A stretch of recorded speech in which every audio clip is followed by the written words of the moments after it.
अस्सलामुअलैकुम दोस्तों, कैसे हैं आप? ठीक ठाक। जैसे कि आपको पता है कि हमारा जो चैनल है वो क्रिकेट के हवाले से है। सो आज हम आपके लिए एक स्टोरी लेके आएंगे जो है Sharjah cup 1997 match 1 India versus Pakistan. तो आज हम बात करने वाले हैं क्रिकेट हिस्ट्री के एक पुराने और यादगार मुकाबले की, जब 1997 में इंडिया और पाकिस्तान की टीम्स टोरंटो के ग्राउंड में आमने सामने आई। ये सिर्फ एक मैच नहीं था, ठीक है, ये एक मैच नहीं था, क्योंकि जब भी इंडिया और पाकिस्तान के दरमियान एक मैच होता है तो सिर्फ मैच नहीं होता, वो एक दूसरे के दरमियान एक जंग होती है, एक जीतने की एक जज्बा होता है। तो चलिए शुरू करते हैं कि इस क्लासिक मुकाबले में कौन कौन थे, क्या हुआ था क्या नहीं हुआ था। तो इस मैच में पाकिस्तान ने टॉस जीता था और पाकिस्तान ने बॉलिंग सेलेक्ट की थी। ठीक हो गया। इंडिया की तरफ से दो ओपनर्स आए थे, जिनमें एक थे सचिन तेंदुलकर और एक था सौरव गांगुली। ठीक है, लेकिन पाकिस्तान के बॉलर्स ने शुरू से ही प्रेशर डालना शुरू कर दिया, जबकि सचिन तेंदुलकर ज़्यादा देर क्रीज पर नहीं रुक सके और 17 रन्स बनाकर आउट हो गए। उसी तरह सौरव गंगुली ने भी 17 रन का कंट्रीब्यूशन दिया और इंडिया को स्ट्रॉन्ग स्टार्ट नहीं मिल सका। तो इसी तरह जो इंडिया के दो ओपनर्स थे वो तो जल्दी आउट हो गए। और उसके बाद राहुल द्रविड़ क्रीज पर आए और इनिंग्स को संभालने की कोशिश की और द्रविड़ ने 23 रन बनाए।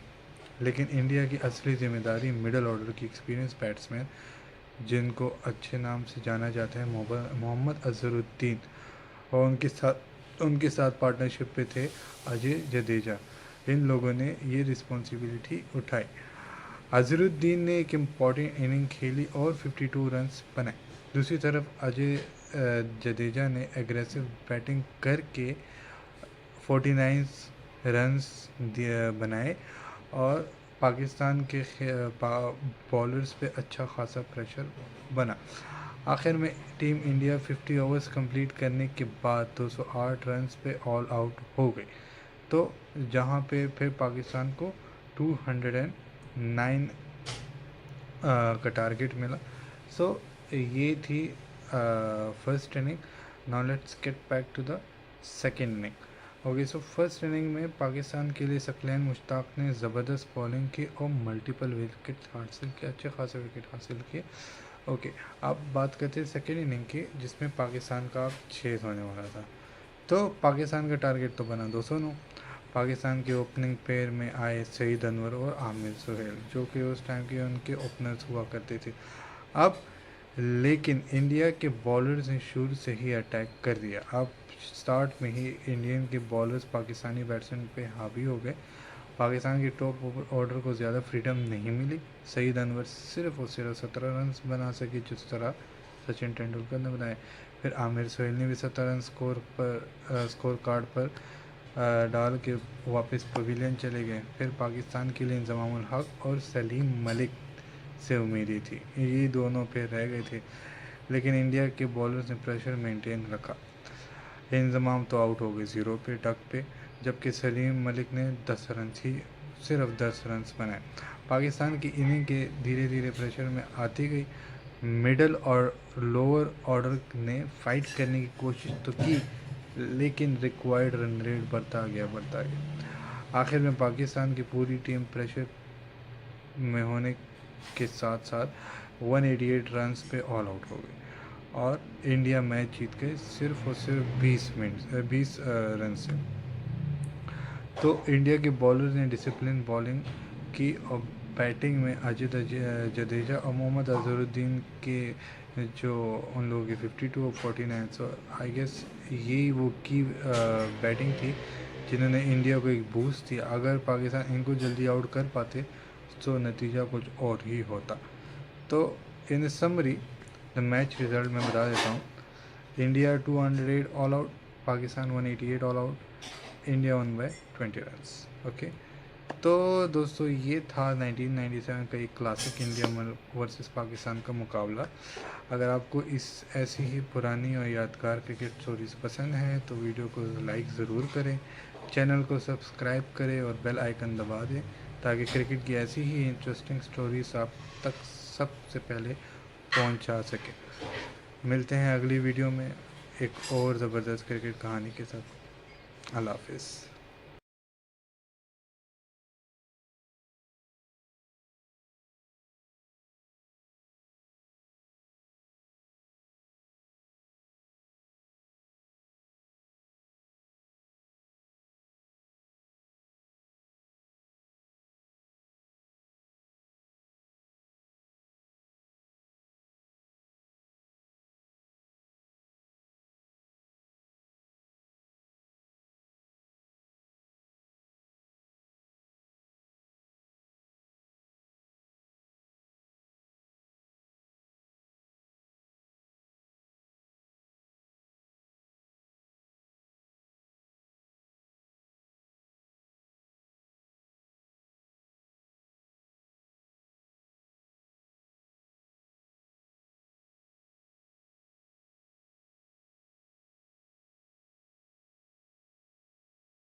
Saklan Mushtaq will add a great deal of strength to the side. Aqib Javed, very, very experienced cricketer, and Mohammad Akram, a late call-in this team in place of Shoaib Akhtar. Now let's take a look at the India side as they line up. Sachin Tendulkar, of course, captain up at the top of the order.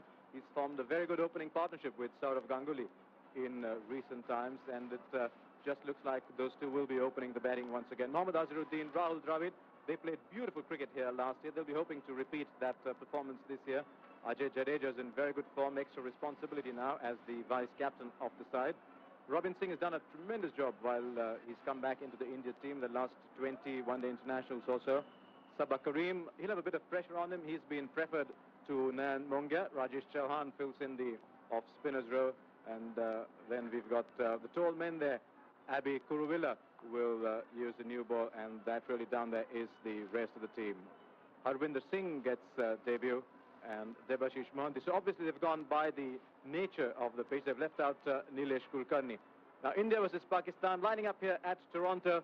Right at the top of this program, you saw a few great sights of Toronto from up there in the helicopter. Now that's what it looks like from up there. I can assure you, if you're up in the helicopter, it can be just a bit scary, but that's an awesome skyline.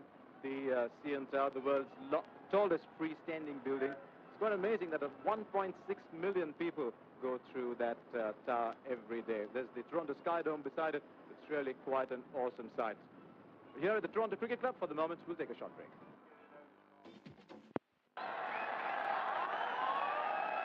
Both teams would like to take an early lead.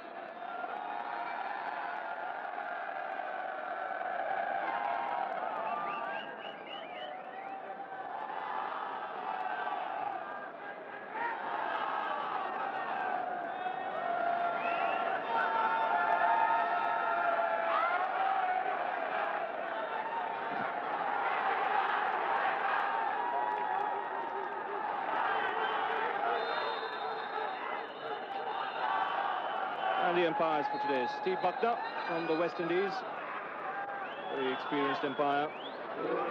Along with him you have Rudy Kirsten from South Africa.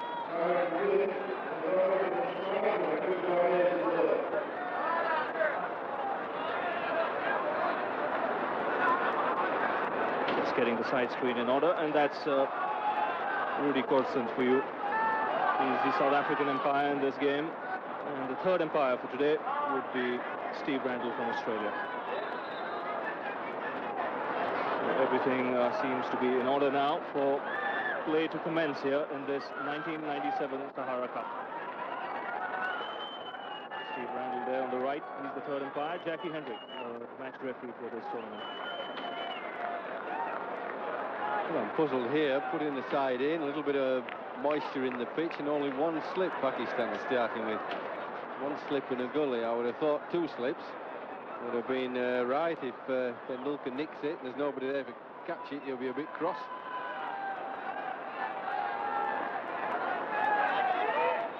Well, I think Aqib Javed is a very experienced bowler, and a very good one at that. He'll be looking to see how the first few deliveries behave here. And if he does get some movement, we'll see another fielder coming in to a closing position.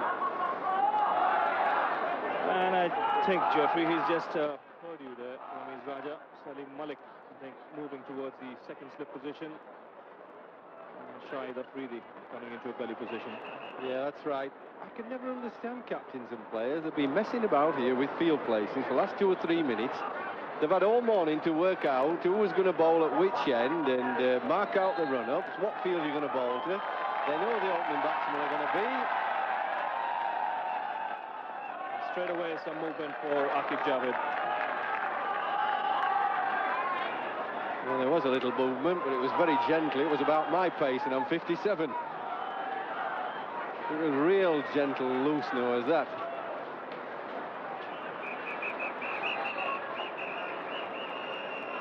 Always encourages a bowler when he sees that kind of movement, whether he's playing test match cricket or one-day cricket. Gives them the opportunity to pick up some early wickets.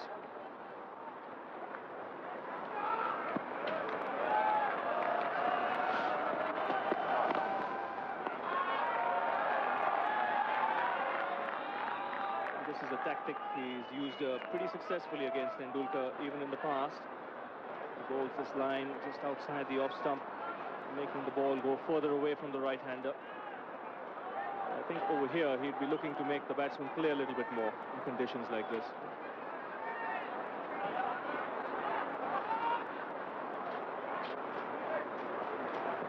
I think the key for Sachin Tendulkar is not to get frustrated. I mean, he likes to get on with it, particularly in one-day cricket.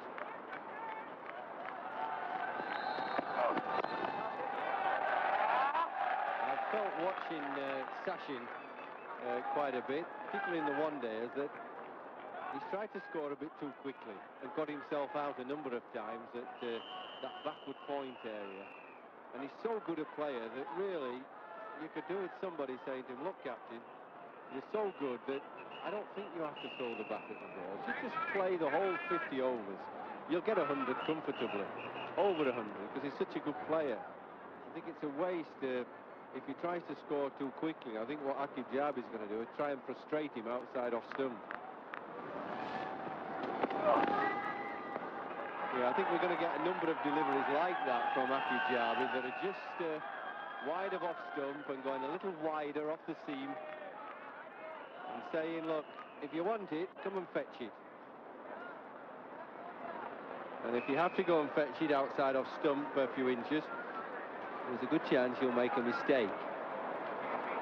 And I think patience is the key for Sachin. Just to play 50 overs, doesn't sound a lot, but it's a lot of balls if you're a good player like Sachin Tendulkar. Once you get in, that's the key for him, is to get in. And when he gets in, don't give it away, bat right through the innings.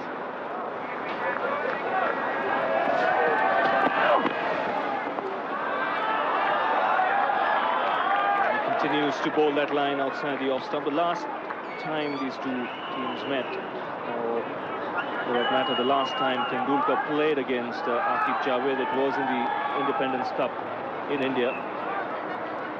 The two teams met in Chennai, and Tendulkar was dismissed by Akib Javed, looking to force the pace on the offside. The delivery that was wide outside the off stump, he was consumed by Inzamam ul Haq at first slip.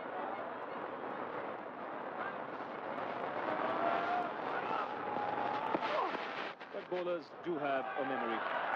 So Akib Javed there starting with him in.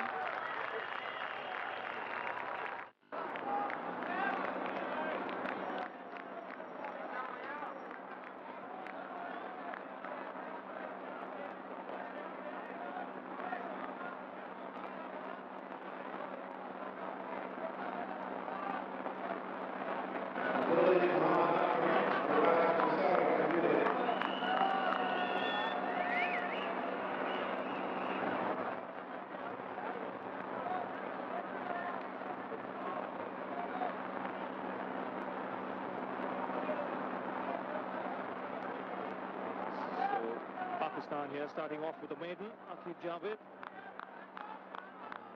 Now to take up the proceedings at the south end, Mohammad Akram, who gets his place back in the side. He'll be bowling to the left-handed Ganguly.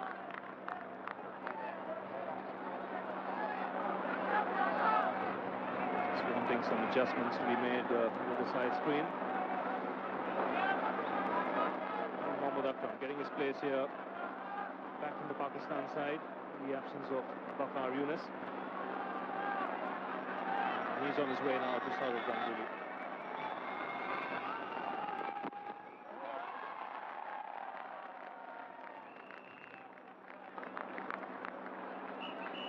Now, I found this a bit interesting, Ravi, that right and left-hander for India. If my constructive thought would have been that Saurav Ganguly should have taken first ball, because as you know, a lot of bowlers like Mohammad Akram are not too keen to bowl to the left-hander first up. They get into a rhythm of bowling, 8 out of 10 batsmen are right-handers, and suddenly they have to change the line right from the first ball.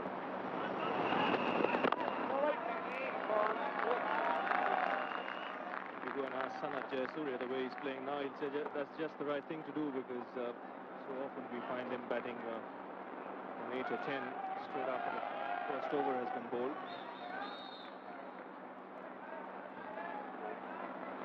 Yes, I think the way that Jayasuriya plays, I think I'd forfeit my innings in one day and let him bat for me. He's that good.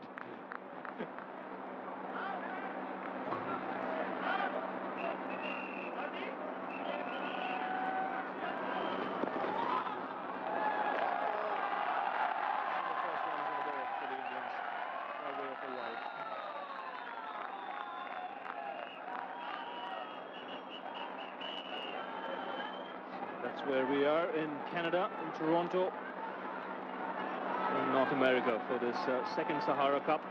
Became another neutral venue last year. We had a very exciting 5-match series which Pakistan won 3-2.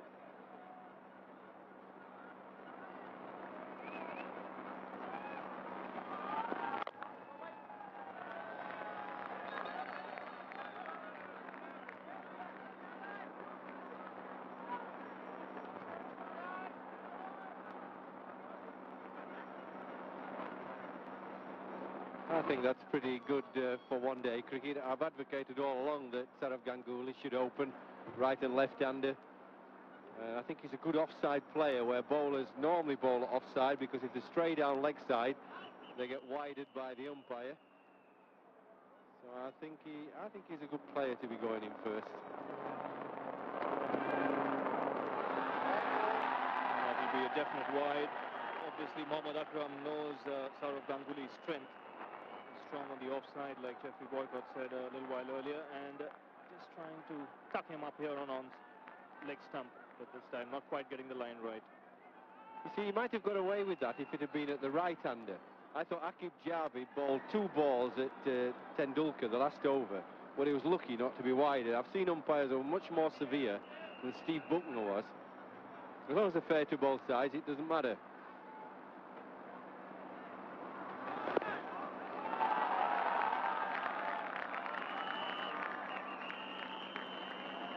Well, he's bowled 3 balls down leg side already. And that's what I mean about when bowlers have to start their first over at a left-hander. It can sometimes upsettle them badly. It really does unsettle a lot of bowlers. You get the odd bowler who's a very good bowler at left-handers, and some who hate them, feel they should be shot at birth.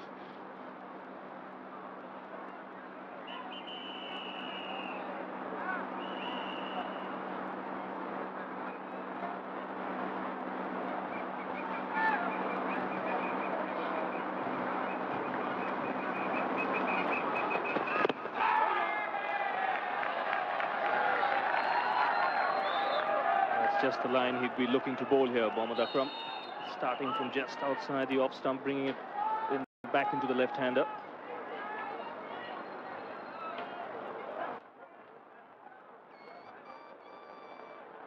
He's had his problems with injury. Mohammad Akram, that's one of the reasons why he's been in and out of the Pakistan side.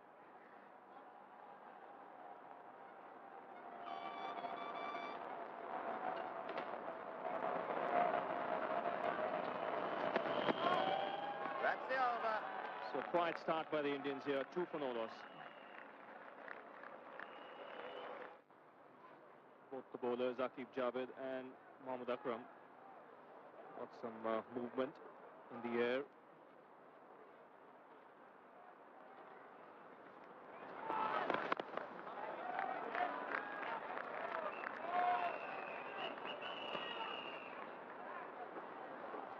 I think we're going to find that the start of this Indian innings is going to be a sort of quiet period. I think the players are a little suspicious of the pitch as to how much it's going to move, what sort of pace it's going to be. And I know there's a lot of talk of a word pinch hitter and whacking the ball right from the word go. I'm not a great believer in that. If you've got the players for it, like Jayasuriya, it's okay. I mean, where do you hit that? You tell me, I don't care how good you are. That's a fast leg break.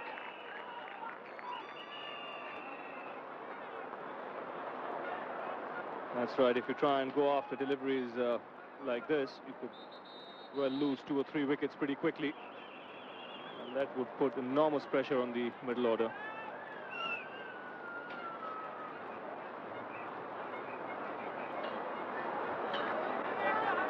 Drawing Tendulkar onto that front foot. making him feel for that delivery.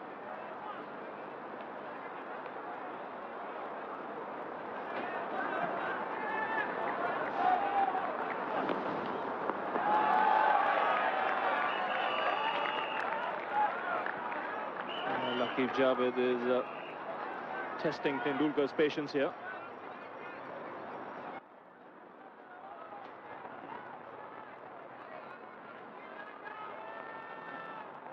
I think when you've got a pitch that's seaming around early on, you've got to have a look at the opposition's bowling attack. Who's liable to bowl the actual overs? And you've got to make a little bit of a plan as to who are going to be the easier bowlers to hit. If there's a spinner in the opposition side, I think you've got to take him apart when he comes on, because the seamers are going to be quite difficult. See, that to me is a wide. I know it's on the offside, but I think Steve Buckner's been very lenient there. It's all right saying offside balls are okay, but that's wide to me for one-day international cricket. And I reckon he's bowled about 4 that he's got away. But look at that, by the time it goes past the popping crease,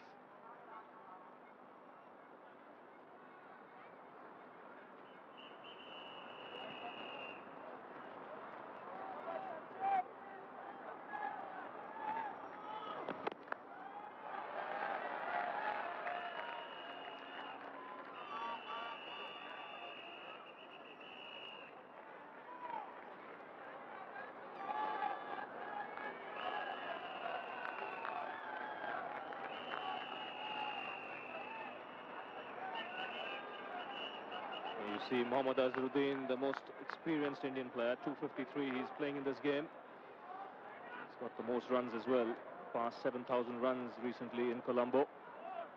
And the Indian captain just behind him, 158 matches and over 5,000 runs.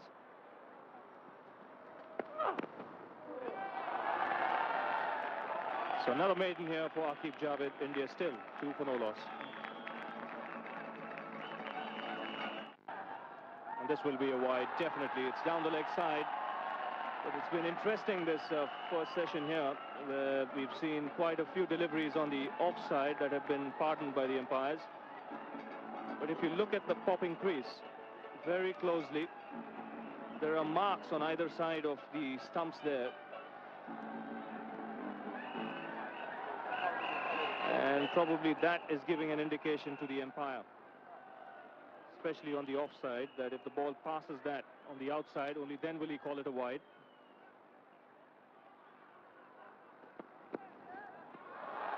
He'll have no problems with that. That'll be 4 wides. Must have slipped out of Mohammad Akram's hand, that.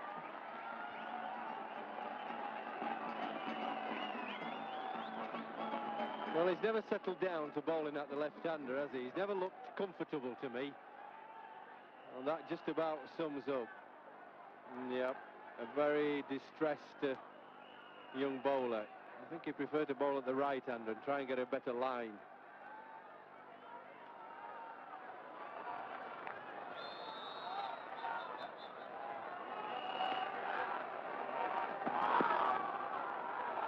That's another wide. Now, we're talking about those lines next to the wickets, but I think he's going to go around the stumps, go around the wickets really, to try and see if he can bowl a little bit straighter. You see these lines here? They must be a bit of a guide for the umpires. I don't think you should take those as literal, but they're a bit of a guide. As I say, anything that gets round about that area, I'm considering calling you. Yes, and now he's decided to come round the wicket to see if he can do something different. Try and bowl with a little more control.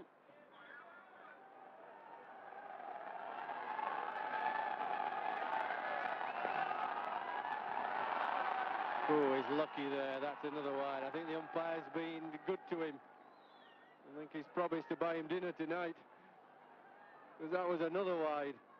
That's going down leg side. Never mind where the ball pitches. When it goes past the batsman, it's going past the thigh. Look, he's a lucky man. That's a wide. Can't have sympathy for the bowler. As a batsman, you should never have sympathy for the bowler, should you, Ravi? There would have been absolutely no prizes for guessing if you were a batsman or a bowler, Jeffrey. Oh, that's another one. Yeah, he's not happy, isn't Ganguly? I'm not surprised.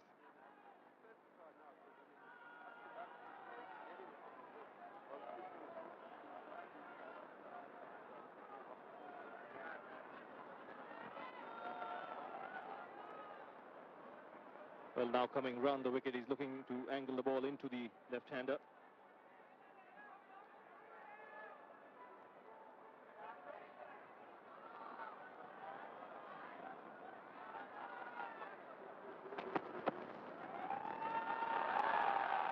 Oh, yeah, a mystified young Calcutta batsman there. If he carries on like this, he's never going to lay bat on ball. He's puzzled, isn't he, Ganguly? Not sure. You see, the ball's pitching outside or off stump, but by the time it goes past him, it's like a fast leg break. It's going out all over the world. Canada to USA, it's in India, in Pakistan, England, South Africa. And brought to you by Trans World International.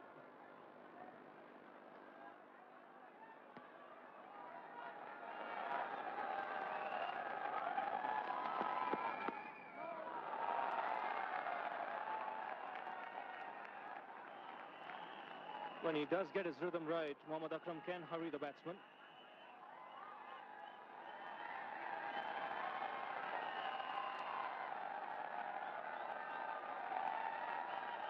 Now that's all right. You see, it's pitching outside off stump and it's hitting him on the pads. It's when it goes down leg side, I feel that's a bit unfair in one-day cricket. It's very negative. But it is an area where Sourav Ganguly needs to improve. He's off his legs. He's a wonderful offside player. That's a wide, yeah. I don't think I'd like to be batting. I wouldn't know where Mohammad Akram's going to bowl the next ball. Yes, it does make life difficult for the batsman as well. Doesn't allow him to settle down into any sort of rhythm. Which, for all you know, you might get 3 wides in the over and then suddenly one delivery that'll be an absolute jaffa that'll take the outside edge.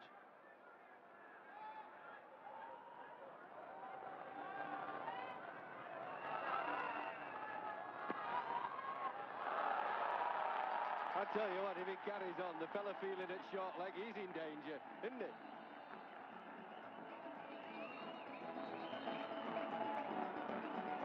Well, he'll be a bit worried. Well, the Pakistani captain, Ramiz Raja. I mean, look, dear, oh dear. I don't think I fancy short leg, Ravi. What really is astonishing is that all these 10 runs on the scoreboard have all been wides. Still a run to come off the bat.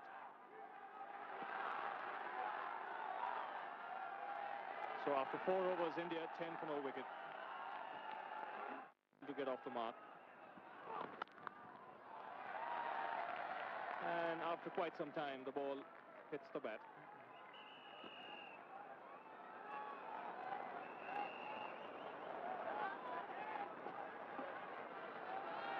Vinod Kamble, he's back in the Indian side. Last played against Pakistan in that Independence Cup in Chennai where he got a half century. He's a good player, him, you know. I mean, wonderful shot play. If he just get his head straight that he wants to play, he's got to really want to play for India, not mess about. He's very talented. He's not in the team today, but he'll get his chance. He was here in Toronto last year.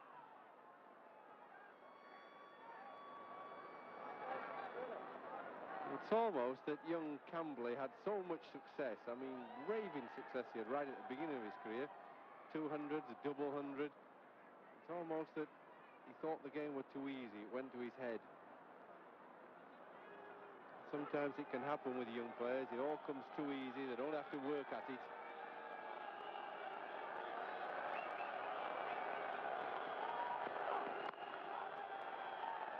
And some bounce on that occasion. Not only bounce, but movement as well. Well played in the end by Tendulkar.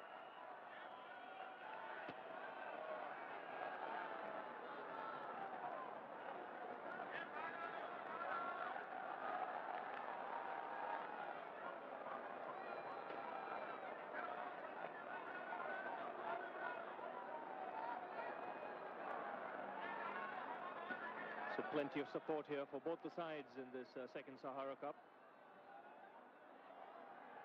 Well, just a little bit of manoeuvring by Ramiz Raja after that ball bounced a bit. Second slip came out, and we've got a second gully in.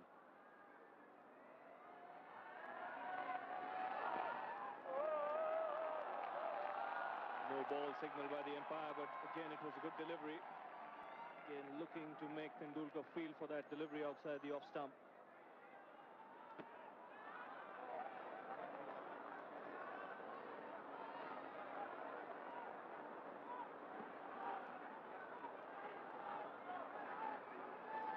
Yes, I think we're going to find a cat and mouse game here between Aqib Javid and Sachin Tendulkar. There's no doubt it's a definite plan by Pakistan to try and frustrate him, make him lose patience, bowl it off stump and wider. The question of what Sachin can do different. What could he do to upset Aqib Javid? Well, there's no real bounce in the pitch. We saw that one just stop a bit.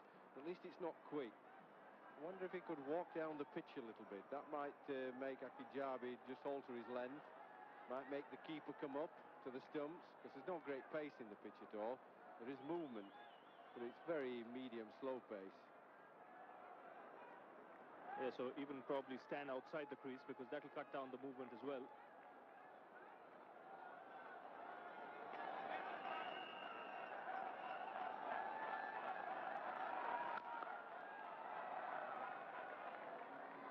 Started off as a bright and sunny morning. It has got a little overcast now, and this should suit the new ball bowlers.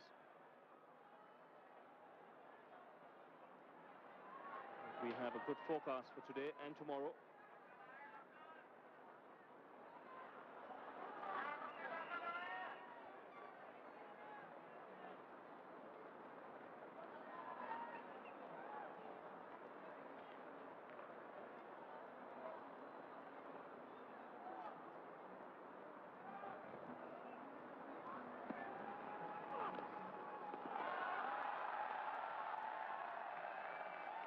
This time Steve Buckner decides that Aqib Javid has gone a little too far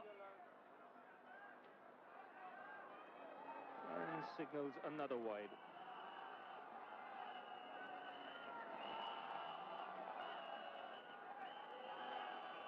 So 11 wides in this innings already, and one was a no ball, so still all the runs come by way of extras, and that's not a statistic you see too often.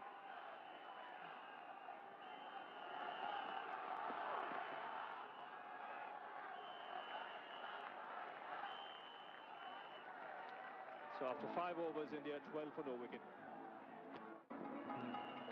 So after 5 overs, India 12 for no loss. And moving in now into the commentary box position, Tony Cozier, and with him a gentleman who would have relished bowling in these conditions, Wasim Akram.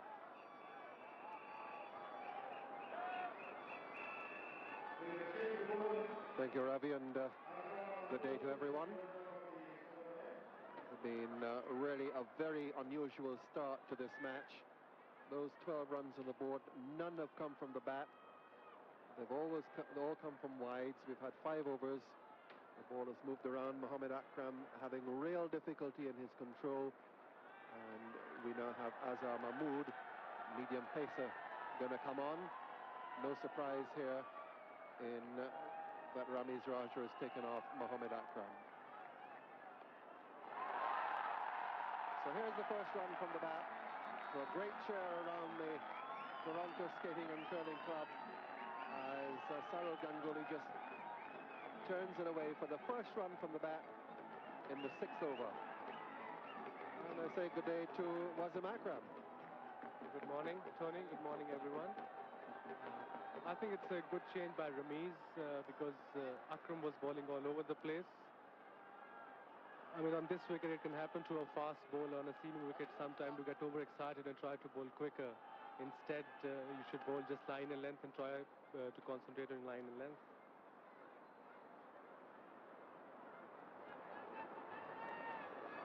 So for the first time for the innings, the batsmen change ends.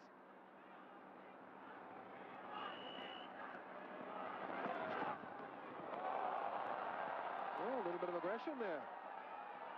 May look medium pace. Was certainly a nice lifter. Yeah, there was a good ball. And I think Azhar Mahmood bowled really well. He was just on England with their team, and he bowled really, really well. And I think there's a good change. And if he can bowl just line and length. That's typical Sachin Tendulkar stroke, and what a wonderful piece of fielding. Done at third man to prevent the boundary.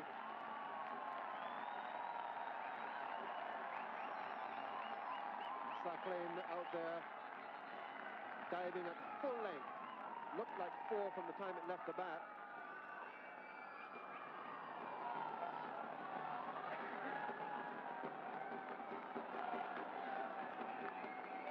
I mean, that's a great stop. Saqlain has been a very good asset for Pakistan team for last 1 year. And he's a match winner on his own, and he did really well this year from Surrey, and he's full of confidence.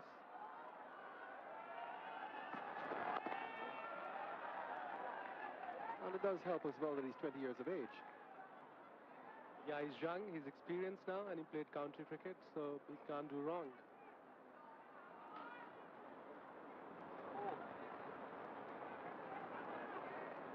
Saqlain Mushtaq plays for Surrey in the English County Championship, or should I say played, because the season is coming towards the end there now. And he has been released.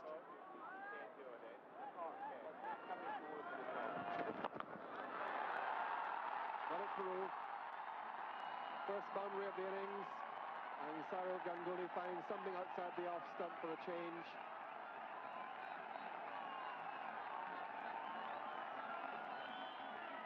I think if Azhar has to bowl at Ganguly, he should just concentrate on middle and leg instead of bowling him off stump, because he's a very good player at offside.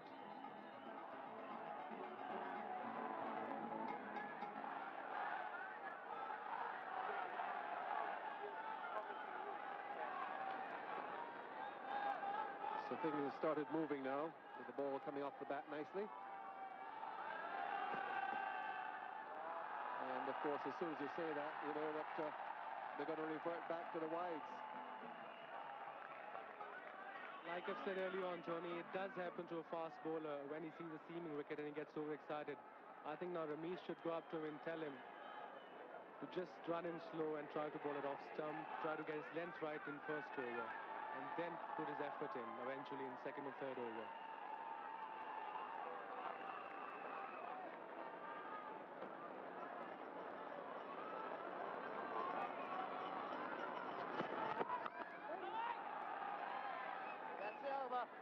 So an expensive over there to start off with.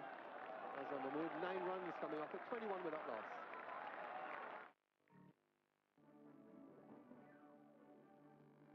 The AVN Amrose difference.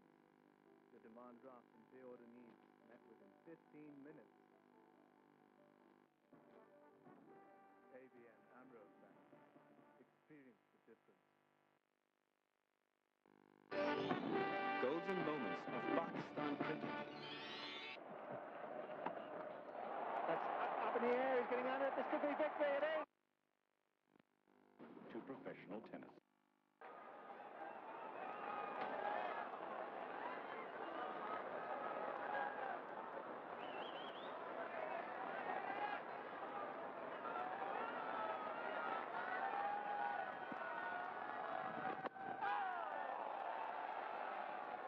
Javed, very experienced man, and what a servant he has been to Pakistan cricket over the years. He's not always cemented a place in the side, but I'm sure that Ramiz Raja certainly would have appreciated the fact that with you out, Wasim, and with Waqar Yunus out, that you can call on a man with this experience. I mean, the best thing about Akif's bowling is he knows where he has to bowl. He bowls within his limit, and he bowls just line and length to try to annoy the batsman.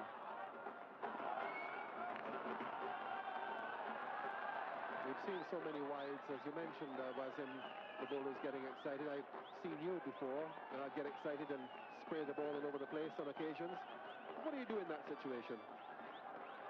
It happens. It happened with me quite a few times. It happened with Bakar quite a few times. I think what we do at times, we hold the ball across the seam and try to bowl just straight into three stumps, get a line and length right, and then try to run in fast and bowl. First 2 overs are very crucial always to start off with.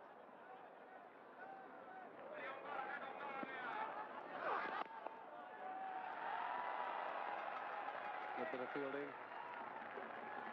Shahid Afridi, the exciting young all-rounder.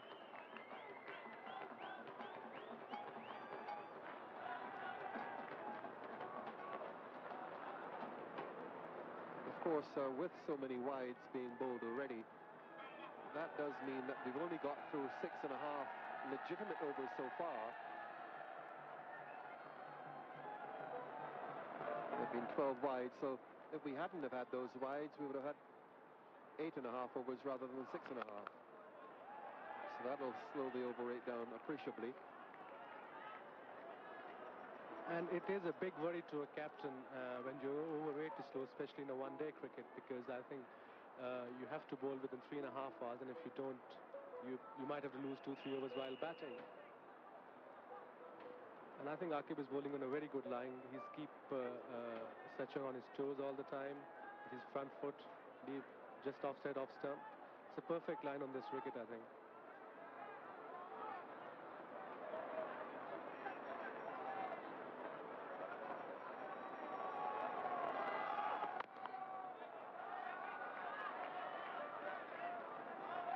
You can see here Sachin just biding his time. You can see that he's just waiting for the right moment, getting accustomed and acclimatized to the conditions. He knows they won't get more difficult than this, they'll get better. Absolutely. I think he's doing a very clever thing being a captain. Like I said early on, he has to, I mean, the Indians have to play very cautiously in first about 10 or 12 overs, and that's what exactly they're doing.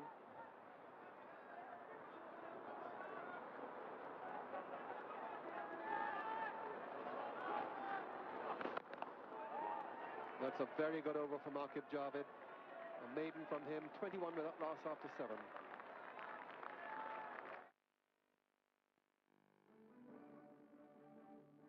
Tendulkar and Ganguly. There's Rahul Dravid waiting to come in next. Hassan Mahmood continues, and he has a wide to start off with. So the younger bowlers in the Pakistan team having real difficulty. First of all, we saw Mohammad Akram spraying the ball all over the place. The problem with Azhar is he's trying to bowl out swing to a left-hander. Usually his natural swing is to bowl, ball comes into a left-hander. That's what he should bowl right now.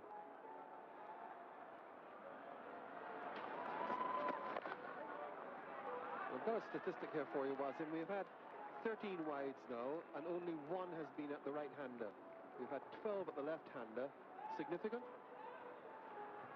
It is difficult for a right-hand bowler to bowl at left-hander to start off with on a seaming wicket because they try so many things. I mean, it can happen to any fast bowler at any stage.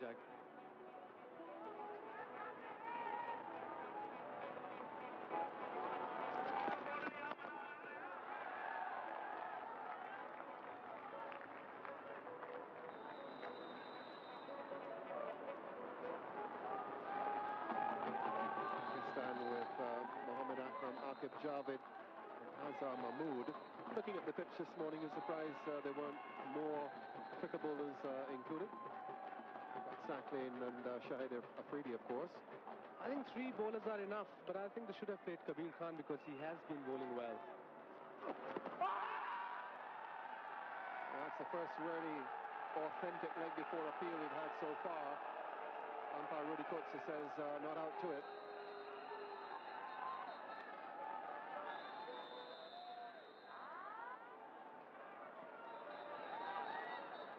Pitch just outside leg stump, and plus he's bowling outside wide off the crease, so it's very difficult for umpire to give this out.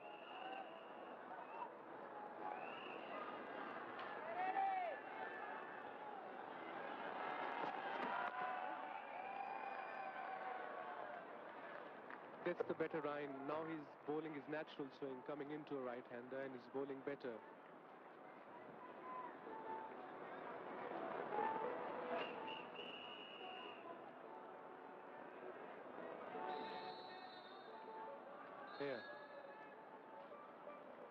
That's a very good line. It went across, but he's trying to just bowl it off stump.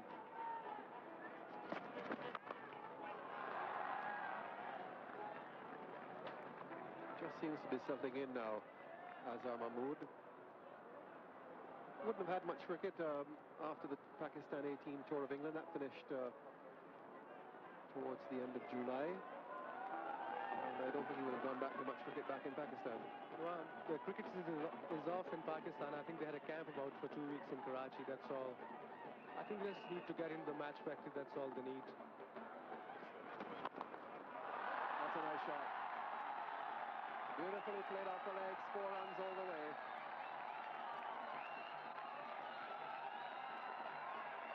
So Banri to complete the 8th over of the innings, and India move on to 26 without loss.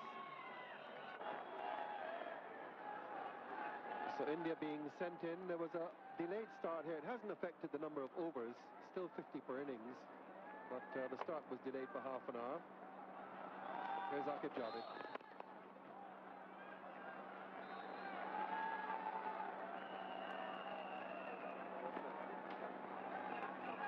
There's a helicopter. There's the Toronto Skating and Curling Club. This recorded earlier in the heart of suburban Toronto, and a quite famous club. Has hosted internationals before. Of course, last year was the first Sahara Cup tournament, but the Australians have played here on their way through. 1975 played on this ground, Ian Chappell's team.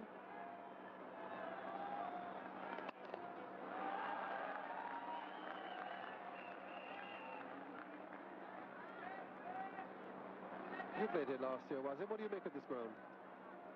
I think this ground is one of the prettiest grounds I ever played, and really enjoyed the cricket, and the management, everything was perfect. And I can assure you one thing, that Pakistan team, every player wanted to come back and play here this year. They were looking forward for it to come and play here.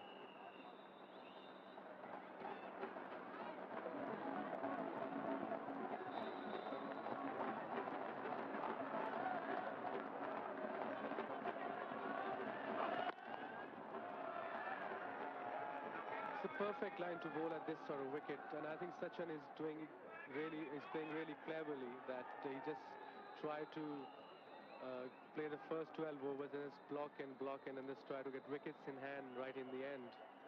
It's a good start for India so far.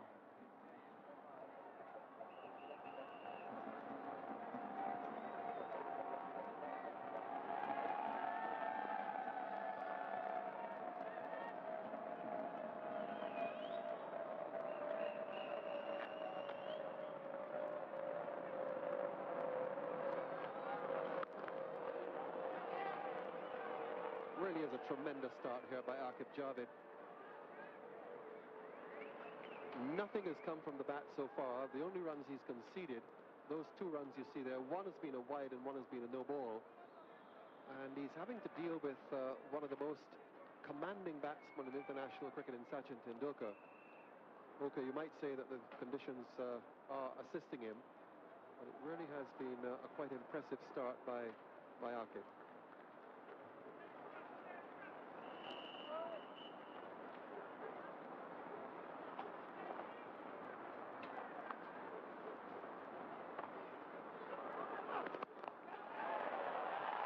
Didn't mean it there at all. That movement deceived Sachin Tendulkar.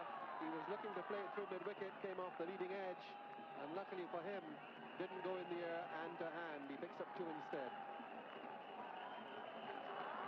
That's a perfect line to bowl, and that's what he has been doing. He has been annoying batsmen, bowl at the one length all the time, and that's why I think Sachin played that shot.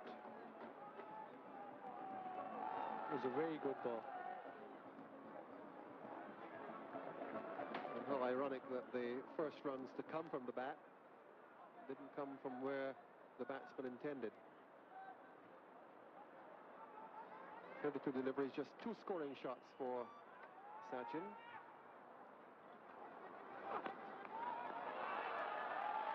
Another fine over from Aqib Javed. 28 without loss, 9 overs gone.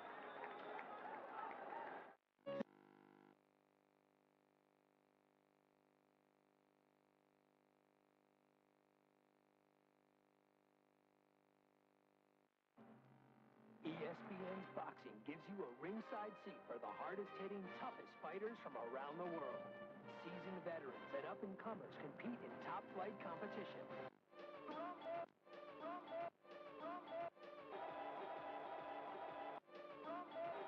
Top-ranked boxing.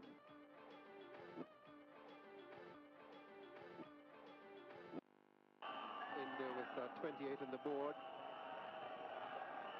14 of them have come from extras.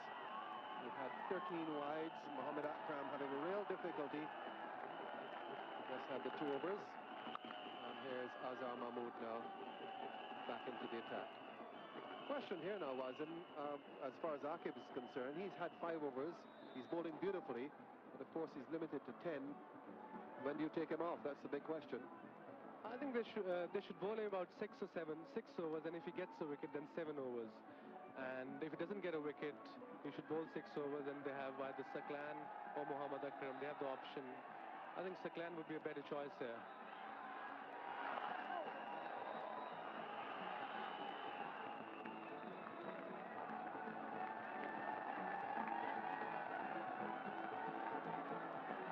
That's a very good line, and he's tried to play it to the 3rd man.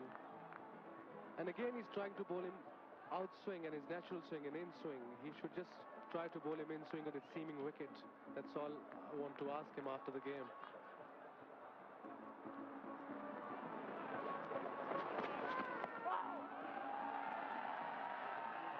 Take a leg by here. The ball just coming from the pad, so adding to the number of extras, they now move up to 15. Representing just over half the total. So often happens when you get a ball moving around so much that the batting team depends on wides and leg byes and extras. Absolutely, and I think Pakistan have lost the initiative of winning the toss so far, because they should have had the wicket in first 2-3 overs, but they've given away so many wides and so many wides that batsman doesn't have to do anything.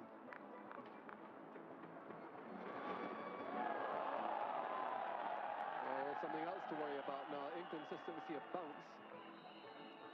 We saw Azhar Mahmood's first delivery rise so that it passed Sachin Tendulkar just about chest height. Now look at this one. Kept low long way, and I think this gonna make a difference on the Pakistani batting. They'll be looking at it now already, what will happen eventually.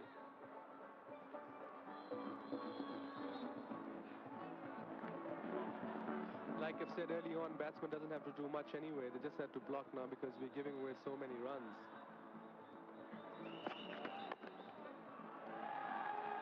Plenty of space on the leg side. It's a very strong offside field. Just the 3 men on the leg side.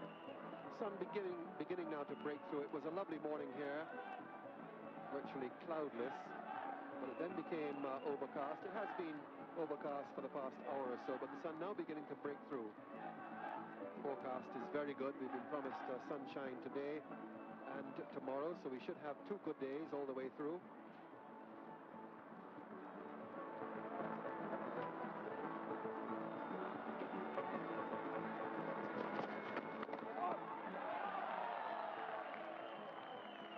Outside edged, Tendulkar just not settled here. So we come to the end of the 10th over the innings, and India have moved on to 32 without loss.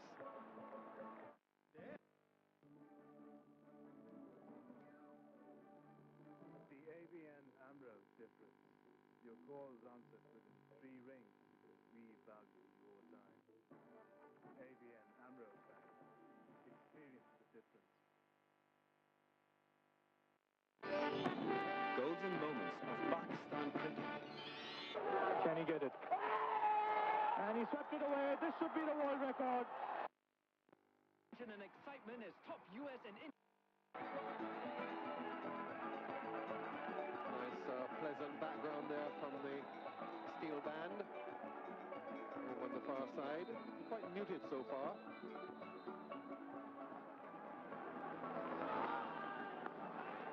And given its origins, I'm sure that it would have been a little bit livelier had someone like Brian Lara or Carl Hooper been in the middle. I remember the steel band. Whenever we tour West Indies, every game you go on, every game you play, they're just playing steel band after every over, and it's so much fun playing in that sort of atmosphere. And you don't feel tired. You feel like bowling after every over. And it is a beautiful day. It's a perfect day for a cricket, I think, here at Toronto.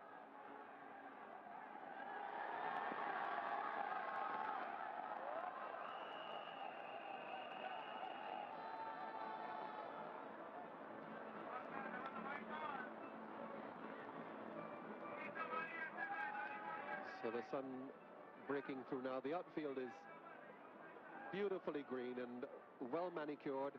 Really is a very picturesque setting here at the Toronto Cricket Skating and Curling Club. And there's that cloud cover just beginning to burn off now.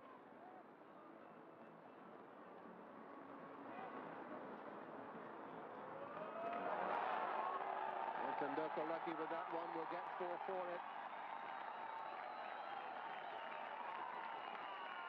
And conversely unlucky for Akib, who continues to bowl beautifully here. That was a lovely delivery. And you must have noticed this bounced a bit than a normal delivery. And that was a very, very good ball. It bounced a bit, just missed the second slip.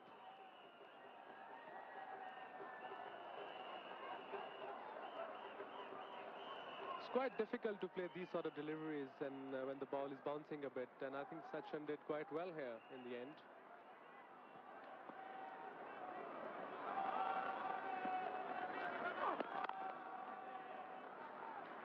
But as you mentioned, Wazim, it's all right to get the edge and to beat the bat, but they haven't got a wicket yet, and that's really the big consideration. Yeah, you're right, Tony. I think they need a wicket now because, like I've said earlier on, they've lost the initiative to winning the toss, and now they need a couple of quick wickets to get into the game. And Akib is bowling well; he can get wicket at any time, and Sachin is playing him quite well as well. So it's a good battle out there.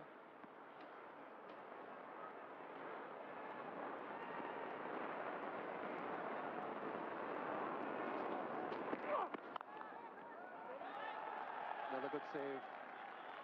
Shahid Afridi in the gully.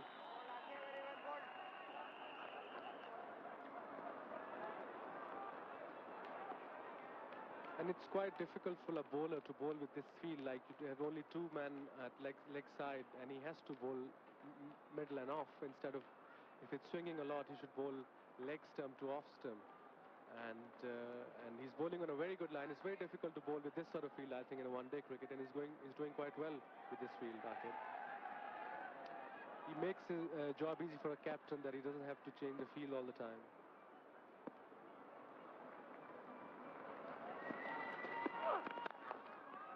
Oh, typical Tendulkar stroke. That's authentic Sachin Tendulkar, and really that's the first time we've seen Tendulkar at his best. Half volley all right, but put away with such ease and comfort. 40 without loss after 11 overs.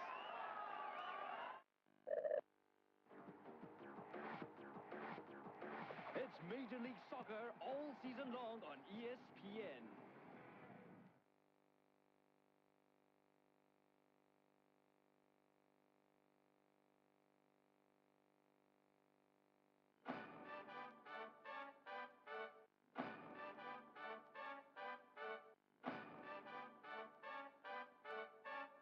The Greek philosopher Homer wrote, "There is no greater glory that can befall a man." So it now starts to look pretty good for India here. 11 overs gone, 40 on the board. Not a wicket down yet. Sun out, and the batsman beginning to get settled in. Azhar Mahmood, the bowler. I think ball before that, Sachin played a good shot because I think Akib tried to bowl a fuller ball to him and he just timed it. He just put his bat there and went straight for 4 runs.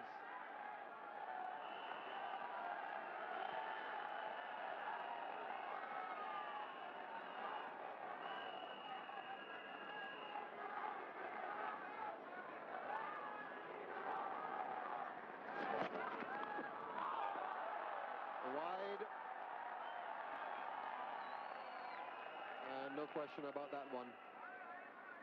So while Aqib Javed has been very, very persistent at one end, at the other end, neither bowler yet has managed to emulate him. I think captain should go and talk to him and tell him to just bowl his natural swing, because it's very difficult if you don't bowl your natural swing and try to bowl some away swinger to a left-hander. He should just bowl in swinger to a left-hander and gets his line right first. That's very important.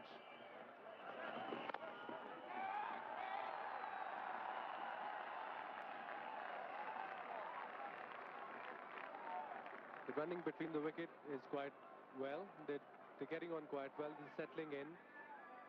And now they look, they've got a good total ahead, 11 overs, 42 for none.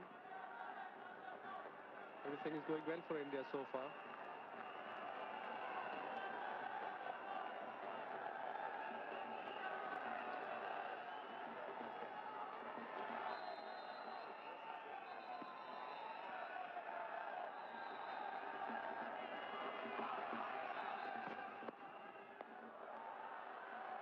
Well, that's a little bit of leniency from umpire Kurtzen. That was down the leg side and might well have been called another one.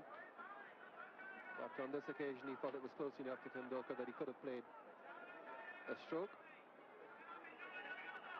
There was definitely a wide ball. I think umpire has been lenient on Azhar Mahmood. I think nowadays is one-day cricket, umpires are so strict. Anything leg side, they give wide ball. And I think the South African umpire, he's just lenient with bowlers. Sprinting here, Tendulkar will look for the second and decides against it. Fielder very quickly in from long leg. Just seems to have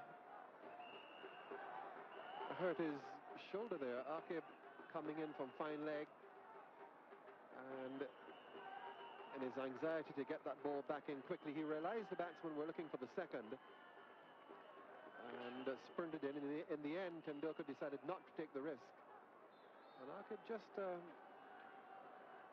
hurting his shoulder here. Here it is with that throw. Perhaps a little bit awkward getting rid of that ball. And now, like you've seen, they've removed the slip now, and Zaman has gone into short, just behind short leg.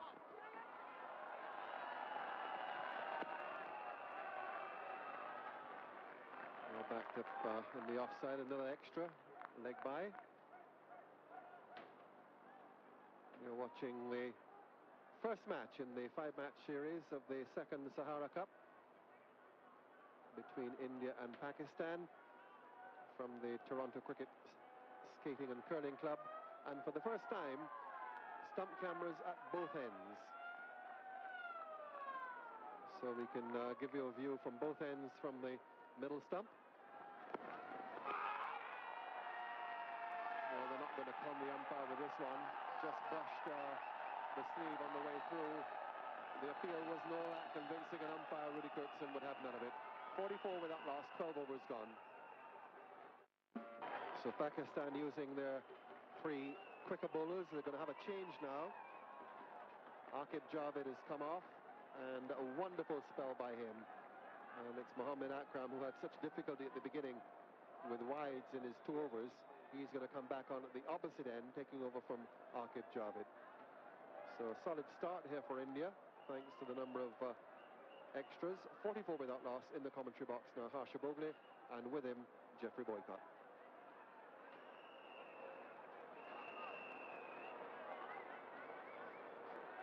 Bit of a mixed start this for Pakistan.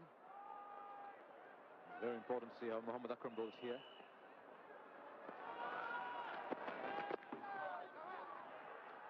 He's at least got it in line with the stumps. Yes, I think if I was a Pakistani supporter, I'd be very disappointed that I haven't got a wicket or two. There's an opportunity on this sort of pitch to get into the Indian batsman quite quickly, and they've not taken it.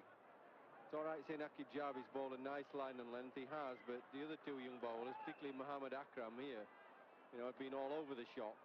and they've not made the batsman play enough to really good balls.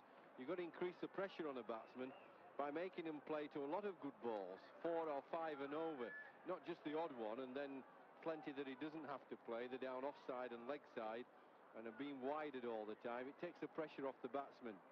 On pitches like this where there's a bit of dampness, you really got to be at the batsman, 5 to 6 balls and over.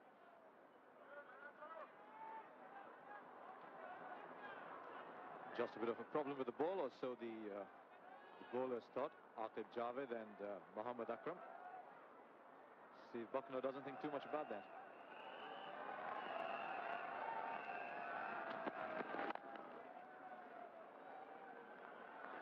His second over, Mohammad Akram's, went for 11 balls. And it just seemed a humanitarian reason to take him off at that stage. Well, I think the umpire was very kind to him. I think he should have had about a 15 or 16 ball over, because he was lucky about 4 others weren't wided. I think India have done well to weather it. I really do. I think they've played sensibly. They've assessed the situation, that the pitch isn't easy.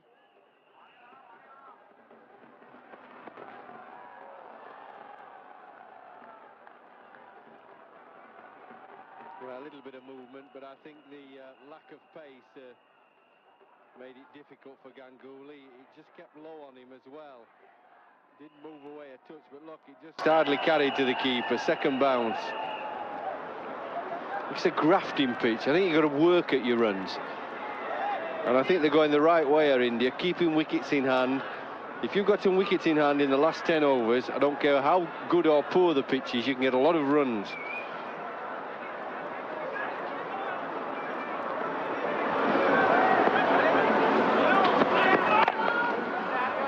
You did a pitch report this morning, Jeffrey. How much of an advantage is it to bat second on this when it's probably dried out under the effect of the sun? Well, if you and me had been playing Harsher, I would have put you into bat. I would have had a bat after watching you bat. Wouldn't have given you too many clues, Jeffrey. No, I think I'd like to bat in the afternoon when it's a bit of light sunshine. It's beautiful at the moment. Texture's good. I think it's a lot better than last year. I think the grounds has done well. It's improving. It's binding together better.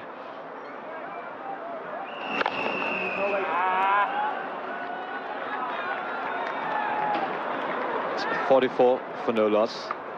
We are still in the 13th over. Steve Bucknor, one of the 2 umpires. Now what he's doing is he's checking out on those 2 close catches. He thinks they're just going too far away down there at Gully. It's actually interesting to take a look at just who those 2 are. By Rudy Kurdzin, the other umpire. You need 2 close-in catches in the first 15 overs.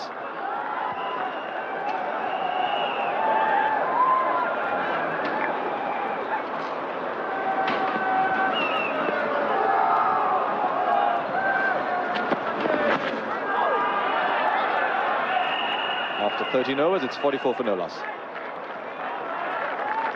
Building up now. There weren't too many people when the game started. I think they were adopting a wait-and-see approach to see when the game starts. And then decided to come round, and they're now here in pretty large numbers. Sachin Tendulkar, 15 from 44 balls. You don't see that too often. Ganguly's 11 have come from 35.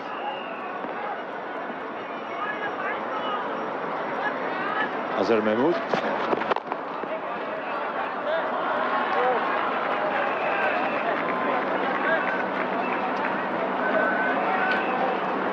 Tendulkar played one gorgeous drive in the previous over, but apart from that, he's just been a bit tentative this morning.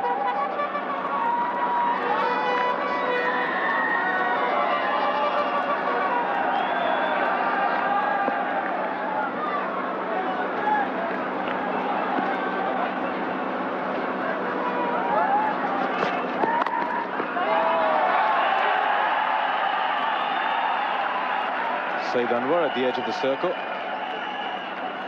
As Jeffrey Boycott says, it's been a slow, steady start. India concentrating on keeping their wickets intact.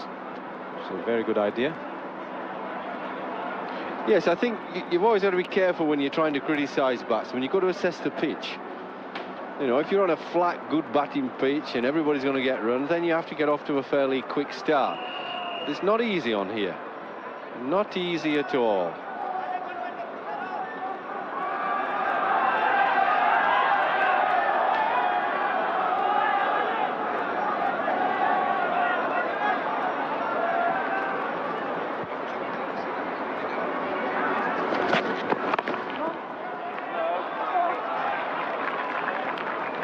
Well, I think the umpires have got to keep their eyes on these two men that have to be close in or catching within 15 metres. We've got the man here, look. That's okay, because I don't know if you can see, but you've got some little dots here, some little markers, and the fielders have to be inside those, the two catchers.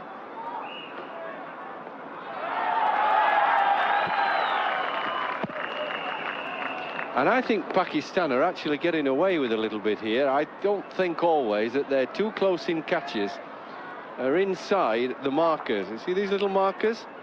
Just give the umpires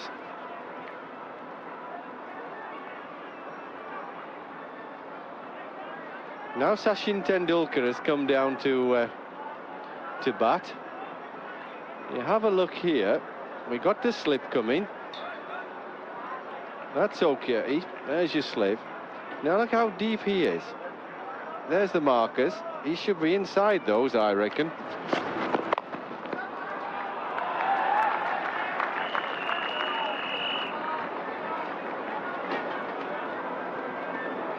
Now, can you see? Here you are. These are the 15-metre ones. This is the 30 here. Now, he's outside. And I think he's taken a little bit of a liberty or unfair advantage. The umpires should be closely watching him. He's too deep for my money. And he never moves, he doesn't walk in, he just sits himself down. And he's lucky to get away with that. India 46 for none. 46 for no loss. India. Tendulkar 16, Ganguly is 12. Cricket being played here at Toronto, the first of the 5-match Sahara Cup series. Now, the start of the program, we showed you an aerial view of this ground and indeed of some sides of Toronto. That's one of the highlights. That's the Casa Loma, also called the House on the Hill, built early in the 20th century. It looks quite magnificent if you're down there. Actually, it's open to the public now, but if you're seeing it the way I did from up there in that helicopter, it looks quite staggering. It's a beautiful structure, very different from some of the high-rises that you see dotted all across Toronto, the Casa Loma. These people would probably have seen it quite often. They all live here in Toronto. Lovely castle there, Jeffrey. I'm told you live in a similar one in England. Don't be naughty. Yes, it is of quality. Just standard is Casa Loma. You told me once that you live in a house that's about 400 years old or something? 200? 300. Ah, I got the meaning. Two pear trees that are 300 years old as well. Same age as the house. I'm playing a real good one. That's there's a steel band. You'll see a lot of that in the West Indies. Actually, we're not too far away from there. Certainly closer to the West Indies than we are to either India or Pakistan. Mohammad Akram. Oh, yeah. If you do a quick addition, you'll realize only 28 runs have come from the bat. 18 have come from extras, which is a very, very valuable contribution. That's a beautiful shot. He's a top player through the offside, is Sourav Ganguly. He's been reaching for a few of those. He finally reached one. Well, I think that was an exceptionally good shot, because I think it was going to be a wide. It was that wide that he had to get after it. Brought up the 50 with a really great shot. No footwork. It was just, it's out there, going to throw the bat at it. The feet didn't move, but he back cut it beautifully.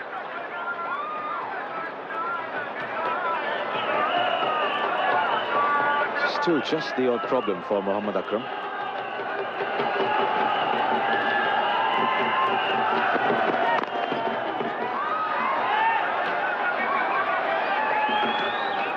.51 for no loss. That's also the partnership, and they haven't lost a wicket. They've had a testing morning, both Tendulkar and Ganguly. Tendulkar in particular could surely get the ball to flow off the middle of the bat. They weathered the storm. I think it's been a good effort. They've had to work really hard. It's been tough work. I think the Indian team in the dressing room will feel that they've done pretty good. 51, no wickets down.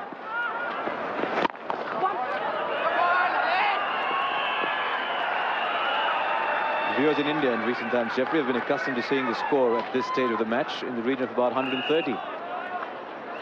Yes, but it isn't one of India's pitches, is it?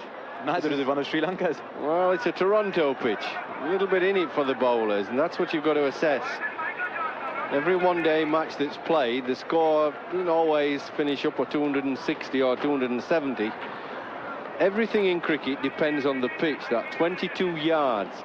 It changes from day to day. In fact, in a few hours it can change. And that is the beauty of our game of cricket, that we play on turf, on soil, on grass, and you're never quite sure from day to day what you're going to get. Sometimes the climatic conditions, get an overcast, hot day, and the ball will swing in the air. And it's assessing the pitch that is the key.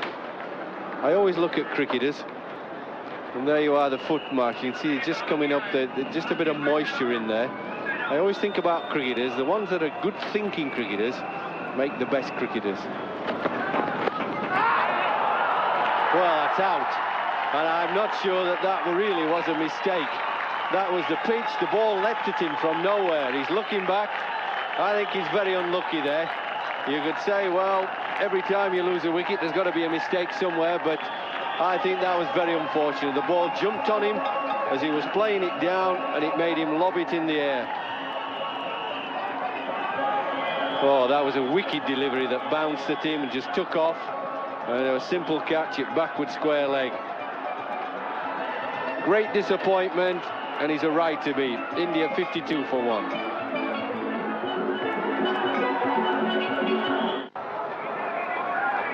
Well, it was a good delivery in so much that it took him up on his legs, and he's not the best off his legs. He's basically an offside player, but he couldn't have foreseen the amount of lift from that delivery.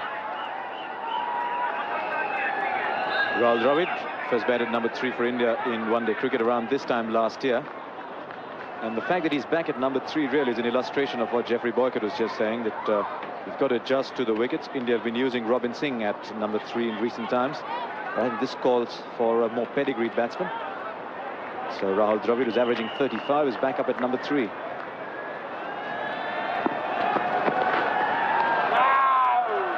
It's 52 for 1. Slot for a while now. It's here at Toronto. It's back with Rahul Dravid. So Robin Singh will probably be back at number 6.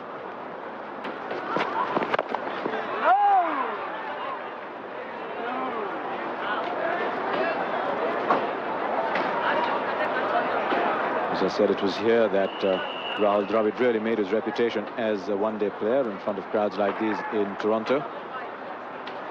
His partnerships with Mohammad Azharuddin last year that really contributed to some solid Indian batting performances. They've all gone just a bit quiet. They realize this is a wonderful contest.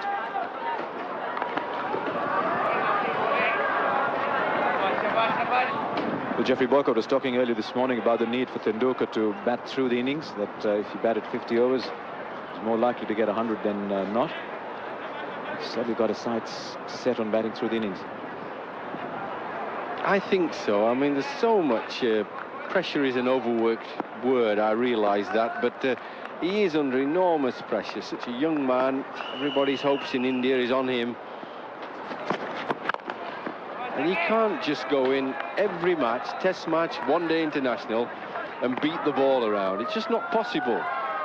You can't do that. I don't care who you are. And sometimes he's going to have to just settle down and play a normal innings. You can't expect him to be a great batsman every day and bash every bowler around. There are some damn good bowlers around in international cricket. These Pakistanis are good bowlers, a helpful pitch, and I think he's showing great application, common sense.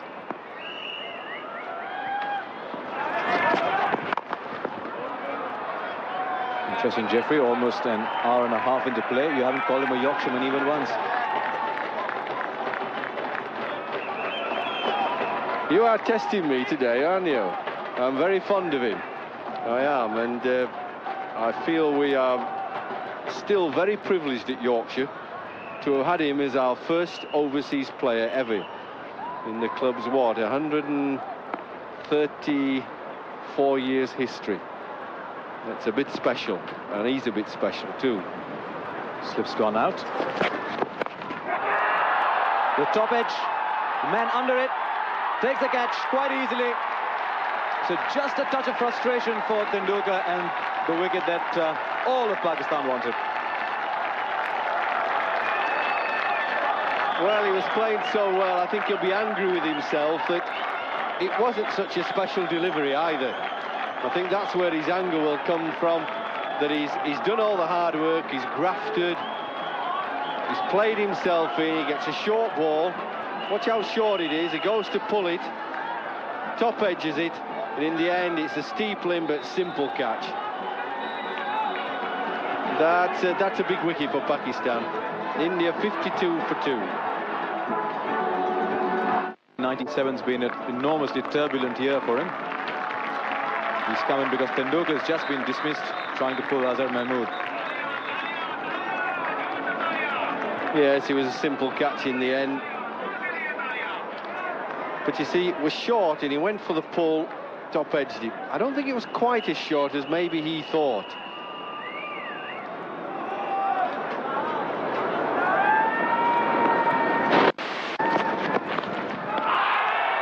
What a session.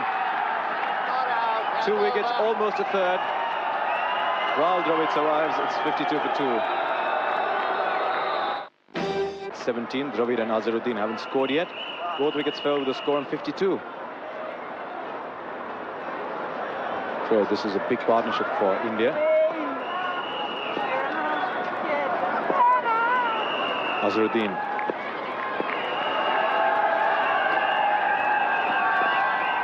Spraying and missing. It's been a very strange year this for Mohammad Azharuddin. He's experienced highs and lows, experienced some extremes. It's a good delivery. Makes him feel for it, leaves him. I've had the impression that in the last year or two he's not the best of starters, Mohammad Azharuddin. I like his batting immensely, he's very experienced, but I just feel that early on he's very vulnerable. He's got a wonderful record, average 37, he doesn't bat high up the order, so he can't always make the big hundreds. Doesn't often get enough batting to do that. He's off the mark. But I think now is an opportunity for the Pakistani bowlers. 2 quick wickets, 2 new batsmen in. Now India are going to have to work and they're going to have to graft a bit. There's his career again. He's averaging 37. Now that figure's gone up in recent time from about 34 or thereabouts. But 7,098 is a lot of runs to make. He reached 6,000 here last year. So he's actually scored about 1,000 runs in the year since he played here. It's also coincided with a run drought as far as Test cricket is concerned. Had a miserable tour of the West Indies. He's dropped the Independence Cup. Had a wonderful series in Sri Lanka after that. Yeah, I think, you know, it doesn't matter how good a player you are. There are occasions when the selectors need to drop you. Sometimes that you need to have a few moments of time for reflection, and yet you've been left out of the big game. And you have to sit back and take stock of your batting. And I think that's what Azhar needed. He needed a little kick up the backside, maybe. Whatever it was, Jeffrey, it seemed to work remarkably in Sri Lanka. We got 200s in the Test matches, another in the one-day series that followed.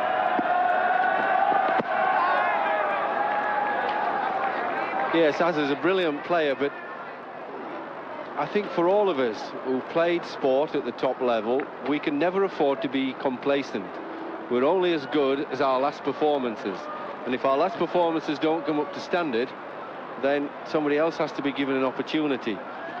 And that makes us, well, it concentrates our mind wonderfully then if we lose our place. We have to make a big effort to get back. And Azhar's done that, and all credit to him for having the character to come back and play so well.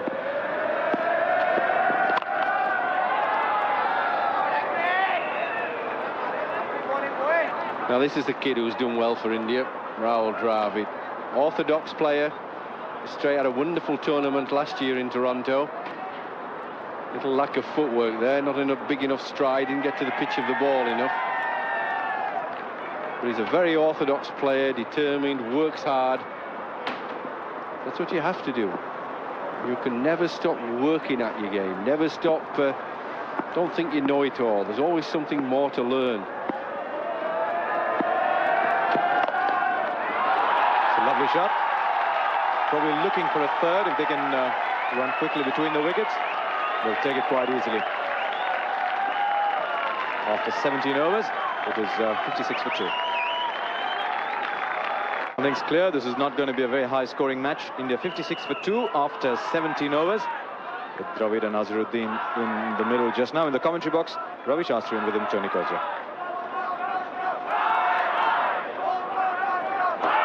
And Ravi, it really has been the loss of those 2 wickets in such quick succession that have set India back. There's no doubt about that, Tony. It's really put the brakes now on the Indians. They have to rebuild again, try and consolidate. It's not going to be easy because just seeing the way this pitch has behaved so far, one just gets the feeling that a batsman's never in, provided the bowler bowls straight and let the pitch do the rest.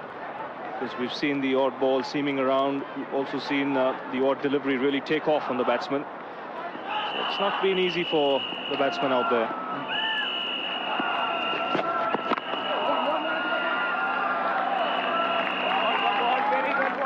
Get back on that graph.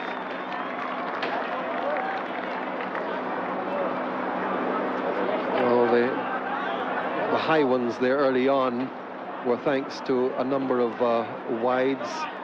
We've had 18 extras so far in the score of 57. In fact, we had 14 extras before a run was scored from the bat, as the lesser experienced Pakistani bowlers, Mohammad Akram and Azhar Mahmood, found difficulty in their control, quite in contrast to Aqib Javid, who's 6 overs, 3 maidens, no wicket for 12, just had the 1 no ball, 1 wide, and really bowled magnificently. Someone had to control it.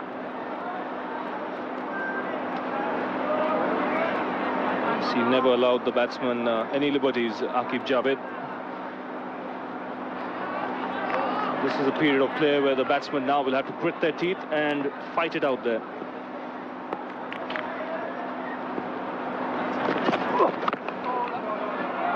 It's a period of play where runs may be hard to come by because the fielders and the bowlers will have a spring in their stride now that Pakistan have picked up a couple of wickets. It's important to hang in, and if you can go through a period where you don't lose a wicket like the Indians did for the first 15 overs or so, and then they can again get a reasonably good score. That's the period when India lost 2 wickets and then they were straight away pegged back.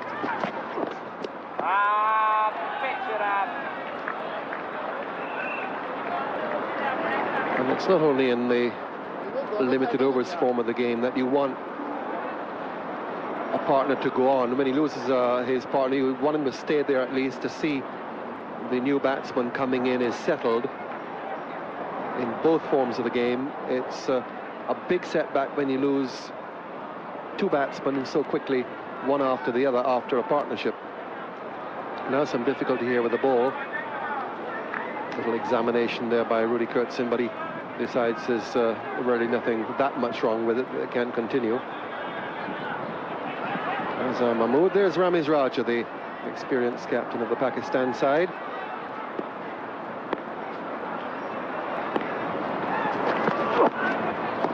Taking over from Wasim Akram, who's injured and who's joined our commentary for the Sahara Cup this year. 57 for 2 of 18 overs.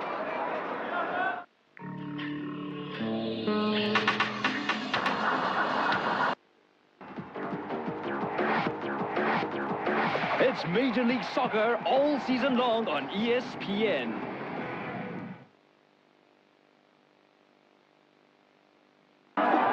You saw in the last over where Azhar Mahmood showed the ball to umpire Rudy Kutz, and he had a look at it. And I think he felt that the ball had gone out of shape. You can see how he's looking askance at it there, giving the impression that the ball was out of shape. Umpire Steve Randall from Australia, who is the third National Grid umpire in this series. So here's a ball change. Umpire Steve Bucknor just signaling the ball has been changed. Now, it's not a new one. There's a box of balls there which would approximate to the age of that which has been replaced, and we've had 18 overs, and they haven't really shown too much concern about the state of the ball. They've reckoned, well, yes, that's just about 18 overs old, seems to be in the same type of condition.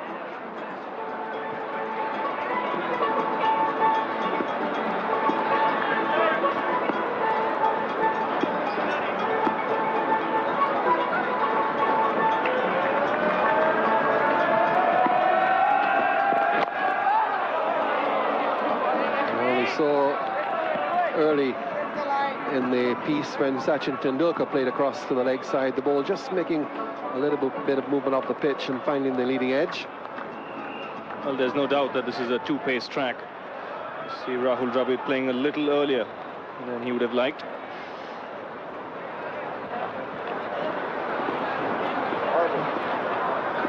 And like I said a little earlier, the odd ball has bounced on the batsman and surprised him.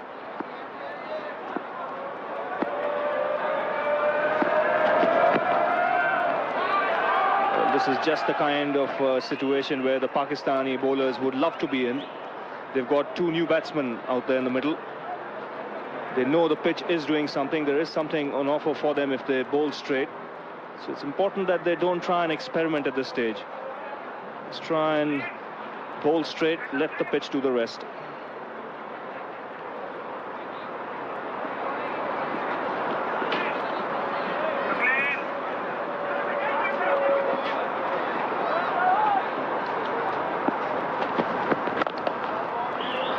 A good comeback here by Mohammad Akram. He had a horrendous start, delivering 10 wides in his first 2 overs. He was taken off, not surprisingly, after those first 2 overs, and he's come back, and there he is now, 5 overs and 3 balls. He's got a wicket,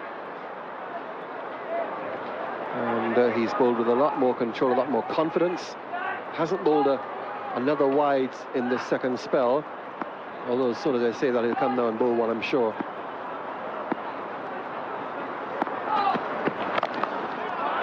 Nice shot. Beautifully placed and timed. We'll pick up 3 here.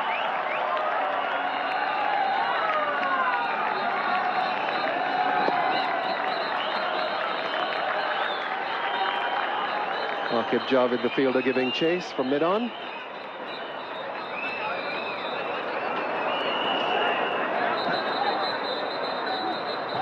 Well, it's not an easy shot to play. Dravid getting nice and high on that occasion. You need to be very well balanced when you play that shot on the onside.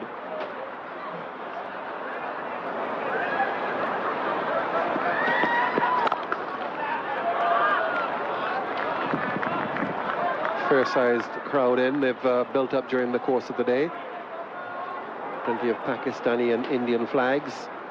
Of course, Toronto, the home of so many nationalities, very cosmopolitan city, and a number of immigrants from Pakistan, India, the West Indies, Sri Lanka.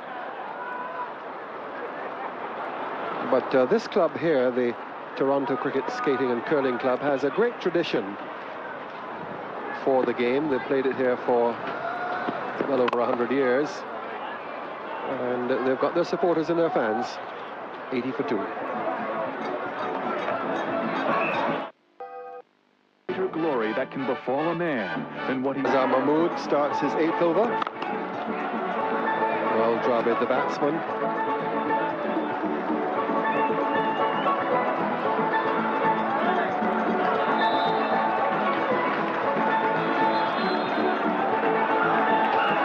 Well, the Indians wisely deciding not to send the pinch hitter Robin Singh in at number 3, because the pitch has been doing quite a bit.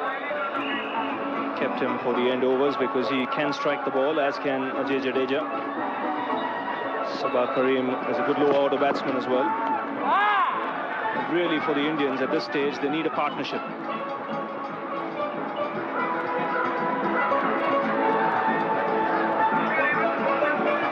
Three fast bowlers waiting for their opportunity. That's Sabah Karim, but to his right were the three fast bowlers, Kuruvilla, Debashish Mohanty and Harvinder Singh. They'll be looking to do exactly what the Pakistani bowlers are doing at this stage.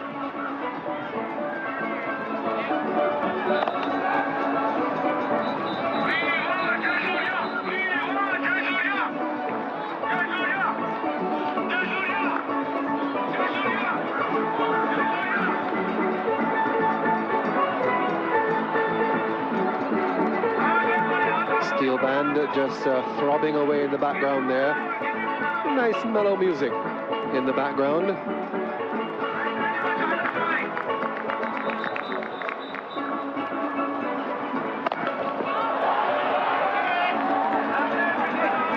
And the ball is finding the middle of Rahul Dravid's bat, but unfortunately for him, he's not getting the placement right.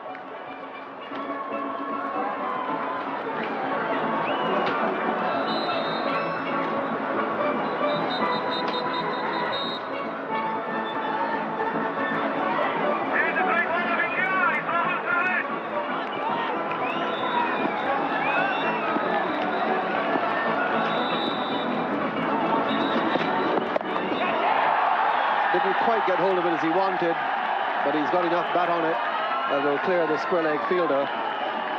Must have been an anxious moment or two when he found that the ball had come off the top edge. Wouldn't have been quite certain where it would have gone. Afridi running back. Again, this one hitting him high on the bat. Azhar Mahmood dismissed Tendulkar with a similar sort of delivery. This gets the impression that he skids on to the batsman.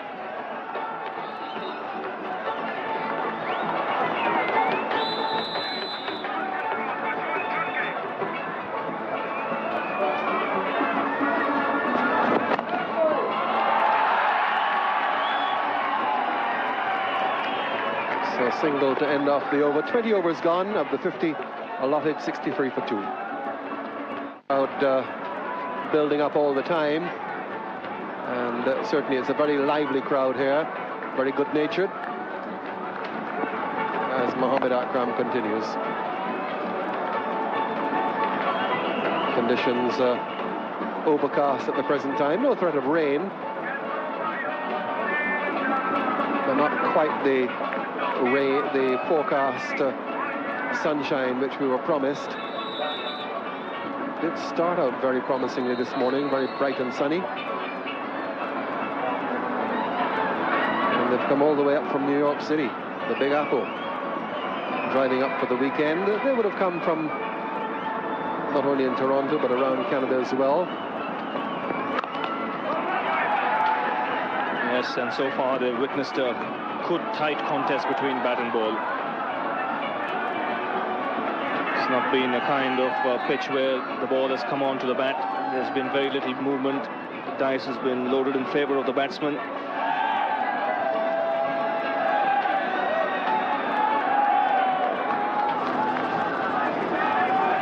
There's a shot from a helicopter recorded of the Toronto Cricket Skating and Curling Club, where the Sahara Cup, the second Sahara Cup, is being contested this year. The first one last year, of course.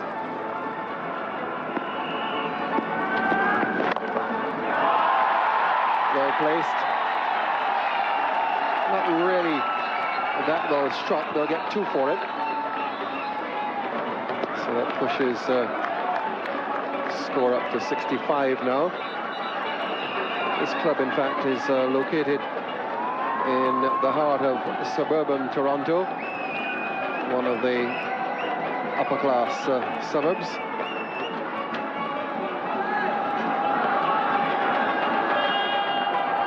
Yes, it is a very pretty setting, this. Reminds you of a nice English county ground. Plenty of greenery around.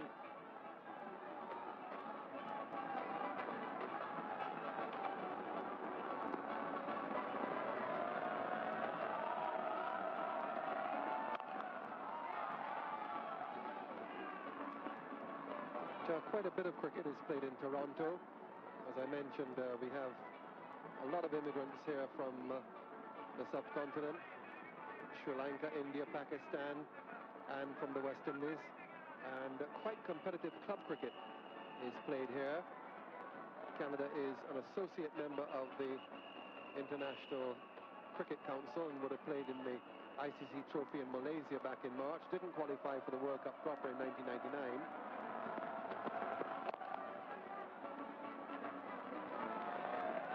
And they were coached by the former West Indies batsman Larry Gomes, who's playing here still.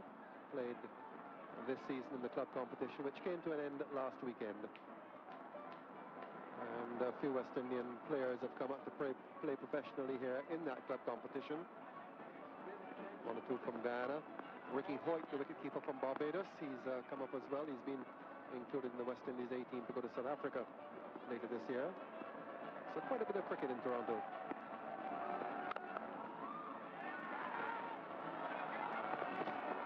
Well, if that had hit, Dravid seemed to be a little bit slow in taking off. And the return coming in from Saeed Anwar, if that had hit the stumps, it might well have been bye-bye. Saeed Anwar with that throw. Rahul Dravid stretching out there, he would have made it. Stretching right out, but he did seem a little bit lax in getting home. And Saeed Anwar having a long time to aim at the stumps. Saqlain Mushtaq now, the very promising right-arm off-spinner. One of the two players who's come into the Pakistan side after a season in the county championship in England. He plays for Surrey. Mohammed Akram playing for Northants. So he would have had a lot of match practice during the season, and a very highly rated off-spinner. The first time we're going to have a spinner in the attack. Yes, after a good job by the Pakistan fast bowlers, now the bowling in the hands of Saqlain Mushtaq. He's a terrific off-spinner, quickest to 100 wickets in one-day international cricket. Like we keep saying, he's someone who keeps improving with every game. He's still a very young man with a lot of cricket ahead of him.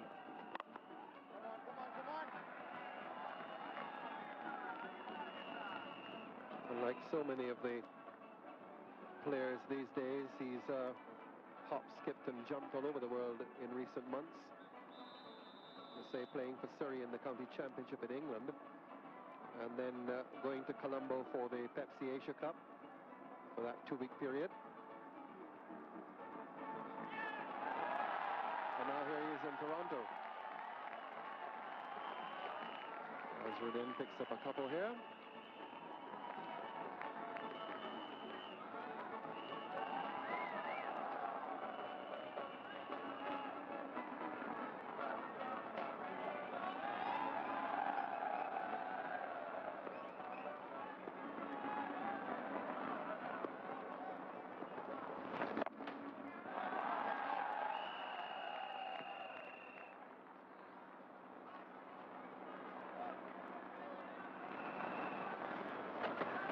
This is how Saurav Ganguly was dismissed. Again, surprised by the bounce from Mohammed Akram.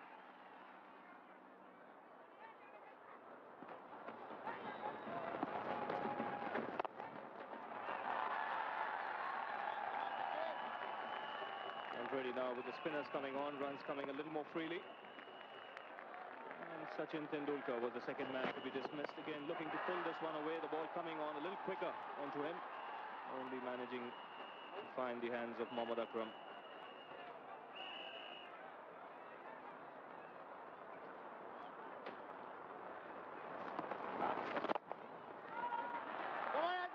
A really significant feature of the fall of those 2 wickets were that they were one after the other. Tendulkar and Ganguly had put on 52 for the first wicket, and they were out at that score. So that 2 new batsmen had to come in and settle, Dravid and Azruddin.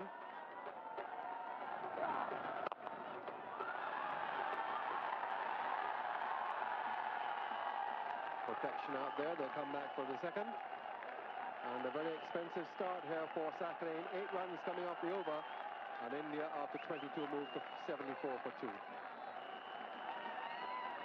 Appreciably early on by the number of wides, and there are those 2 wickets falling right after each other, one after the other, very quickly.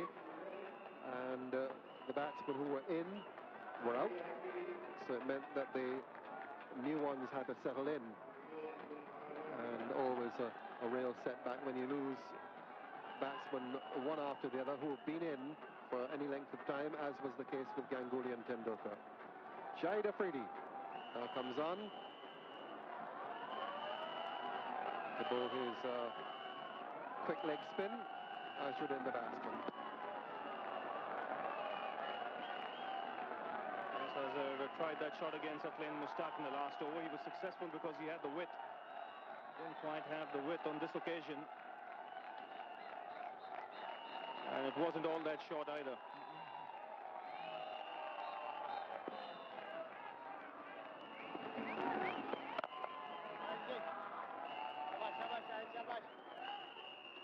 Shahid Afridi is not the orthodox leg spinner. Someone like Shane Warne or Mushtaq Ahmed. Just push it through a bit.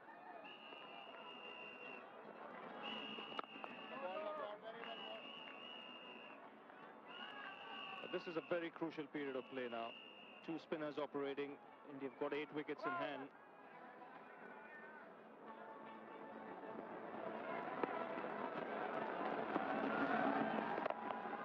And batting should become relatively a lot easier now.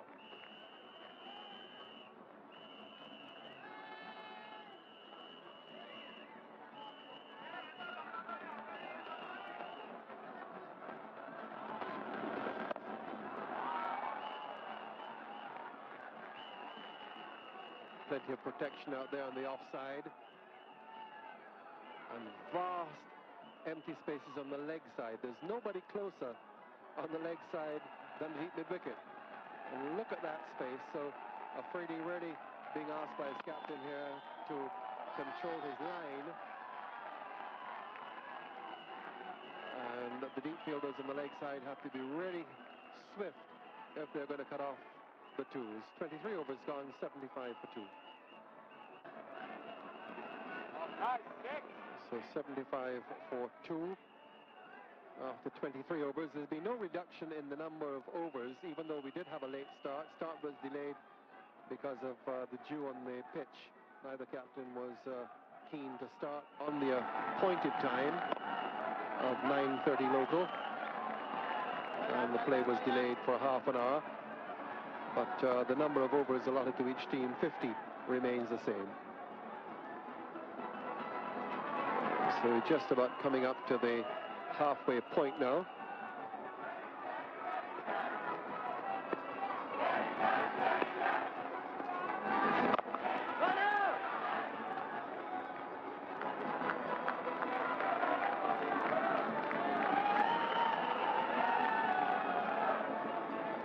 You mentioned that Sakleen was the quickest to 100 wickets in one-day internationals. He's only 20.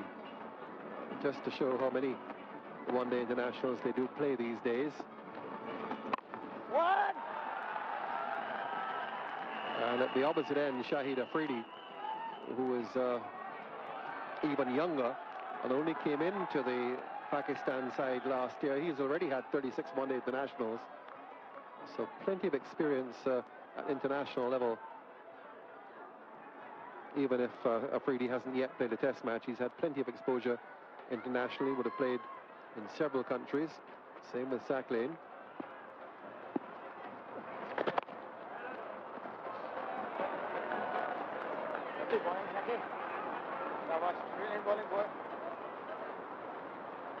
Afridi just taking a little time there to please his supporters.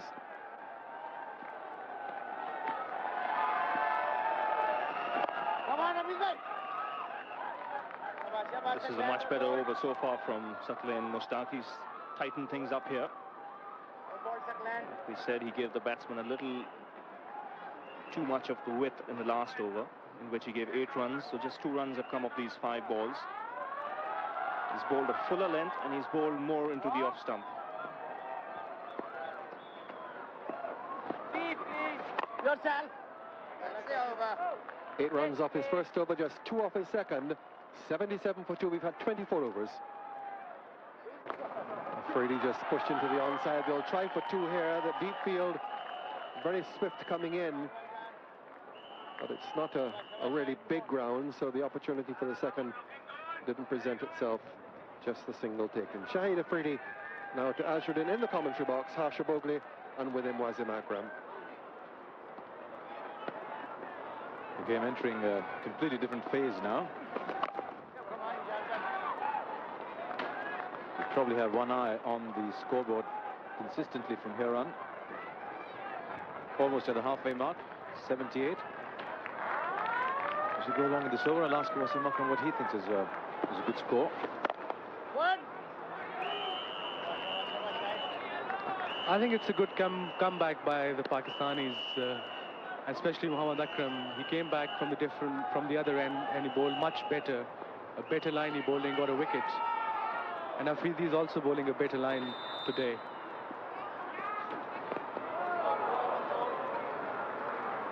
He's a phenomenal new talent, isn't he? Almost a made-for-television talent, isn't he, Shahid Afridi? Yeah, definitely. He's a bubbly character, and him and Mushtaq are definitely 2 bubbly characters we have in the team. You get the feeling just watching Shahid Afridi that he knows he's a bit of a looker. Yeah, I think he knows it. The best thing about him is he enjoys his game and he tries his best on the field, and that lifts the team up at times. That best of 3 for 33 was at the West Indies at Sydney in the 96-97 season. It was a crucial series for him, wasn't it? Because people thought he was a big flat track batsman. It's 80-4-2. Absolutely, but Rahul Dravid.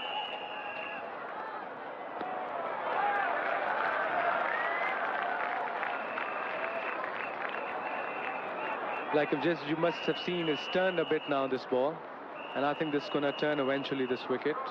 And coming back to Afridi, he's really did well in Australia, and he was one of the reasons he won the... That's actually a very, very good shot from Azharuddin, because that ball just seemed to hiss back at him. He controlled it pretty well. Yeah, that was a good shot from Azharuddin. The ball bounced and turned into him. It's a lovely player of his pads, Rahul Dravid.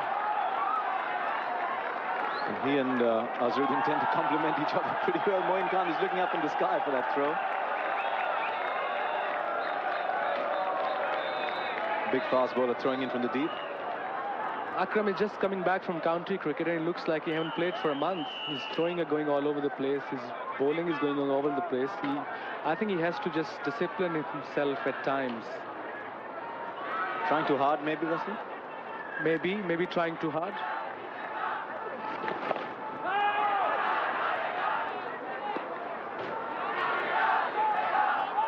It looks to me Saklan is bowling, he's running in too fast, I think, and he does it at times when he's under pressure in the first game. So I think somebody should talk to him and tell him to just relax and bowl slowly. Tragedy, Wasim doesn't have a earpiece there. And he's bowling wide of the crease. He should have gone closer to the crease and bowled from outside off stump if they need to get a wicket. And they do need a wicket. Well, that's not a bad way to end the over. 84 for 2. There, how close can you get? How close can you get? The best thing about Afridi in this spell is he's just bowling it to whatever the field he has. He's not trying to turn the ball from leg stump. He's just trying middle and off. And that's why I think Azharuddin is getting a bit of trouble.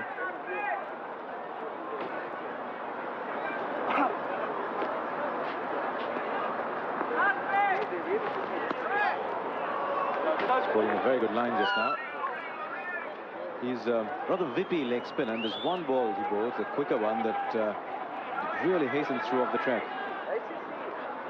And that ball he bowls really, really quick. And he got lots of wicket on that faster one, but now everybody knows he bowls a faster one. But today I've seen him after 2 months, he's bowling much better today. I've seen him 3 months ago, 4 months ago. out. Rahul Dravid had some unusual dismissals in recent times, and he'll be very, very disappointed with that one. Shahid Afridi gets the wicket. There was a great catch by Ijaz. You can always count on Ijaz while he's fielding anywhere. And he can win you games just by his fielding, and he has been doing it for a long time. There was a difficult catch. There was a... Just have a look. The ball bounced a bit. It's a good shot, full blade shot. Looked with one hand, and he got it. You can always count on Ijaz while he's fielding anywhere, mid-on, mid-wicket, anywhere. So Dravid's gone. He's made 23 from 41 balls. It's 85 for 3. Ajay Jadeja comes in, a bat and a smile for company. It's Ijaz, though, should be smiling. He's just taken a stunner. Great catch by Ijaz Ahmed once again. He's done it in past, and he's did it today.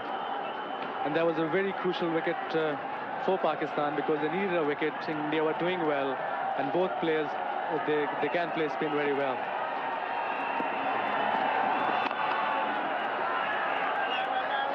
Very busy batsman, Jadeja, but that was just the kind of catch that could lift a side. I always believed that fielding can lift your side at any stage, especially in one-day cricket, and that just showed that lifted the Pakistan team up. So good over from Afridi. It's 85 for 3. Saklan. Really, so much depends now on Azharuddin. He's got Jadeja for company. Only recently they set up a world record 5th wicket partnership. And both of them got great hundreds, and India lost by 2 runs.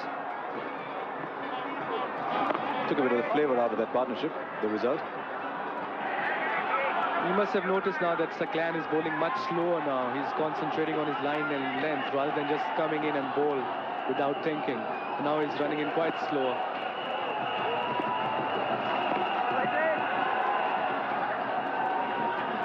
It's just that stage in a match, isn't it, when the batsmen are a bit unsure. They've lost 3 wickets. They can't afford to lose another couple here, at least another 13 or 14 overs. They can't take too many chances either. That is the key. I mean, this is a very crucial wicket for India, and if Pakistan needs to get a couple of wickets here, they're right on the top.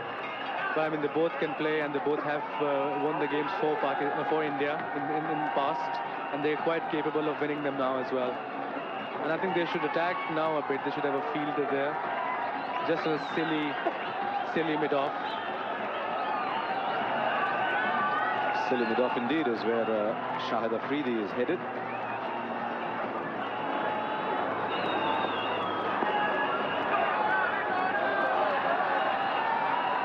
I believe if they have to attack, they have to have either mid-on or mid-off up. I think mid-off, if it's up, it'll be a good idea.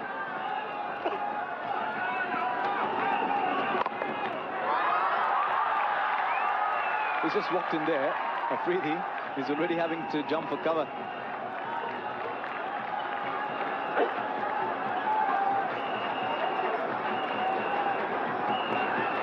There was a fuller ball. He just tried fuller ball to new batsman. And I think it's a very good idea by Ramiz to have a silly mid-on for Azharuddin as well, because he just lost a wicket. Not a very good idea, Wasim, if you are Shahid Afridi just now. 28 overs gone. It's 88 for 3. New on television every day. You probably have never seen that before. Those are 2 stump cams. You can see both of them simultaneously. I'd love to see a replay of 2 stump cams going on simultaneously. It's revolutionized the way we've all got used to watching cricket.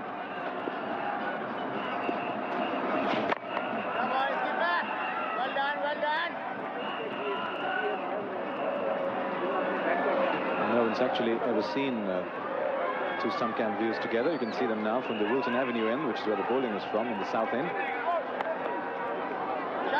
No ball.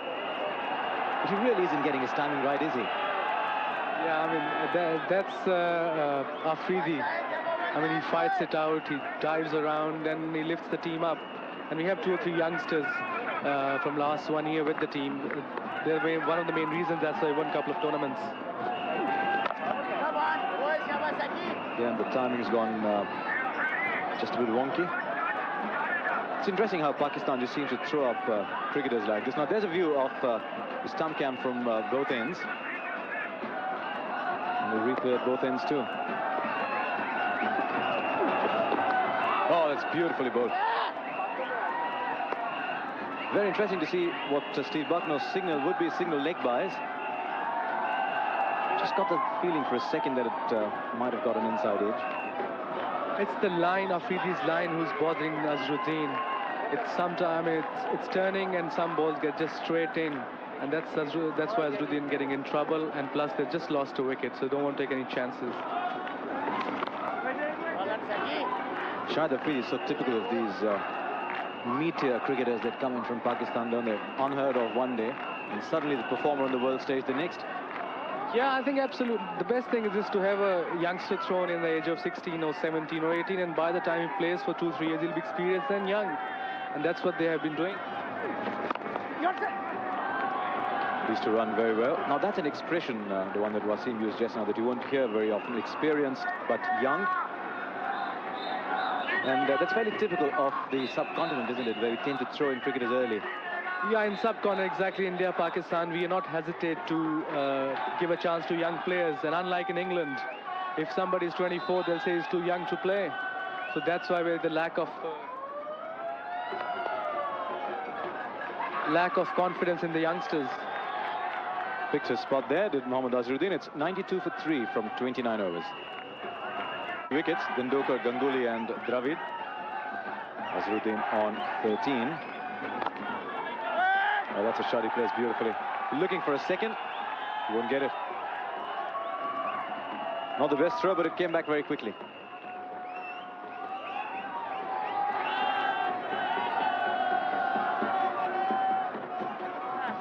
Saklan has to take his time to bowl. He's again bowling too quick. He should just varies his pace all the time. New batsman, and let him hit 1 or 2 fours. You've got a chance to get him out as well.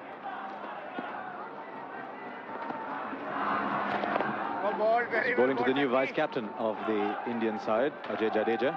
It's an elevation that's been widely praised back home in India. He's averaging 32.7 now. He's a much better player than that. One of the reasons is he tends to bat a little too low in the order.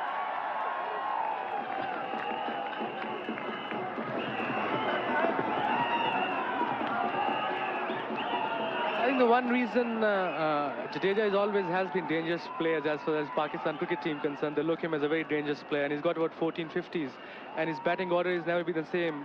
Sometimes he opens, sometimes he comes in number 6.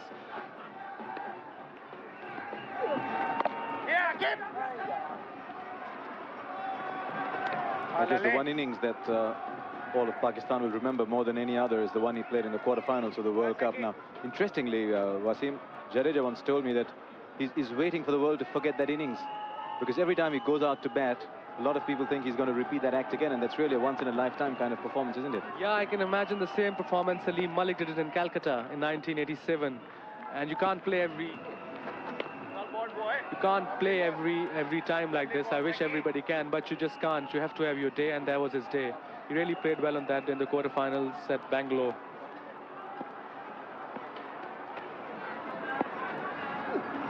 Saklan's going through his overs very quickly. It's 95 for 3. What a stop. Saklan, another of these vibrant new cricketers on the scene for Pakistan. Bowls well, steady bat, and fields well. He's a confident young man, and he's looking much more confident after the county season.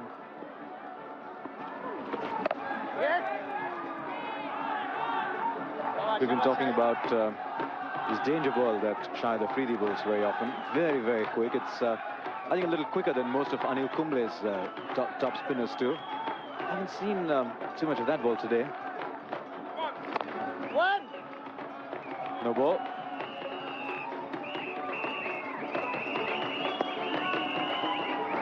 Whenever Afridi has to bowl a fast ball, we always wait for the ball to get reversed, mostly. That's the one reason he haven't bowled a quicker ball yet, but I think later in the innings he might bowl a couple. Oh, I think he tried that. That's gone. I don't think Mohammad Akram would have reached that side spin as quickly as that one from Afridi did. And Jadeja is absolutely bewildered. That was a quick ball, like what we used to do. Whenever Afridi used to bowl a wide ball, we used to find like little finer, that if it goes on leg side, he can always stop that. But I think particularly that ball, he didn't tell anyone he's bowling the quicker ball.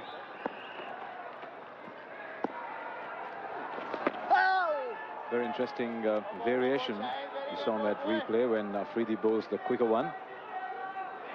Keeper has to be extra alert when he bowls a quicker ball.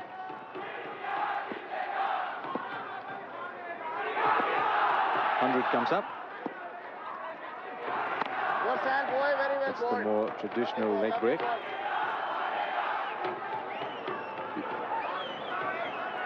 $100 up on the board.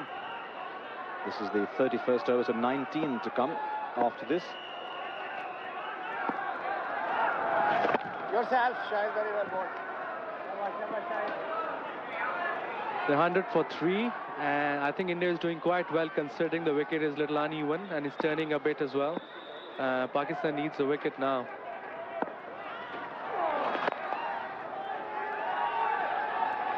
Single to round off that over. It's 101 for 3.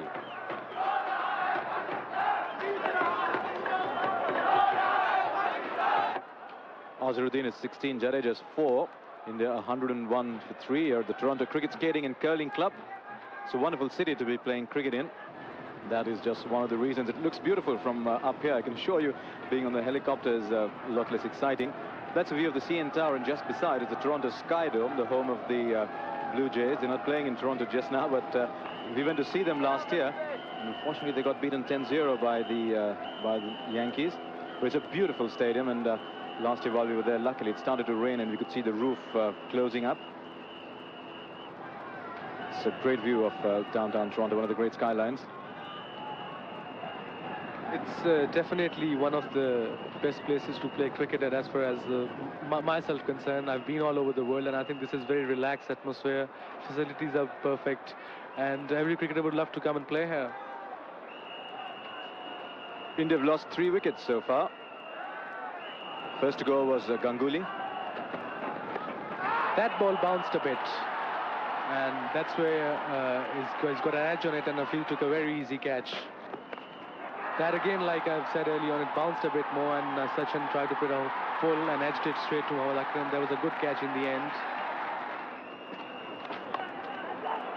Great catch by Ajaz. I think the only reason ball went up was because it bounced a bit than usual.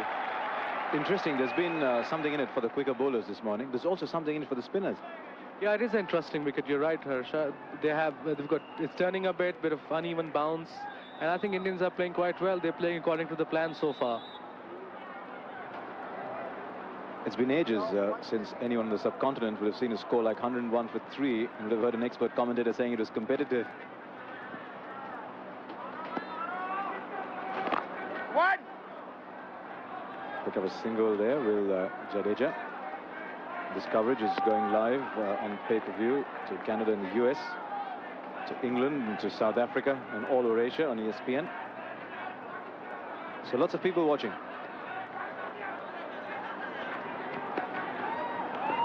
I think this partnership is very crucial for India. Come on, hello. They have realized what sort of wicket it is, and I think they could be happy with 200, 210. So they have realized they need wickets in hand for last 10 overs where they can have a go at the bowlers. If Pakistan gets a wicket, they'll be a better position. They're trying their best. Saklan is bowling well. They're attacking. That's a very good sign. Fielding is looking better. Oh, it's beautifully bowled. It always slips one in that holds its line. It's a ball he bowls particularly well in the end overs. Such a different bowler, Saklan, and very, very positive bowler. That's being a captain is nice to have him as a bowler. Look at this ball. It just held and went other way.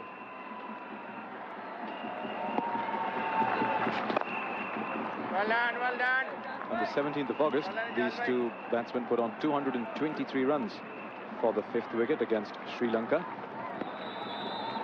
A little bit ambitious to expect them to get anywhere near that today.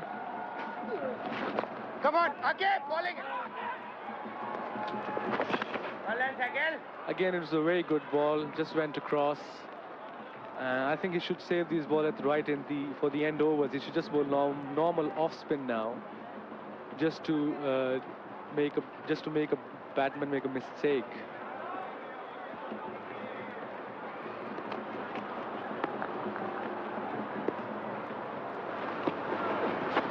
One. Single to round off the over. 105 for 3. That's the over. By these two spinners. Bowled now 11 overs between them. This is the start of the 12th. Yourself, Shahid. I think both the spinners are bowling quite well, and they have Pakistan back right into the game now, and they just need one or two wickets and they'll be right up there.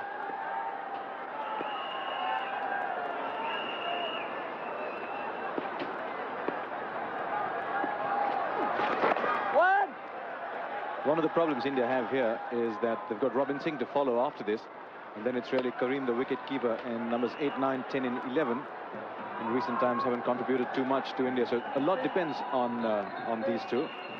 Kuruvilla is one of those, not known to be much of a batsman, so as you go down that list, Robin Singh has got a few runs in recent times. Kareem has been picked as the wicket keeper who can bat. Yourself, Shahid. But apart from them, not too much support in the late order.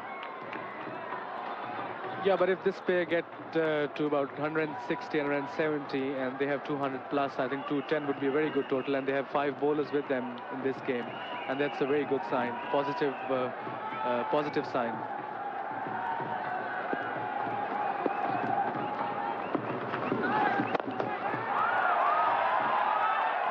Man down there. Jadeja was looking for a second. The throw came back very quickly and was very good too.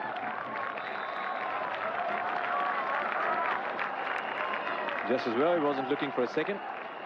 He'd been run out of half the length of the pitch. It looks Akid has improved his fielding in last 1 or 2 years, and that was a very good throw, right straight into the stumps.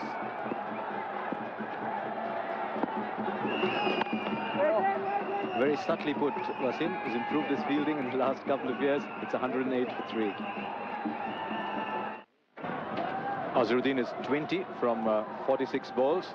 Jadeja is 7. Wasim Akram was talking a short while back of about Saqlain Mushtaq reserving some of his skills for the end overs. Ramiz Raja has promptly taken him off after a spell of 6 overs for 24. And I think we've got Azhar Mahmood coming back. That's a good change. I think in the last 1 year we have been winning a lot of one-day international. One of the main reasons we have is Saqlain Mushtaq bowling right at the death. I think he's the only spinner who started doing it, and everybody else is doing it now. It's difficult to hit him because he bowls this ball getting away from a right-hander, and that is one of the main reasons we have won 1 or 2 tournaments in the last 3-4 months as when Saqlain joined the Pakistan team. Azhar Mahmood's first 2 overs went for 14. He's only conceded 11 from his next 6. Wonderful comeback. Also picked up a wicket, that of Tendulkar, which one that bounced just a little more. India have got to get to 200 from here. They're looking at 92 in the next 17. That's touching 5.3 and over. Not too easy on this track.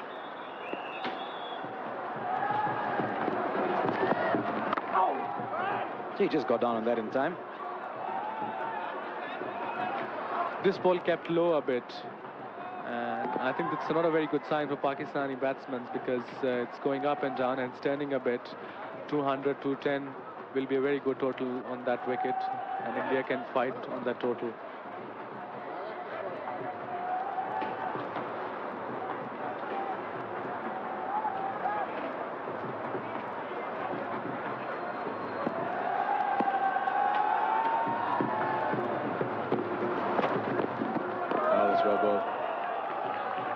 Normal action tends to bring the ball back into the batsman, but he occasionally produces this great away-going ball. Yeah, he bowls very well away. He got a lot of wickets in England tour recently, and he has improved. He looks improved. He looks much quicker than last year when we were here. And he's only young, 24. He can bat a bit. He batted well in England as well, so you've got a good all-rounder in prospect.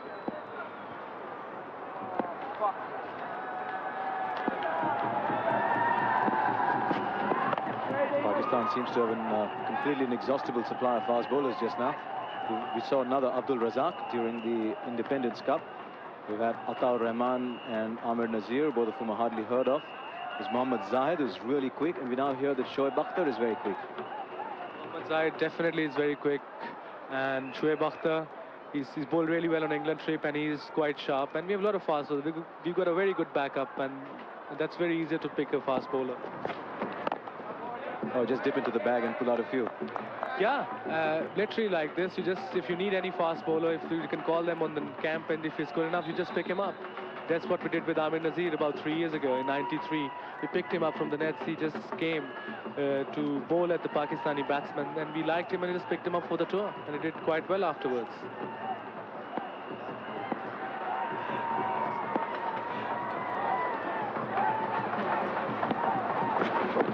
Oh, there's the away going ball again. This time I just suspect it kept a bit low. Kept low, but that's I've been saying that his natural ball is, I think, outswing to a right-hander. He should have bowled this all the time, especially on a seaming track, or even to a left-hander. He should just nip it back in and get his line right.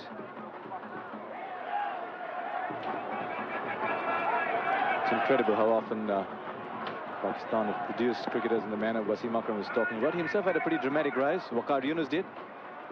Well, the most amazing of them all was Tawseef Ahmed. It's 109 for 3. Starts a new over. Oh, another wonderful effort in the field. They've really fielded well. Have Pakistan India 109 for 3.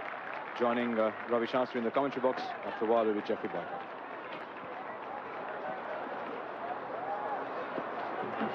Yes, the Pakistan fielders not making things easy for the Indian batsmen. They're making them earn their runs. And I think Ramiz Raja has handled his bowlers pretty well here. He's just broken things up now by not having spin from both ends. He asked Azhar Mahmood to bowl the previous over. And that's good thinking, because the game just seemed to be drifting away at that stage. And even in that last over from Azhar Mahmood, we saw the odd ball really seaming around a bit. Oh, it's important for Pakistan that they keep chipping away here, picking up some wickets, because that'll put the brakes on the scoring. From the Indian point of view, a partnership that would get them to a score of around 210 or 220. And this is going to be very close. Salim Malik is a very good fielder in the outfield. He's got a good arm. Azharuddin is very quick too between the wickets. Interesting to see if he's made his ground here, Jeffrey.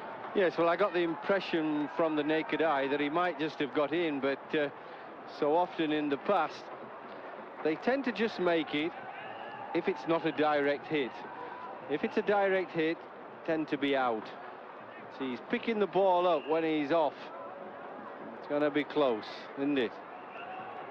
There you are, you see he has made it. And that's what usually happens. You get a direct hit, people are out. If the keeper has to catch it and just make that few inches of movement to break the stumps, the batsman tends to just make that extra yard of ground. Yes, and you could see from the body language of both the batsmen, Mohammad Azharuddin and Salim Malik, who wasn't especially elated after that throw. And even he reckoned that the batsman was in.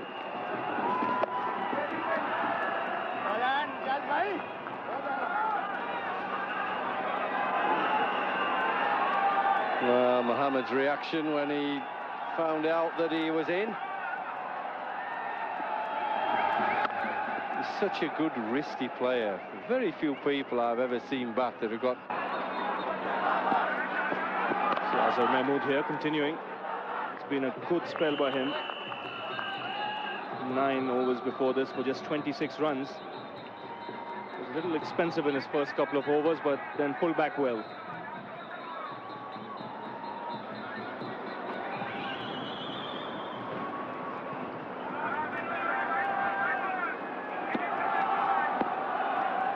And again, just opening out Ajay Jadeja on that occasion.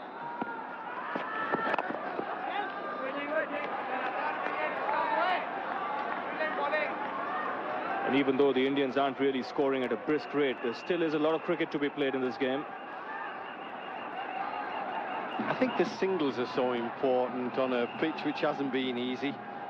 Now that the field is spread, only 4 men in the circle, you've got to make even the good balls, just drop it down, play dead hands, soft hands, pinch your singles. That's a good single, but it took him 3 balls to do it.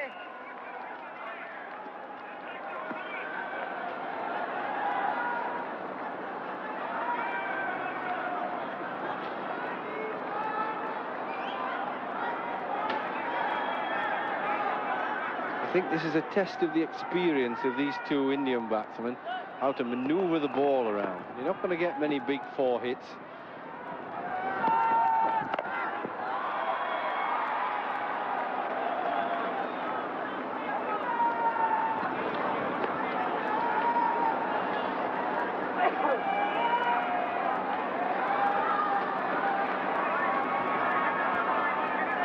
I feel that if India can get somewhere near 200 and set Pakistan 4 and over, yeah, I think they can fancy their chances a bit. They've got a good chance then. Now you see, that's a typical example. I mean, he pushed that quite firm and it went to cover too firm. If he'd have just dropped this ball, look how he pushes it, and it goes to cover too quickly. They cannot sneak the single. If he'd have just dropped it, just relaxed the hands as the ball hits, the wicketkeeper is stood back, cover couldn't have got in, and they'd have canted a single. And that's the art of playing for the ones. Well, I thought that was a good over for Pakistan, and that wasn't that well played by Jadeja for India. 115 for 3. Coming soon on ESPN. ESPN. In the end for Azhar Mahmood, 10 overs for 28 runs. Picked up the important wicket of Tendulkar. And 14 overs remaining now, and Afridi here continuing.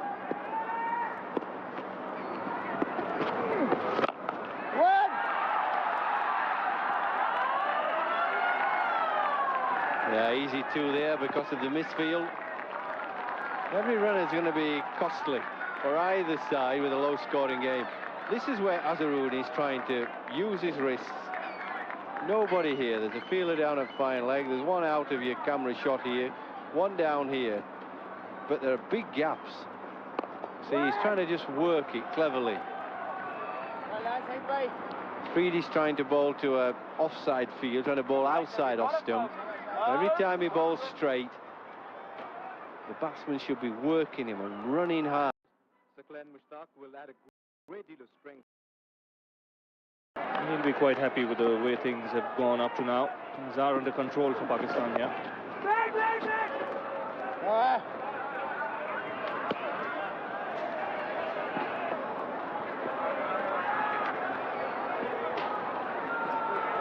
Yeah, no pace on the bowling, on the slow pitch, and spinner bowling to play the late cut.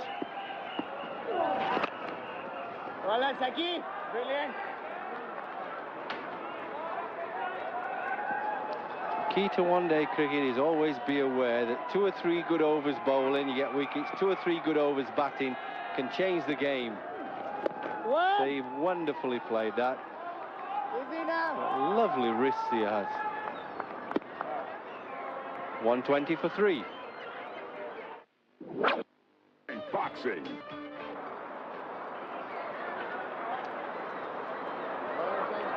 There you see, it's been steady progress for the Indians. They've been hampered by the fact that they lost those 2 wickets of Ganguly and Tendulkar.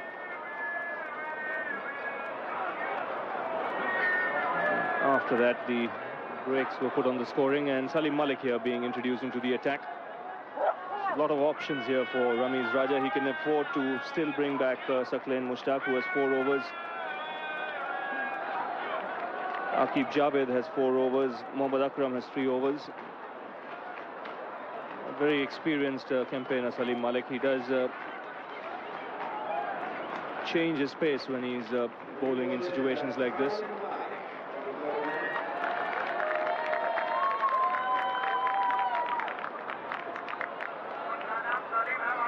Yes, he's a strange bowler, is Salim Malik. He's almost slow medium rather than medium.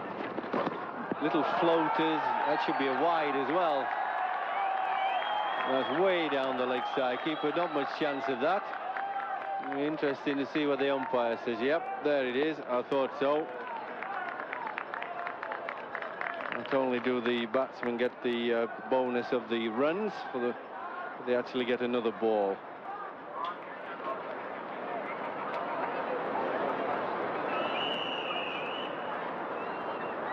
I think this is where India have got to try and cash in. Get one of these bowlers, Salim Malik. Yeah. He's a sort of bowler that if you play sloppily and get too excited, you can suddenly lose a couple of wickets to him. But if you play sensibly, really play well, you ought to get a few runs off him. Well, he does have this habit of breaking up partnerships, Salim Malik. Bowls with a quick arm action, but the ball really doesn't come out at the kind of speed you would expect.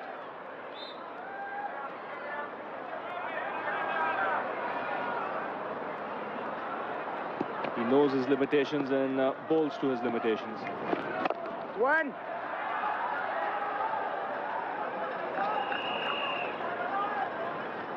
But this is the period of play now where India would need to go on at about 6 runs and over. They have to reach that score of around 200, 210. Because it won't be easy once Aqib Javed and Mohammad Akram come back into the attack.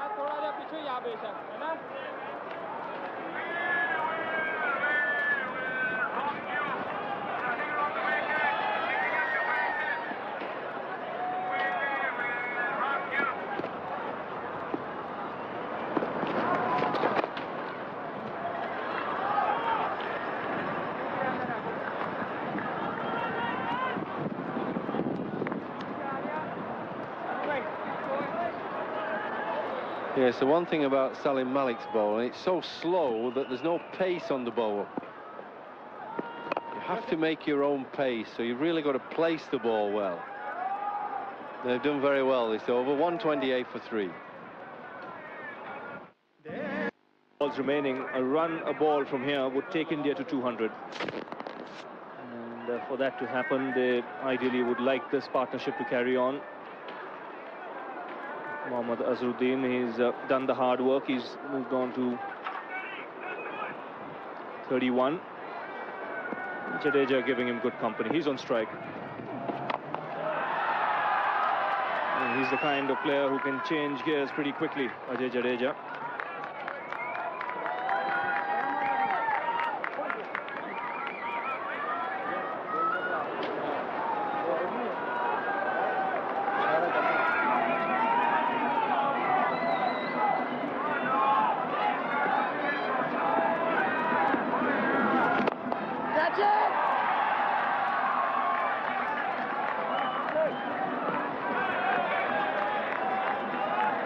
Azharuddin there was looking to hit it actually over extra cover.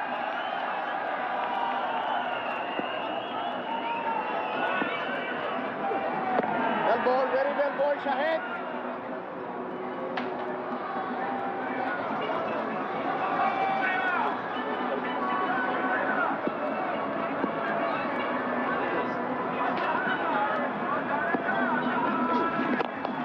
Goes down the track and he's hit this cleanly. This is the first 6 of the game. Like we said a little while earlier, he can change gears pretty quickly, Ajay Jadeja. Yes, you're right, Ravi. He's a dangerous sort of player. I'd always have him in my one-day side, Jadeja. Batting down the order as well. He pushes and pokes around, and then suddenly he'll get after the bowling.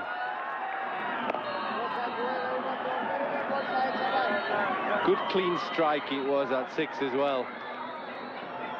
There was no danger of the boundary fielder going to have to catch it. It was 10 rows back. And again, and the result the same.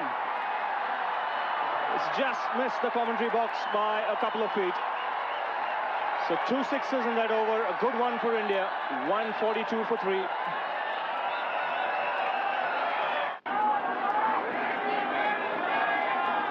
So suddenly, with 22 runs coming of the last 2 overs, the crowd has come to life. And good clean hits by Jadeja. This is the second 6. And the first one was, again, a good shot, hitting through the line and clearing long off quite comfortably. So immediately here, Ramiz Raja, sensing that the Indians are looking to cut loose, falls back on Mohammad Akram.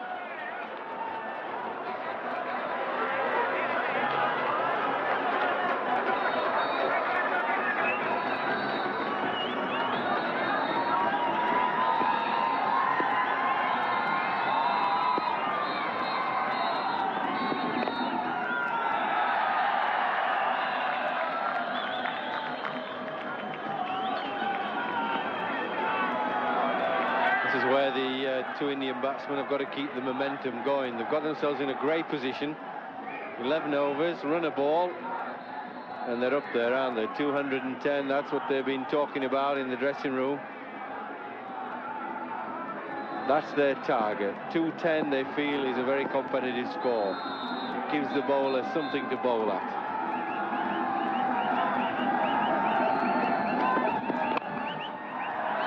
Yes, I think even though the Indian new ball attack is relatively inexperienced, they still bowl straight and bowl to their field. They field well. 210 is a very competitive score.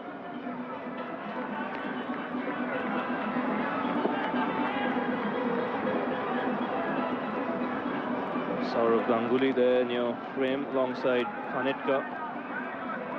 Definitely be asked to roll his arm over on this track.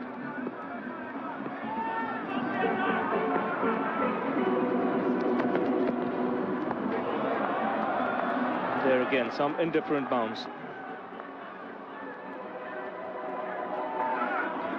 Yes, you're going to get that. I mean, you're not going to get a perfect pitch at any club like Toronto that basically plays club cricket.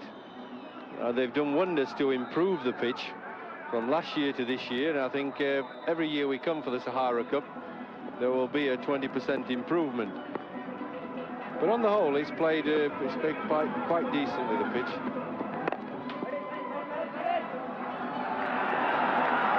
I think the ball that stops on the batsman, that contributed to the downfall of Ganguly and Dravid, is more upsetting for a batsman, the one that keeps a little bit low on you, because if you're committed to your shot, as Ganguly was and Dravid, and the ball then bounces at the last minute, it's difficult to stop your shot when you're attacking it.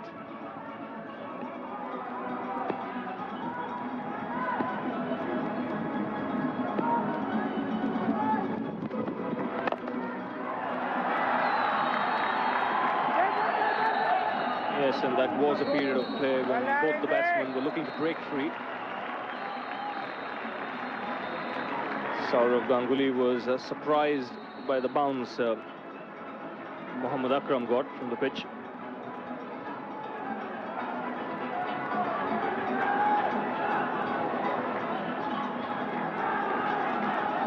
Yes, I think the problem for the batsman when it does bounce, it's a kind of stopping bounce. Rather than it just bouncing on a hard pitch and coming through quick at the batsman, it stops on you and you tend to spoon it a little bit in the air. And that's the problem.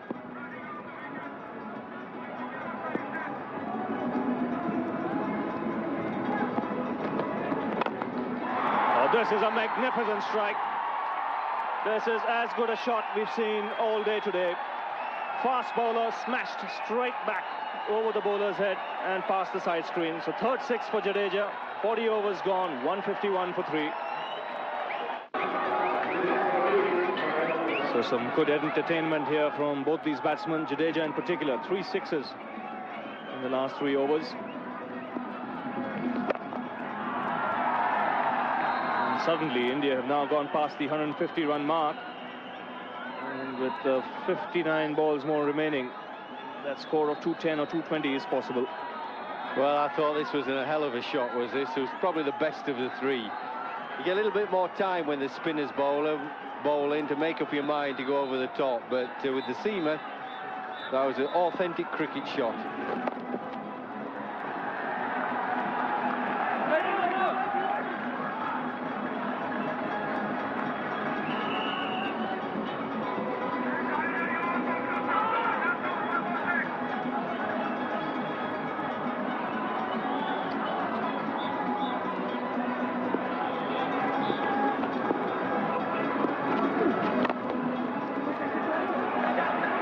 Jadeja is the kind of player, when he winds up, he does get some terrific bat speed.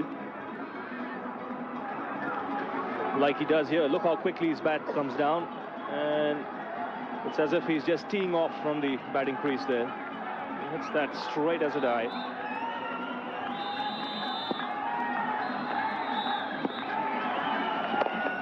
Come on, boy.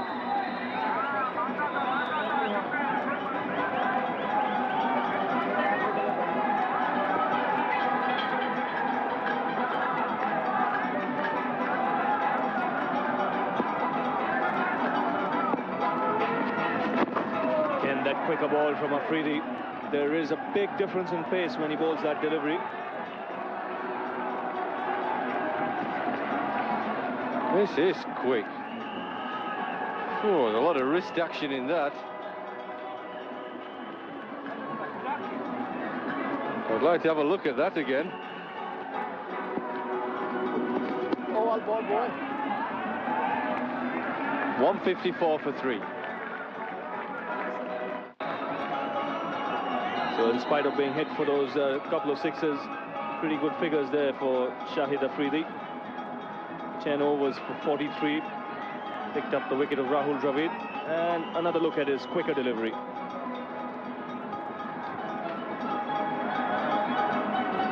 Well, he does beat the batsman with pace. That's quicker than England's fastest paceman.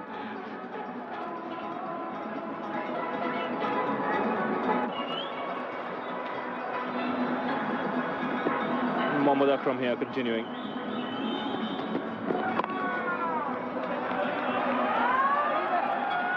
Nazharuddin here doing the right thing. He knows Ajay Jadeja is hot at the moment. It's important that he keeps giving him the strike.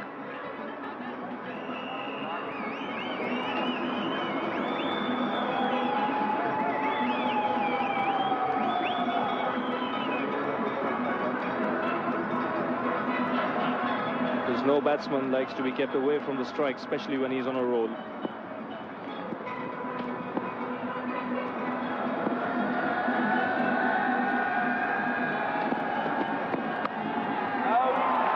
Get only a single that time.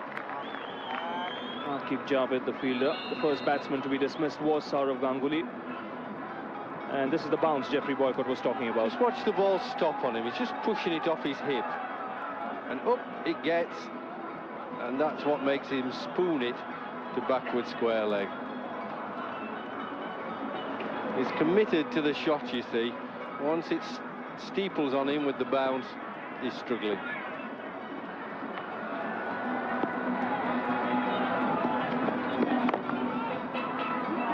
Again, they look for two here. And get it comfortably in the end. The Indian captain was the second man to be dismissed. Yes, I'm not sure how short this was, and I thought he was getting just a little agitated with Sachin.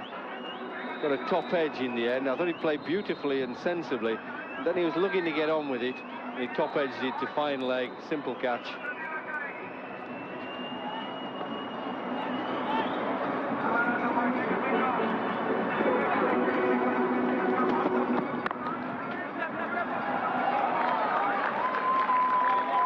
Third man to go was Rahul Dravid, out to a brilliant catch by Ijaz Ahmed. Yes, Rahul Dravid was out to a brilliant catch, but at the same time the ball just bounced on him too. He was committed to the shot, looking to hit it square. Ball is shortish and wide, but it got a bit big on him and he couldn't keep it down. And that's what I say, if you're playing an attacking shot and the ball stops on you and bounces, lifts a bit, you're struggling.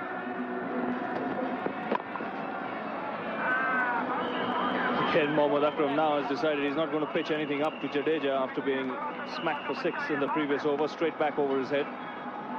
He's decided that he's just going to alter his length a bit, try and tuck up the right-hander.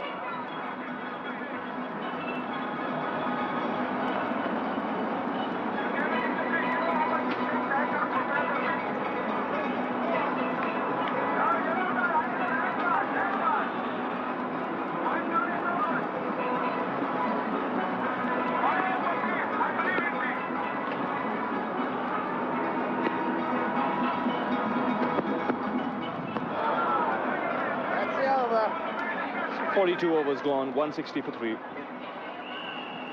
Through to the end of the Indian innings, it'll be Tony Kozia who's with Wasim Akram.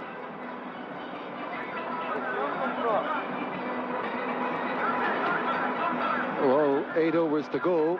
130 is the cut-off point.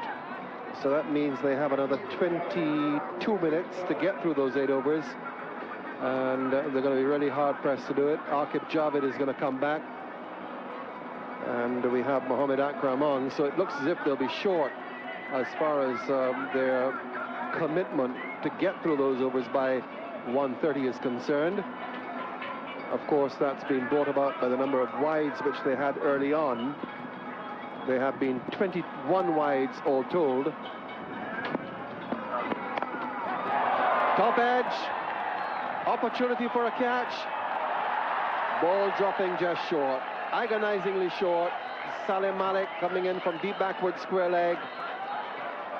There was also Mohammad Akram coming in from fine leg. That ball bounced a bit again, and Salim Malik was far behind, and it just dropped before him. Look at this ball, just bounced a bit. He tried to pull it and just fell short. Salim Malik about 2-3 yards. Good try.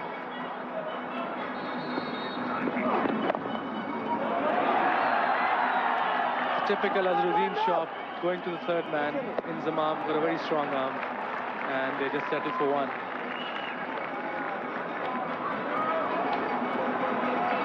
There really is nobody in world cricket who uses his wrist quite as adeptly as Mohammad Azharuddin.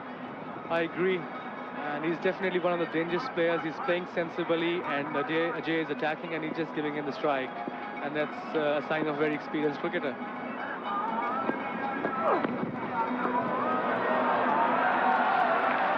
Leg side wide, called by umpire Steve Bucknor. They've tended to be quite strict on the leg side wides today. And even though we have had 21 and now 22 wides overall, there have been occasions when the umpires have been lenient to balls outside the off stump.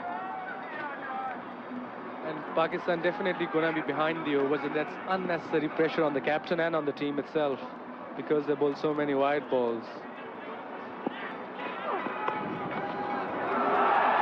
Oh, that's skidded through. That'll go for 4. Just through the gloves of Moin Khan. Little deflection. And just the fact that the ball dived eluded Moin Khan.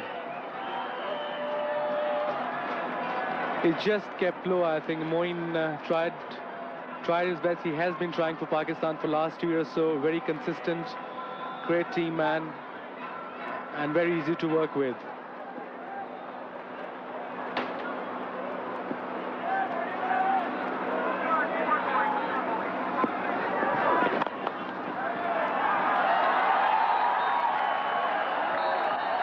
Salim Malik, who's already shown what a good arm he has. Perhaps not on this occasion, but the fact that he does, and they know that he does, have a good strong throw, limits them to just a single. Salim is still one of the best fielders we have in Pakistan team. You can rely on him under pressure. Whenever we needed a run out in a crucial game, Salim Malik always produced one. And he has been a great player for Pakistan team last about 15 years.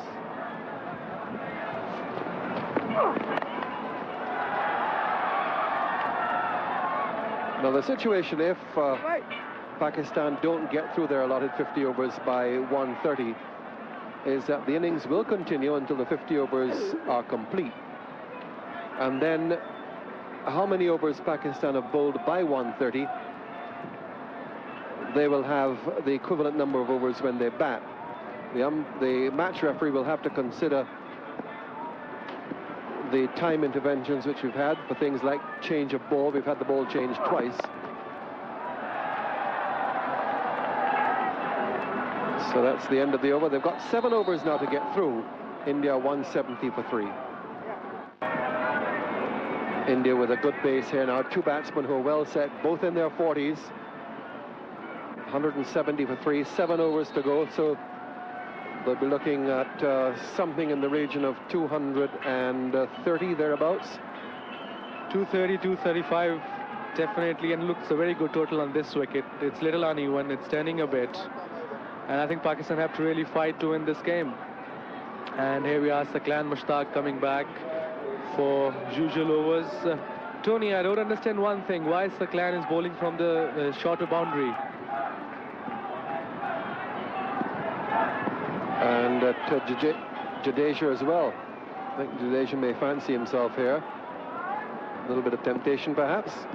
He's got protection down there. He's got a long on and a long off, but they've got to be back in the stands, I think. Catch it! There he goes. And he really does need to be in the stands. The umpire signals a 6. He just manages to clear the deep mid-wicket. I remember last year when we played here, that was a good shot, full belly shot towards mid-wicket, over the fence for 6. I remember when we were here last year, we bowled Saqlain from the other end because it was a bigger boundary, and I don't understand why he's bowling from the shorter boundary.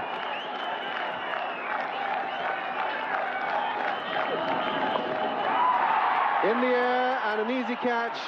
Jadeja goes for 49, falls 1 short of his half 100, 176 for 4.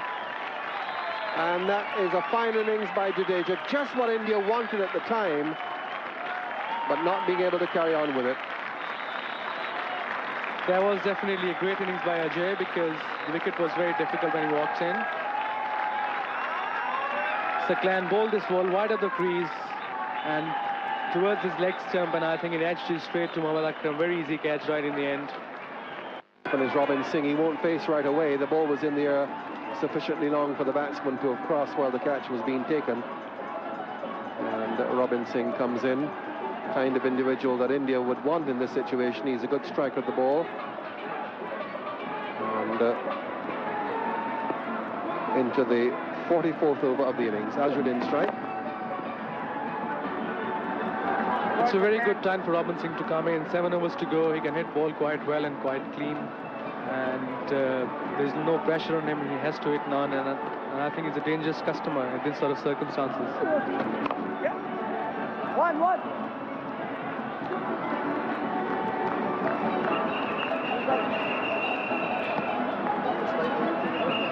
Leg stump. Edged it straight to Mohammad Akram. I think that's his strength, Saqlain. He bowls wide of the crease right in the end and bowls away from a right-hander. That's why he gets a lot of people out like this, edge towards short fine leg or sweep, square leg. So Robin Singh here will have his first delivery. You hear talk about the separation of the game these days with Australia, England, certainly picking different teams, different individuals. Robin Singh certainly would qualify as a one-day specialist. He's been in the game a long time, has not yet played Test cricket for India, but has played a lot of one-day international, has now become almost a settled member of the one-day side. Medium pace bowler, very good fielder, hard-hitting batsman, just what you want in a limited overs match. 29 one-day internationals to him.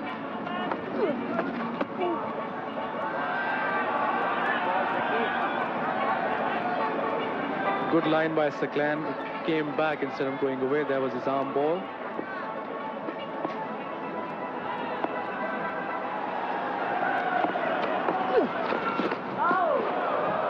That's the over.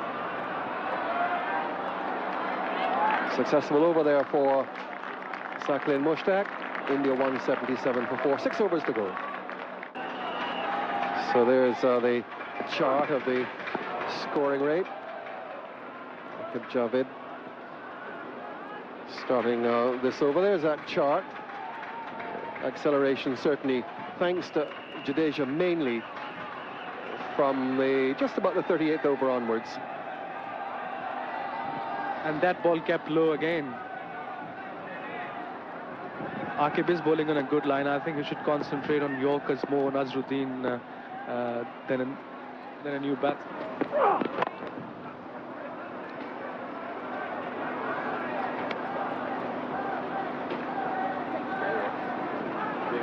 So with the score up to 178 for 4 now, this is the 45th over.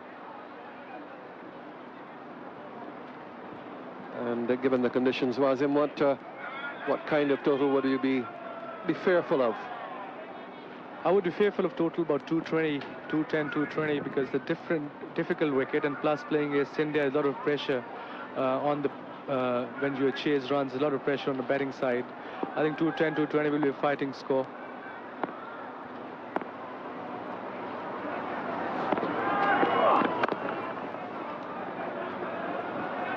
So Robin Singh gets off the mark. Just mentioning how long he's been in the Indian team. In fact, he came to the West Indies way back in 1989 with India. Born in Trinidad. In fact, played for the Trinidad youth team before emigrating to the land of his forefathers, where he's done very well. Will be 34 years of age tomorrow, Robin Singh.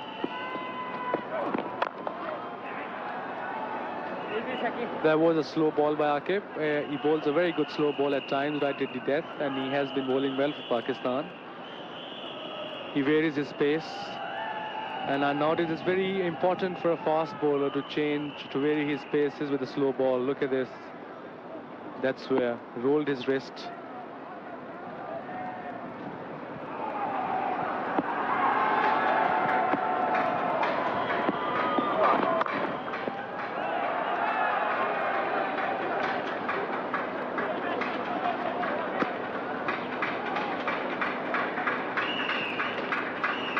India were sent in, which was predictable, and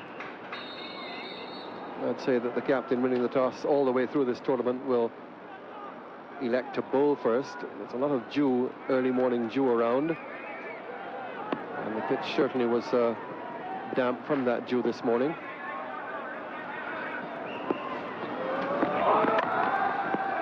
There's the Yorker you were looking for, Wazim. 181 for 4, and we have another 5 overs remaining.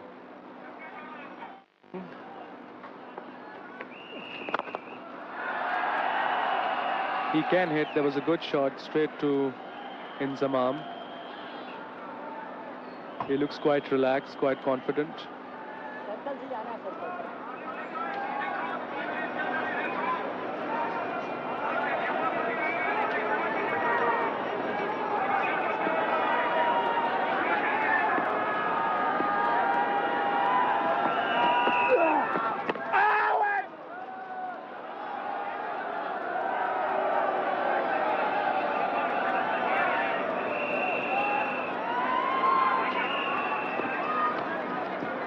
Looking to run it down to third man. Aqib! Hey! Oh, come on.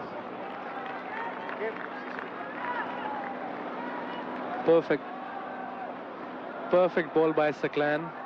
Azruddin is just looking to charge in now. I think after 1 or 2 overs, he's just gonna go and try to hit some runs. He's on 46.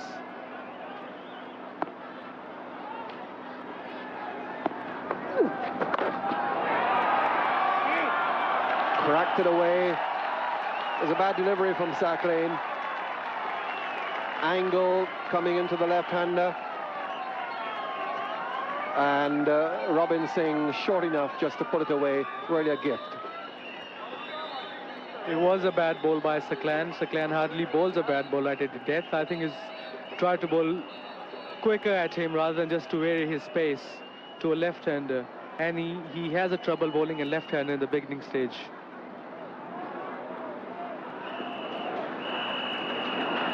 India 187 for 4.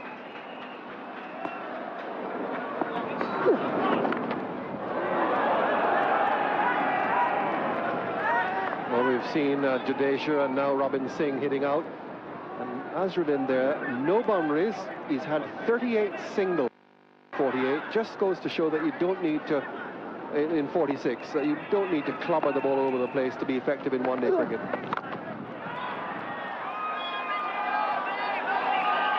We'll get the second here quite comfortably in the end. So finishing off the 46th over, we have 4 more to go. And India doing pretty well, 189 for 4. And you can see the acceleration there from about the 38th over onwards. Akib Javed now. And Azharuddin gets his 39th single.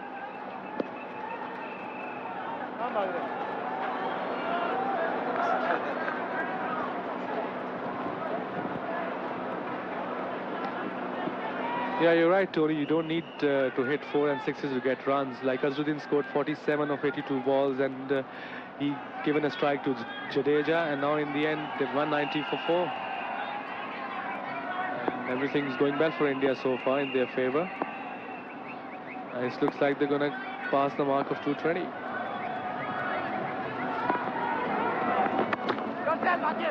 Well, this guy's slow ball again. Thing with Azharuddin as well, he came in when those 2 wickets fell very quickly. Tendulkar and Ganguly went with a score at 52, and he had to settle in. He and Dravid ensured that there wasn't a collapse, that they stayed together, pushed the score on to 85, and then he and Jadeja added 91.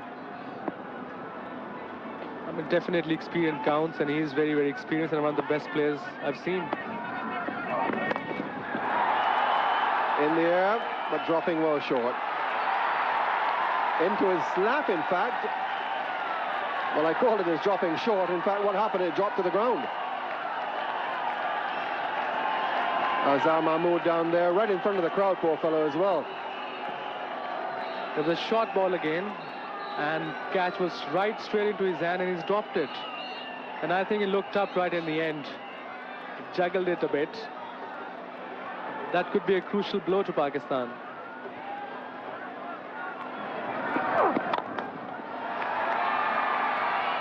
Brilliant save. Full-length dive.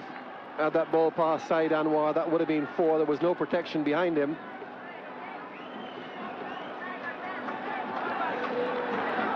Yeah, straight in his hands. He just looked up, and then he juggled it around on the floor. Catches in matches, catches are very important in one-day cricket, especially at the death.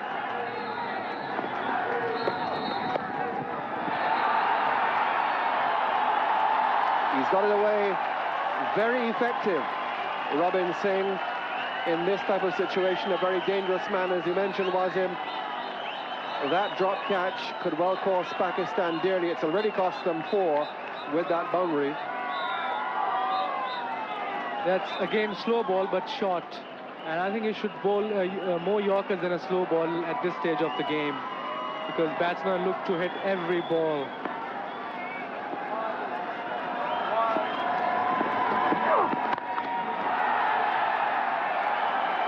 Just short of him. Shahid Afridi at the mid-off, ball pitching just in front of him. They get the single off the last ball. It's now just about 1:30, so that's the cut-off time. And India 197 for 4, but they'll continue the innings all the way through to 50. Sack Lane with over number 48, and a cheeky single here. Good backing up by Azharuddin. I mean, Saklan is so crucial for Pakistan team nowadays. He bowls so well. And Afridi was right at the edge of the circle, and that's the catch. He was just dropped in front of Afridi. It was a good try in the end.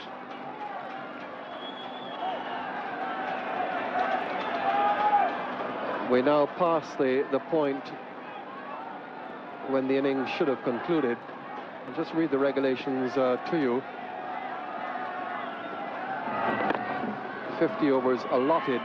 And the regulation states that if the team fielding first fails to bowl the required number of overs by the scheduled time for cessation of the first session, that's gone. Play shall continue until the required number of overs has been bowled, so that Pakistan will have to bowl their full quota of 50 overs. And then, unless otherwise determined by the referee, the innings of the team batting second shall be limited to the same number of overs bowled by it at the scheduled time for cessation of the first session. So it means now, for instance, that Pakistan would have only 47 overs to bat because of the fact that they only bowl 47 overs by the cut-off time. But that will be the decision of the match referee, Jackie Hendricks, the former West Indies wicketkeeper. And he may decide just to deduct a couple of overs for opportunities which weren't caused by the Pakistanis. And as you saw there, that wicket by Robin Singh, Saqlain picks him up as he tries to improvise. So that's 5 down now for 199. Here's Saqlain's wicket. This time he come closer to the wicket and bowl him off-spin, proper off-spin to a left-hander. And he changed the crease, come closer to the wicket, and that made the difference. Robin Singh, 16 of 15 balls. So there he goes, bowled by Saqlain, 199 for 5. New batsman is the wicketkeeper, Saeed Karim. He comes in to replace Robin Singh. Singh looking to improvise and being bowled by Saqlain.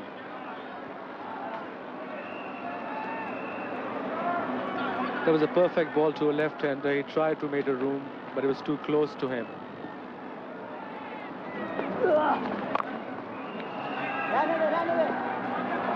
So that raises the 200 for India. 2 overs remaining, 200 for 5.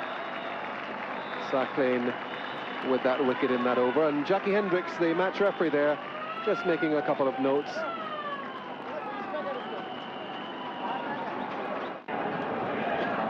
I think Aqib, it's good to bowl a length ball to a new batsman who's right in, and eventually if Azharuddin is facing, he should try to just bowl Yorkers. It's very difficult to bowl Yorkers as well because you need a lot of strength. And as far as myself concerned, I think you need more strength than a bouncer to bowl a Yorker.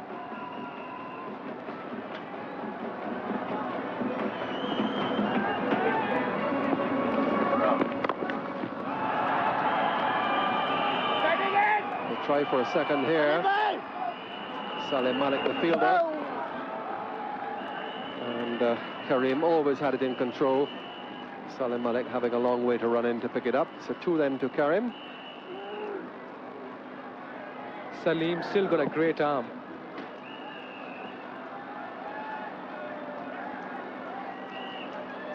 Yeah, we were looking at the fact that Pakistan only got through 47 overs by the allotted cut-off time of 1:30. And there's Jackie Hendricks, the ICC match referee. He's doing his sums there. And, well, I think he knows he's on camera.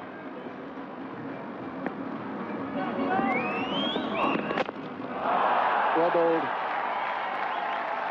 Aqib picks up the wicket of Saeed Karim with that Yorker. And India lose their 6th wicket for 202, halfway through the 49th over. That was a perfect ball, perfect Yorker by Aqib, and he just missed it completely. It's very hard to slog these sort of balls. So Sabah Karim, his lights out, bowled by Aqib for 3. 200. Your batsman is Rajesh Chauhan, the off-spinner. And welcome. I don't know the history of the relationship between these two men, but that delivery would suggest that there's something going on. That was a dangerous ball. And we have another no ball. Look at this. That was a dangerous ball. That was. Bit of pace in there, bit of bounce there. Will be good sign for Indian bowlers, Indian fast bowlers.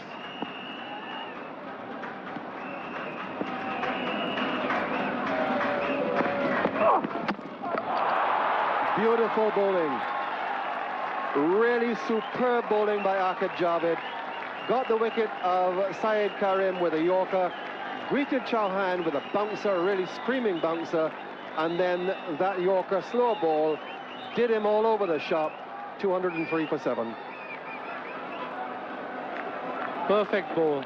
After a bouncer, 48th over, it's a perfect ball to bowl at a tail-ender, and then succeeded. He is really bowling well today, Aqib Javed. India 203 for 7. So, single for Abhi Kuravilla, the new batsman, to get off the mark with his first delivery. And Aqib Javed picking up his second wicket in the over. That was a perfect Yorker, like I said early on, right in the end overs. And Azharuddin on 49.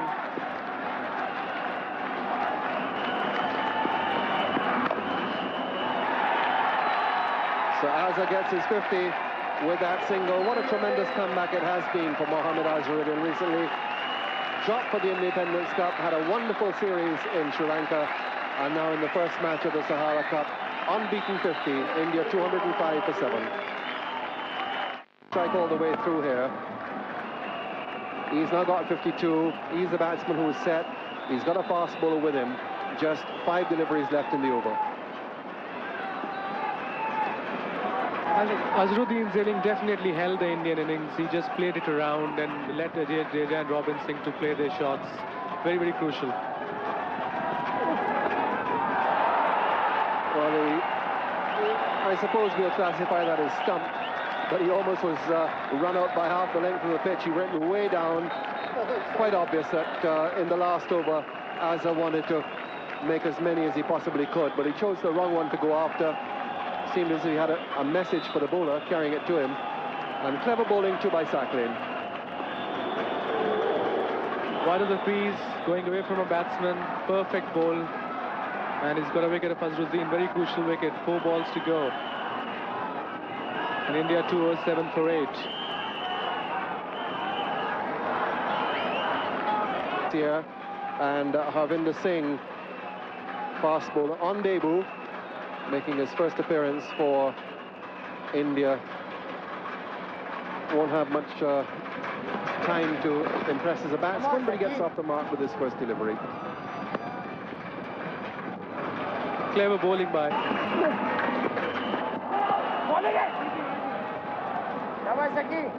In the end, he bowls, every second ball goes away, wide of the crease. Whenever he goes wide of the crease, he bowls away to a right-hander. And that's his success.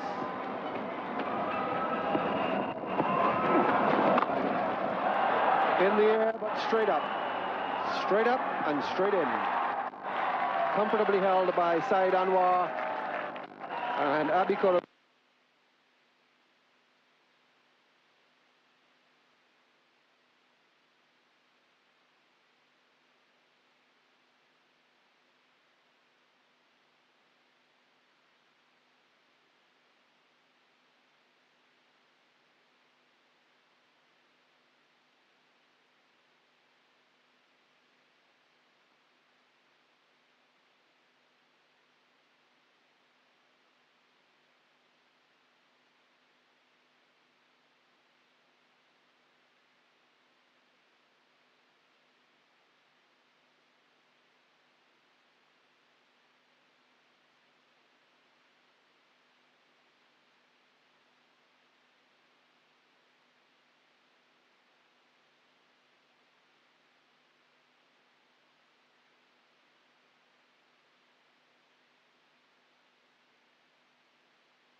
bowling nowadays. I mean, you can't charge him, you can't sweep him, so you just have to wait for his bad ball and hit him all over the place. But easy catch for Saeed Anwar. India 208 for 9. Finishes off the innings with that catch, and at the end of the innings, 208, sorry, it's Saqib Javid who finishes off the innings with a catch, and Sack Lane once more with 5 wickets in an innings in a one-day international. As you've heard earlier, Sack Lane, the fastest bowler to take 100 wickets in one-day internationals, and he really does pick up the wickets towards the end of the innings with great proficiency, as he has done here. That's his 5th wicket in the innings. The last one off the last ball. Here's how it went. Perfect ball by Sack Lane, and the way he's going, I think he's going to get 300, more than 300 one-day wickets very soon. And he's got about 5 wickets here. He's definitely one of the best off-spinners I've seen in recent years. And he gets the honour of leading the team off the field. He finishes with his 5 wickets from 10 overs. He bowled out his 10 and 5 for 45 for Sack Lane Mushtaq, who has helped pull India back with a collapse at the end of the innings. As you can see there, India at one stage passing 200 with only 5 wickets down. It looked very much as if they would go on to a score of something like 230, but because of Sack Lane Mushtaq, they were limited to 208. Mohammad Azharuddin with that top score of 52, 49 to Jadeja, and there's the Pakistan bowling. The top bowler there, Sack Lane Mushtaq. Definitely Sack Lane Mushtaq got 5 wickets again, and I believe Aqib Javid bowled really well in second spell as well. Very crucial spell he bowled. He got 2 quick wickets as well. So there it is then. India all out for 208 off the last ball of their allotted 50 overs. Pakistan will have to get 209 to win the match. We'll hear from the ICC match referee exactly how many overs they will have to get those, but we estimate that there will not be as many as 50 because of the fact that they didn't bowl them by the cut-off time. Harsha Bogli now is down there, and he'll have Saeed Anwar with him. Indeed, Tony, we literally waylaid him on his way back as he was running to grab an early lunch. Saeed, do you think that India actually made just a little more than you thought they would at one stage? Yeah, we were hoping about, say, 175 that we will get them out, I think. But Azhar and Ajit Ajita, I think Ajay played a very good knock, and he helped India to score 210 runs. We saw in the morning that the wicket was a little difficult to bat on. What do you make of it now? Well, I think it was a bit damp, it was a little wet than what we thought, but it won't make any difference because the sun hasn't come out for long.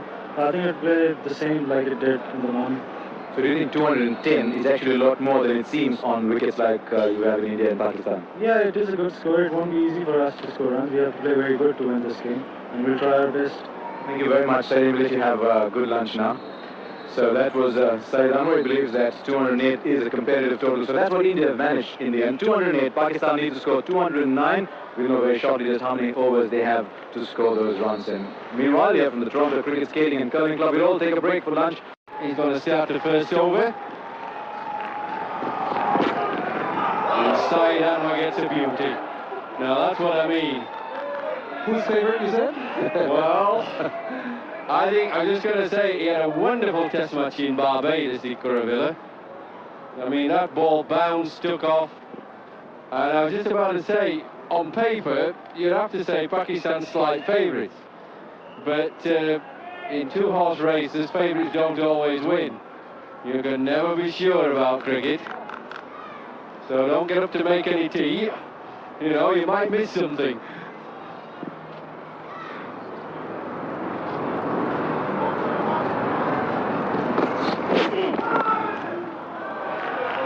So Pakistan on the way.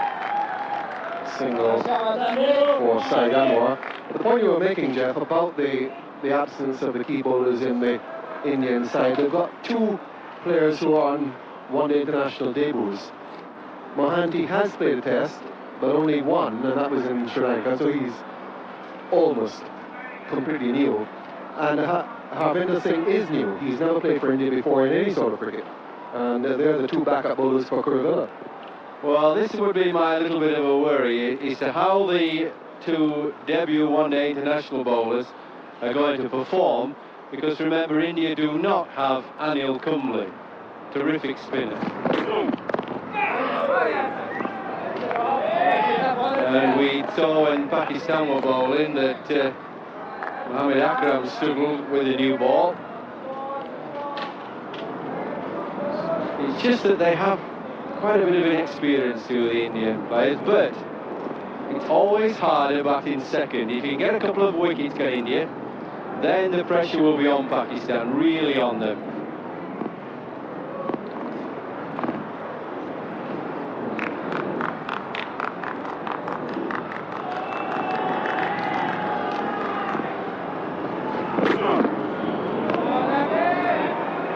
So Kuro got a lot of responsibility on his shoulders.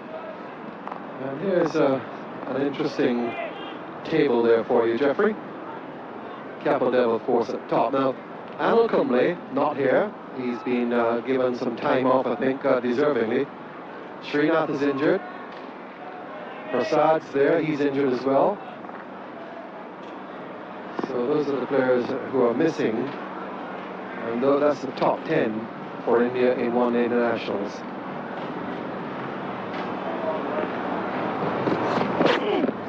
And now the Indian 11 on the field.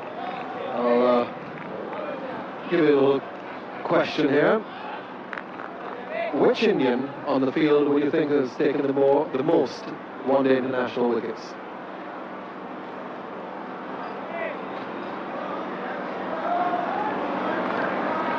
Sachin Tendulkar. That shows you how inexperienced the Indian bowling is, doesn't it? He bowls little dolly drops, doesn't he? Little dolly mixtures. That also shows you how devious you are, Jeffrey Boycott. You heard it come from the producer. He gave you the answer and you came up with it as yours. He's my best friend. I'm not sure the red ball is the best friend there. He's really hit him right in the tummy. Well, good over. India bowling well, Pakistan 1 for none.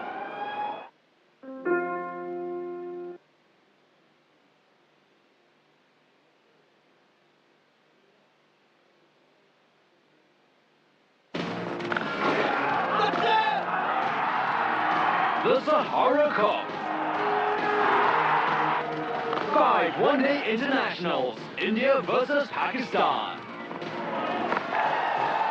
Coming soon on ESPN.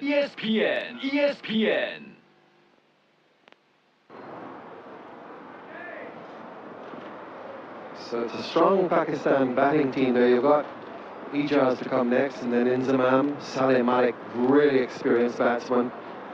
Keeper Moin Khan, Shahid Afridi, who can really give the ball a big hit. And then the 4 bowlers at the bottom.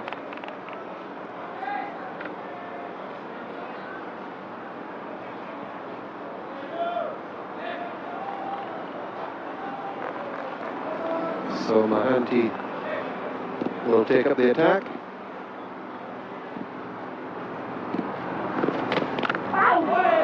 And very unlucky, finds the inside edge with that first delivery.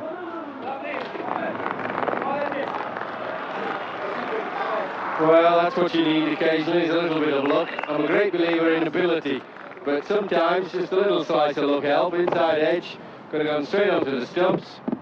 No footwork, playing well away from his body, and he can thank his lucky stars there.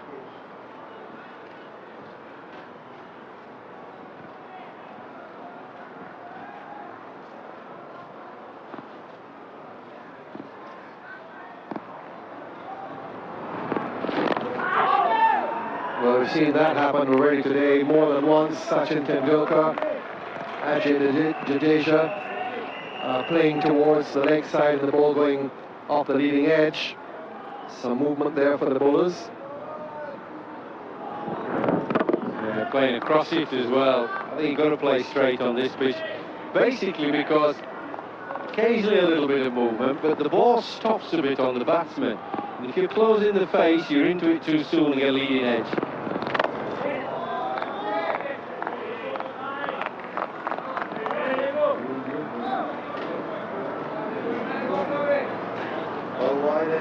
Devashish Mohanty, making his debut in one-day internationals, made his debut in Test cricket before he has come into ODIs, which is rather unusual these days. You tend to find the reverse to be true, that the youngsters do play one-day internationals first and then go into Tests.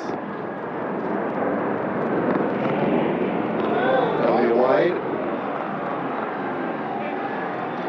And he had a very good Test debut against Sri Lanka in Colombo, match at the Sinhalese Cricket Club ground, the second Test of that recent series. Took 4 for 78 on his Test debut, and a couple of good wickets too. He got Jayasuriya, Mahanama, Aravinda de Silva in his bag.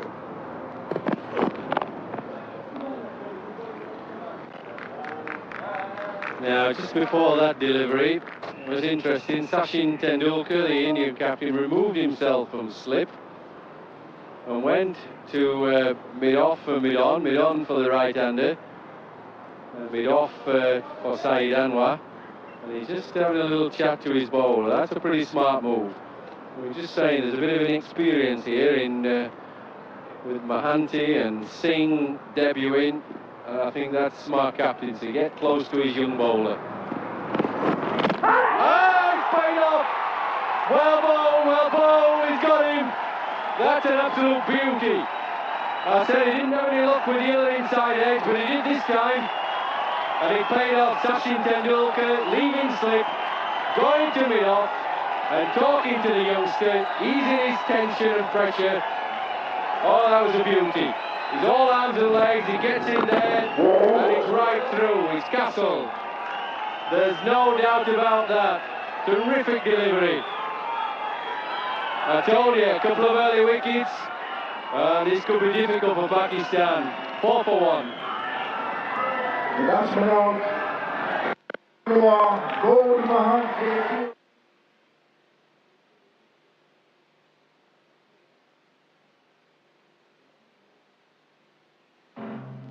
ESPN's boxing gives you a ringside seat for the hardest-hitting, toughest fighters from around the world. Seasoned veterans and up-and-comers compete in top-flight competition.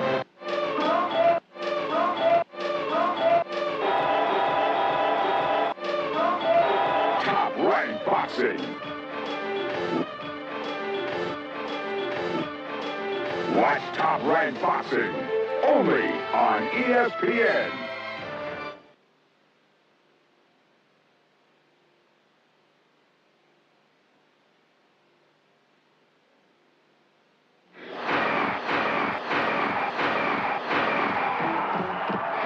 The attention and excitement as top US and international players kick off another season. It's Major League Soccer. The batsman is Ijaz Ahmed, an experienced player, but a really big blower here, struck by Mohanty.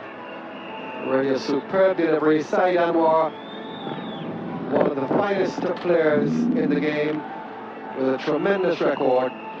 And what a sight that is, not for Saeed Anwar, but certainly for Devashish Mohanty.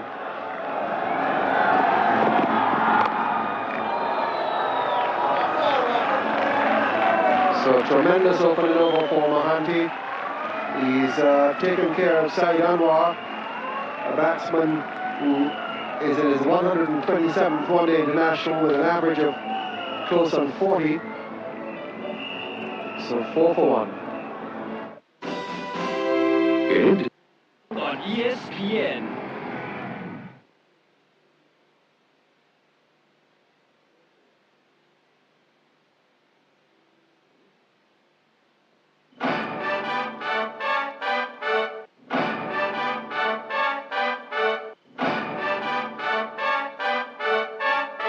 The Greek philosopher Homer wrote, "There is no greater glory that can befall a man than what he achieves by the speed of his feet or by the strength."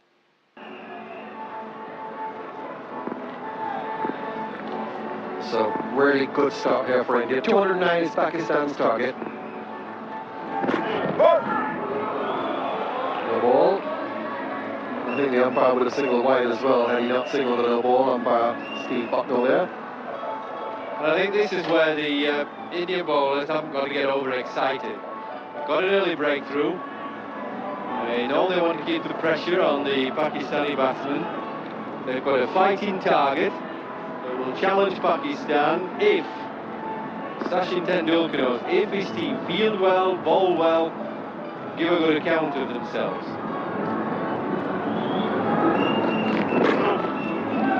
As we saw with the young Pakistani bowlers early on, except for Akib Javid, Azam Mahmood, Mohammad Akram, they were very wayward, gave away a lot of wides. That's what Kuravilla and his partners don't want to do. Keep a cool head. Yes, you want a bit of emotion and a bit of passion into the game, but you want a cool head. Think. Think. Keep thinking. Don't lose your cool.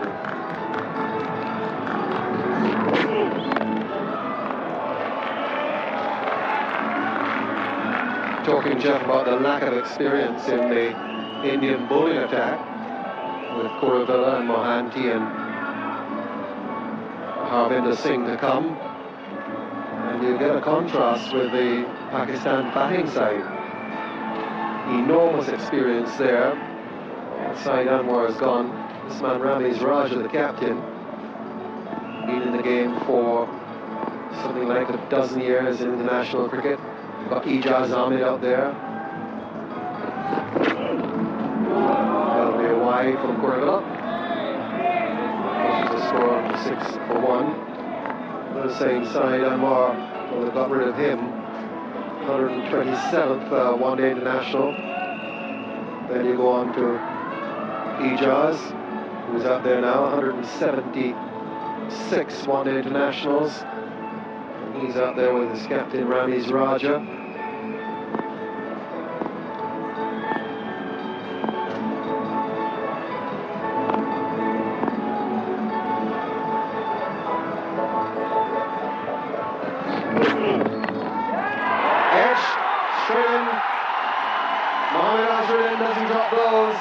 Sensational start here for India.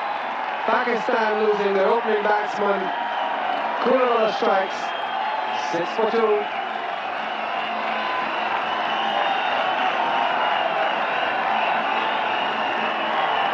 Well, it was a teasing sort of delivery, outside of stump, pitched up, couldn't help but go for it. And Azhar, well, it's a cuckoo for him, isn't it? The dolly catch. And what I said, 2 early wickets, Pakistan in trouble. 6 for 2.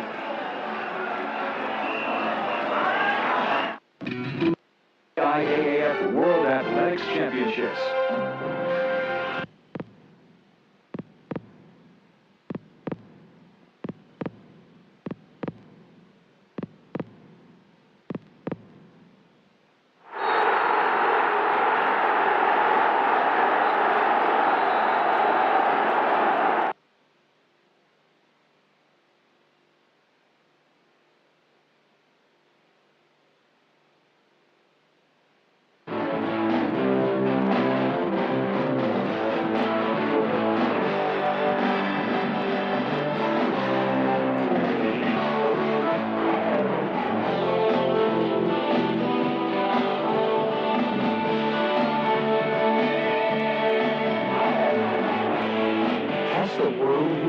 On ESPN.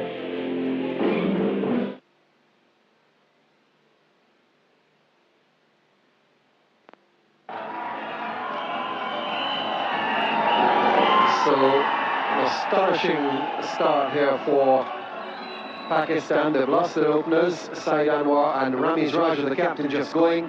Inzamam comes in to join Ijaz. And here's how Ramiz went. It's just teasing him outside of stump. He got playing a little bit wide, beautifully bowled, pitched up, and well, he's got a lot more difficult catches than this, as Azhar did. Just catch these comfortably. Oh, that may be a little harsh on the part of Steve Bucknell. He had a close look at it. He's been rather lenient to the balls outside the off stump, as he pointed out earlier. There's that mark outside the off stump, and that ball was perhaps just going away from it, and he had a close look. There's that mark, which we feel the umpires have had put on the ground to give them a guide as to the wide balls, especially outside the off stump. Umpire Butno had a very close look at that ball. He looked a marginal call, then he decided, yes, I'll give that one. Now, there's been a long discussion there with the bowler, Sachin Tendulkar. I think he's going to have a gully in. He was talking quite agitatedly to Kuravilla. And I think he feels that if Inzimam gets playing away from his body a bit, or Ijaz, that ball could go gully-wise. And also, we've seen the odd ball stop or pop a little bit. Could go off the bat, off the face, even in the air to gully. I think that's a good move, with 2 wickets down early.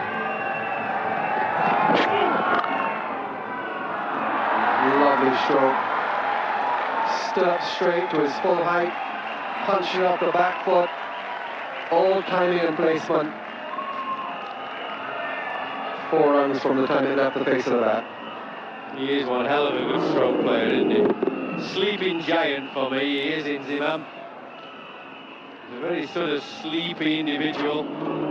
Never quite sure what is going on in his head when he comes out to bat, but he does have talent.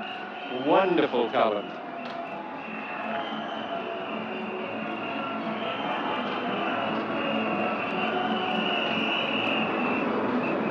In contrast to test matches, an average between 35 and 40 in one-day internationals represents a pretty good average.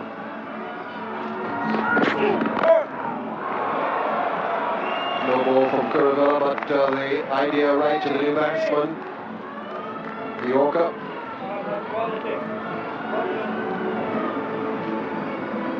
Well, this is what I was talking about. 2 wides and the second no ball in this over. And you're giving away 4 runs to the opposition immediately. Plus the opportunity of extra deliveries. And this is why they haven't got to lose the cool on the Indian bowlers. They've got to keep cool, bowl straight, hold the length, be disciplined.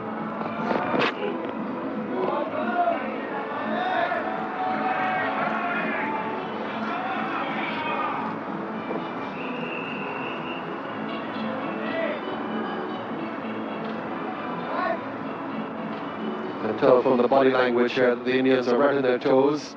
Exactly what they needed. A couple of quick wickets, as Jeffrey Boycott was saying. Pakistan have a target of 209.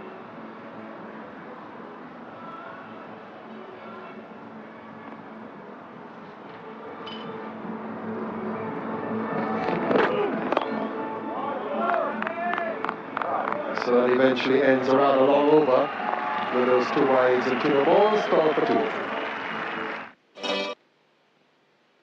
European Football Weekly reports the excitement from the top leagues of the continent. Latin Football Weekly provides coverage from both Central and South America. Football Weekend delivers news, features, and highlights from around the world. The World of Football on ESPN.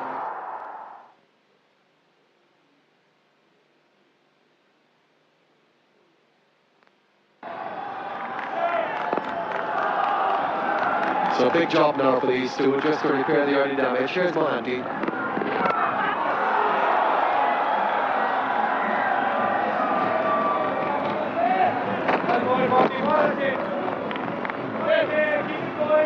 You definitely need a gully in there, Tony. You've got to risk it at 12 for 2. You've got a third one out, and that, well, modest total, you might say, of 208 looks a long way away if you're 3 down for next to nothing, doesn't it? Now, why would you have had one at the opposite end and not one this end? Probably because he fancies Kuravilla's got a little bit more experience after his test match performance in Barbados, which is excellent. But I think this kid's moving it around. Oh, there it is, out. Well, not sure. But he's got 4 for it, he's definitely not out. but it might well have been out if he had had a, let's say, a fine gully in, maybe a third slip. But you would have thought that the original edge, that one was from Ijaz, would have prompted the placement of a gully, and may have been a fine gully could have got that one. Well, we're going to get the gully, I think, eventually. But it might be when the horse is bolted. It's always a danger. That's the thing about cricket. Captain has so many things to think about. It is a fine gully. So it's Robin Smith who comes in now to that fine gully position, and Robin Singh, Smith. They got my countries mixed up there. He feels gully as well, Tony, for England. I thought there was some connection. But there's Robin Singh. He's coming out to that fine gully, wearing his frock, which doubles up as a sweater. The old Freddie Truman sweater, as you remember, Jeff?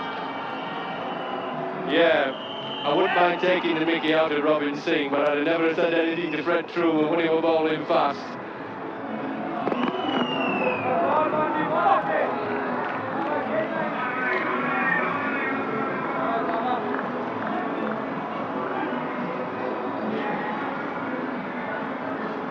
So it's been a good find for India.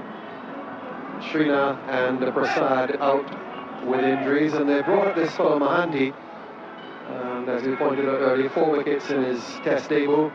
Bowled impressively in that test match in Colombo against Sri Lanka. Early wicket here.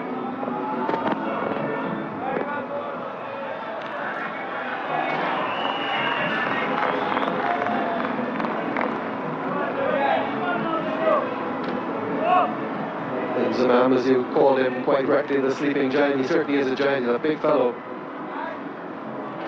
And a rather unusual stance at the wicket, and one which has got even more unusual. We'll have a look at it here. You'll see how he raises the bat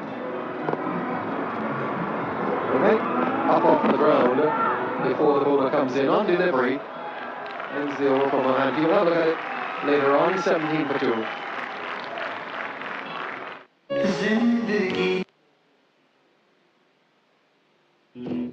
ESPN is pleased to bring you the PBA Game of the Week.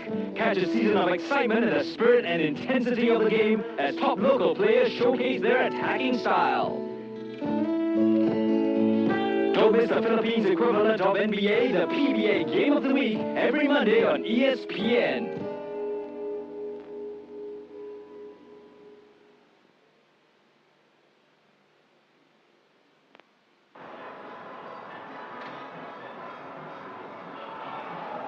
So Pakistan will need to call on their experienced middle order batsman here to pull them out of the early trouble. Saeed Anwar Ramiz Raja going early. And screw it up. Here's an interesting captaincy move. We talked about Sashi not being over positive with the gully. And now he's suddenly turned to be very positive with Kuravilla. He's got here a short leg, bat and pad man, plus the 2 slips and the rather deepish gully, but he's there. Not a bad idea at all, that. Need to squeeze the pressure. Good feeling, good catching will help the bowlers tremendously.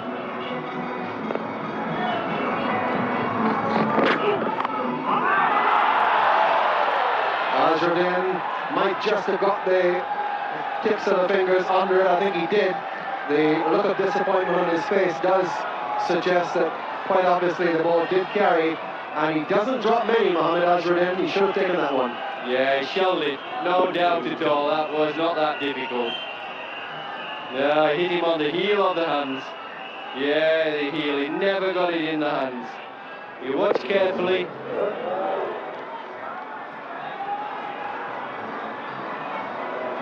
Well. Oh, you're 17 for 3. What that would have done for India.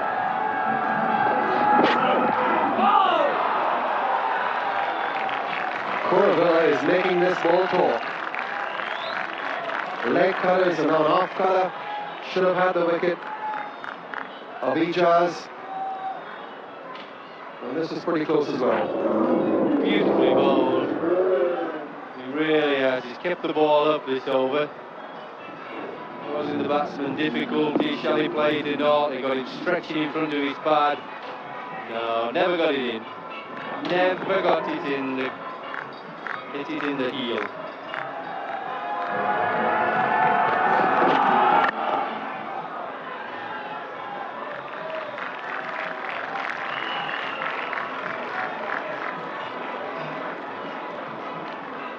Well, there's one, a blue hat Pakistan hat. I like to ask Wasim Akram when I see him. How come a Pakistani batting in a blue hat, not the national colour of green? A blue hard hat. Unusual, but he's got the star of Pakistan. The emblem is there.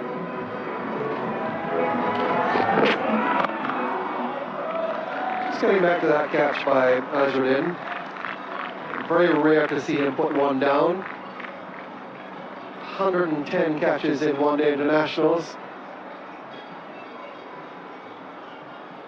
Alan Border is the only fielder who has taken more catches in one-day internationals than Azharuddin. And that ball, he did carry low, but he had a very good sight of it, got both hands to it, and really 9.9 times out of 10 he would have taken that. Not this time, and who knows, it may help Pakistan to escape from the vice which India had at the present time. That's the end of the fifth over. A maiden over from Kurugala. It should be a maiden wicket. 17 for 2.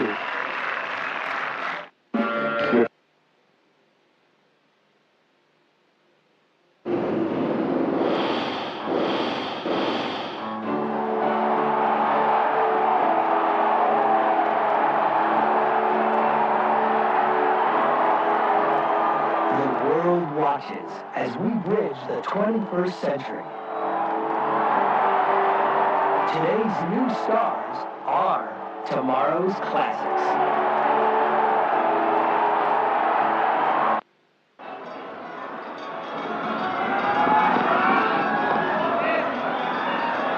So pressure on Pakistan here. Inzamam and Ijaz together. That's the required run rate, 4.38. They need 209, 49 overs. They have to get that, and that's a result of not getting through their allotted 50 overs by the cut-off point. And the ICC match referee Jackie Hendricks has ruled that they will have one over less than India had.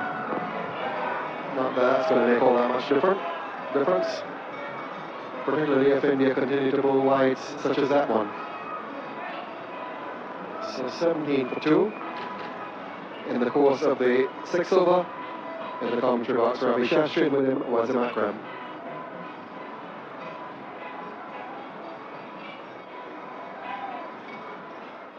Thank you, Tony. Pakistan 18 for 2. Behind the Indians at this stage after 5 overs. And that's a lovely shot from Inzamam. Stupendous shot for just a single. And the reason why India are ahead of Pakistan is because of that arrow you see there at the top right-hand corner. But this is Inzamam for you. That was a bit wider. That was a great shot by Inzamam, typical shot, and it's just one run. Too good a shot for one run. And Ravi just mentioned that arrow, and that arrow means that Pakistan is behind the run rate.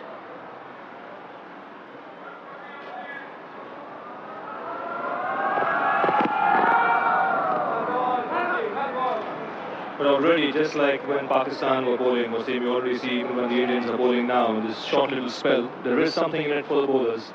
There's still something in it, the wicket. I think the reason is because of these clouds are still around, and wicket didn't dry up as much as it should be because of the cloudy sky. And I think the Indians are bowling much better line than the Pakistani bowlers with the new ball. And that new ball is very, very crucial here to survive.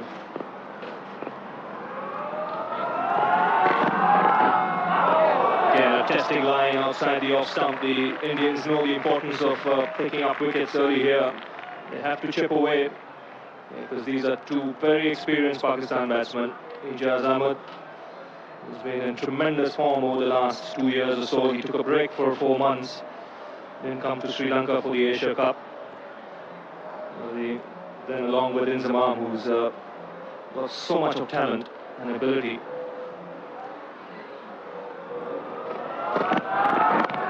Partnership between these two could get Pakistan right back in contention.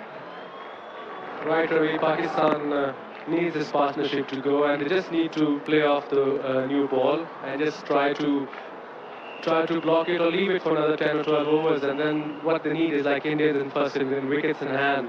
And if they have wickets in hand, they can chase this total. They have capability, they have the players, they have players like Ijaz and Zama on the crease, and they both are looking good.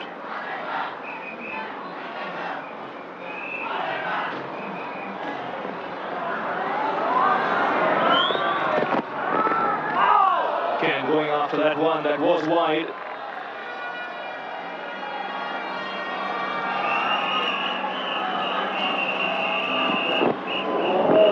That's bounced a bit as well. It is a wide ball, but you can get out on a wide ball. And that was bounced a bit, and you can tell the wicket is uneven a bit. One thing there, Inzamam went after it, so it would have been difficult for the slip fielders to take a catch. Say when you flash hard.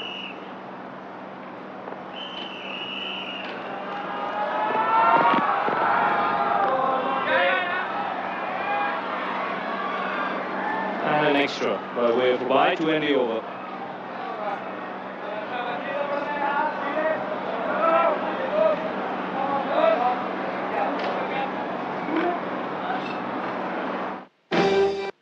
The worldwide leader in sports.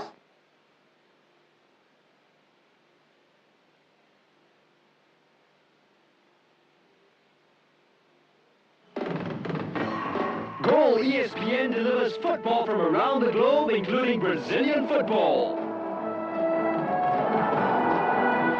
Dutch football, the UEFA Champions League,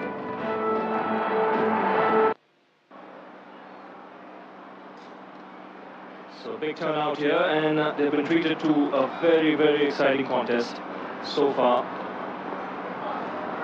Kurogula here continuing for the Indians, and Inzamam on strike.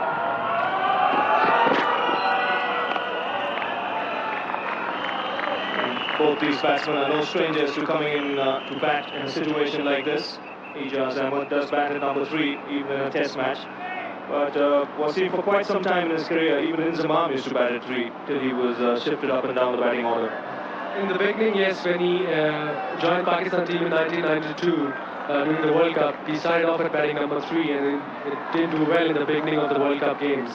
And then he got back to shifted back to number 6, and the way he started getting his runs, and I think he's a very good number 3, number 4 batsman.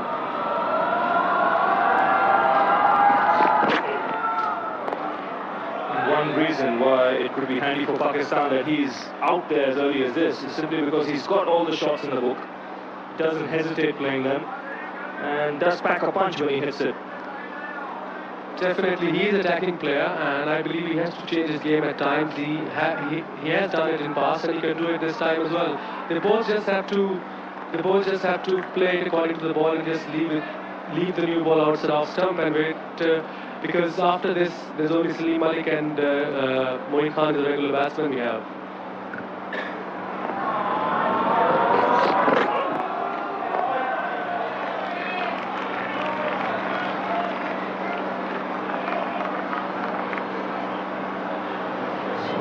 Pakistan just behind the run rate, but it really doesn't matter at this stage. The importance for them now is to try and string a partnership. At this early stage of the innings, that's not much of a difference. The important thing is that they must have wickets in hand towards the end of the innings.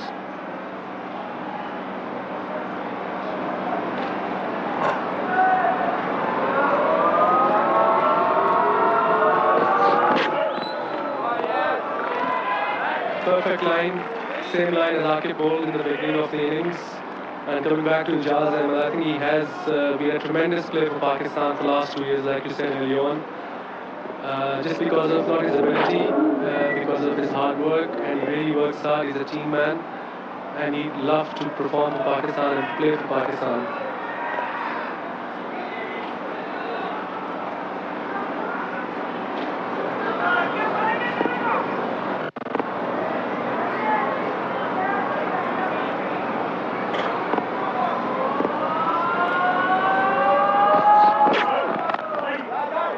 Again, a good delivery, forcing Inzamam to play on that occasion. When I saw Kuruvela last year, again, I mean this year in West Indies, he was bowling in swing to a right hand, and today he's bowling away. Look at his bowling away to a right hander. Has he improved or has he just learned the outswing? I think he has learned the outswing. He's a kind of bowler who works very hard on his action. He's a thinking bowler. He had a hard job to do in the West Indies because Srinath was injured. The wickets were, or at least in 4 test matches, pretty slow. Not much movement in them. And I think he stood the test pretty well, and he's grown in confidence, and it's showing now even in this spell of his. He's definitely experienced bowler. He's 29 years old, and he can bowl a very good slow ball. I've seen him bowling a very good slow balls at the end of the innings. That's right, he's come up the hard way. He's taken lots of wickets in domestic cricket, and to wait quite some time to get an opportunity to play in big time. He's done well so far.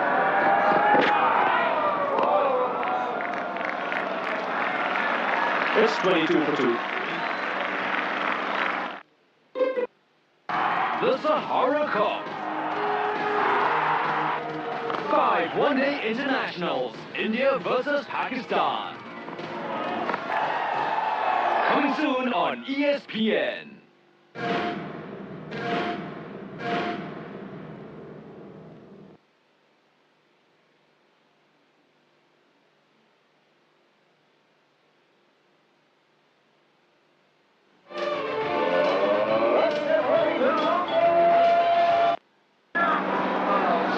Bright sunshine now. This is what the batsman would like.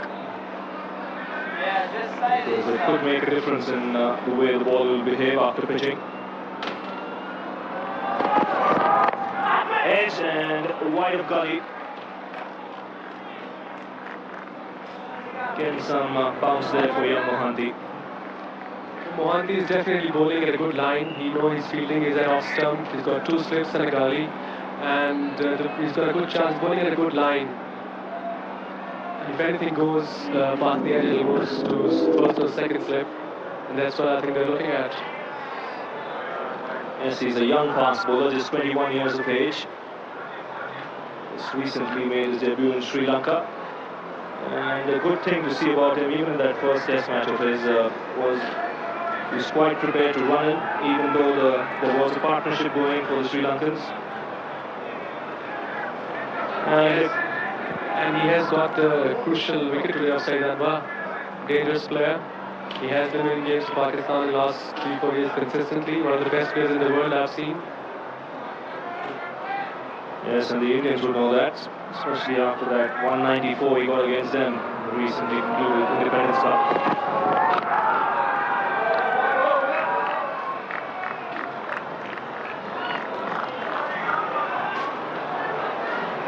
No India-Pakistan match is over till the last ball is bowled. Still plenty of cricket ahead of us here.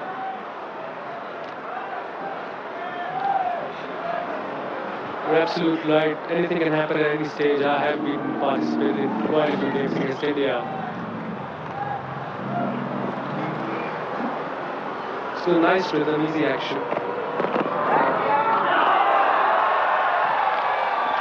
That is a beautiful delivery. That would have tested any batsman in the world. It went through like a leg break. You can't play these sort of deliveries. Very good delivery by Mohanty. And Inzamam just chases. It was too good a ball to get a wicket on.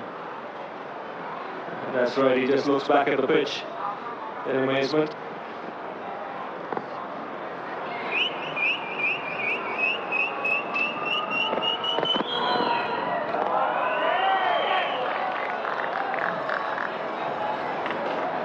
I think in one-day cricket, the success of the bowler is his line and length, especially with the new ball. especially a wicket like this at Toronto. I mean, it's swing a bit both ways. You just have to maintain your line. You don't have to bowl both swings. You just have to bowl one swing, whatever you bowl, and just get your line right and let the batsman make a mistake. It's a very interesting point you made there, Wasim. We'll come back to that after this delivery.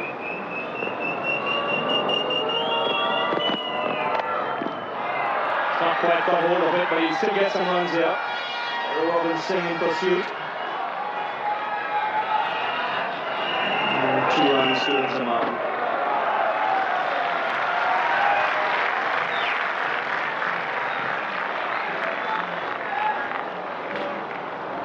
This was him coming back to what you said. I remember even last year in the Sahara Cup when you were bowling, at times you were quite prepared to cut down a yard in pace just to get the line right.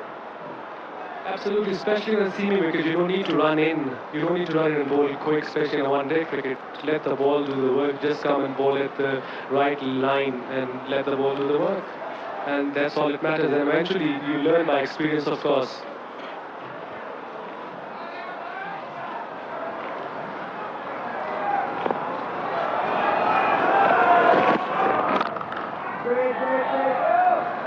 That's 3 runs coming off that Mohanty over, 25 for 2.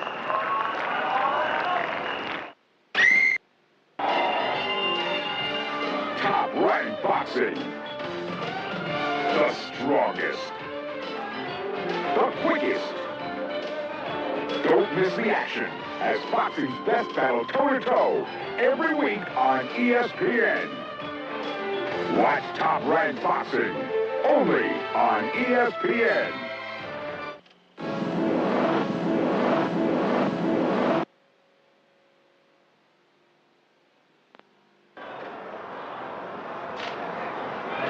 So Kuruvilla here, continuing.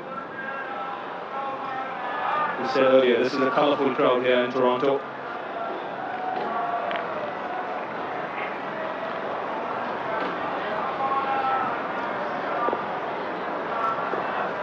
Ijaz Ahmad, the batsman. Oh, that's a lovely delivery. Again, just the right length and line. That is a perfect delivery to a right-hander, going away, just pitched outside middle leg. It's a perfect outswinger to a right-hander, and he has improved his outswing. I've seen it 6 months ago. He was just bowling in, and now he learns outswing. Like everybody should know, outswing is a very, very important ball to learn.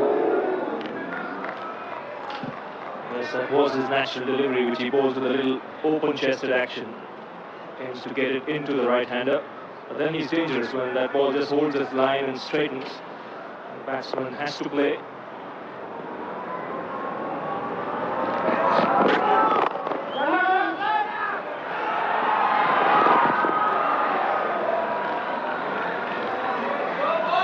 It's a good backer by Inzamam.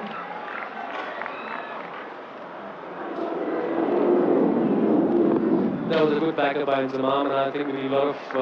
If we need to win this game, we need a lot of singles like this to be taken. That's right, because that does upset the rhythm of the bowler. The strike is rotated. 2 different players with different styles and different helmets as well. We normally don't see a Pakistan player with a blue helmet. Yeah, I agree. I think these helmets, we got them in Australia in January, February, when they were World Series. And I think Jaz has been comfortable with this helmet. That's why he still got it with him.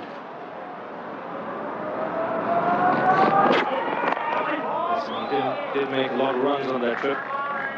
Pakistan's most consistent batsman there.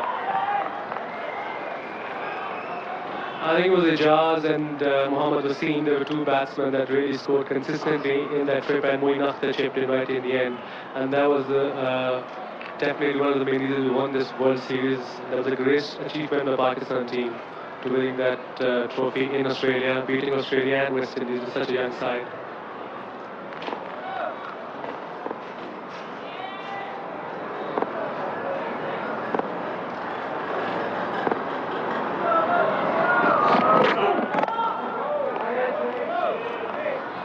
Again here, Kuruvilla continuing to bowl a tight line. He's the most experienced bowler with the new ball in this side. 2 other players, the youngsters, the Bashish Mohanty. And Harvinder Singh playing his first game, he'll get an opportunity pretty soon to get his arm over. And in a way, it could well be a blessing in disguise that Srinath and Prasad are not here. It's an opportunity for some new players to come on the scene. You can't get a better place to make a mark than a game against Pakistan.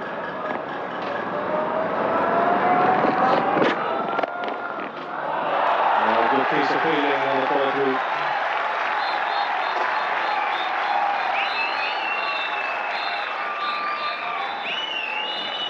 It was a great piece of fielding. His follow-through, firmly hit by Inzamam. Middle of the bat. And eyes on the ball. Good pickup, good fielding. He's quite flexible as a bowler. You do get stiff when you bowl in this sort of atmosphere here, climate. It's a bit cold.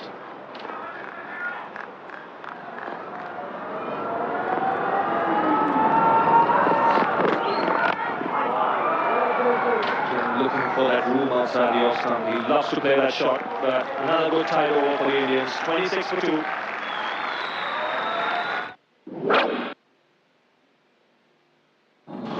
The ball. Which terms to play? Surfaces, line calls, playing styles, the PIN ATP Tour Ball, even which language to argue in. But there is one thing they do agree on, bringing harmony to professional tennis.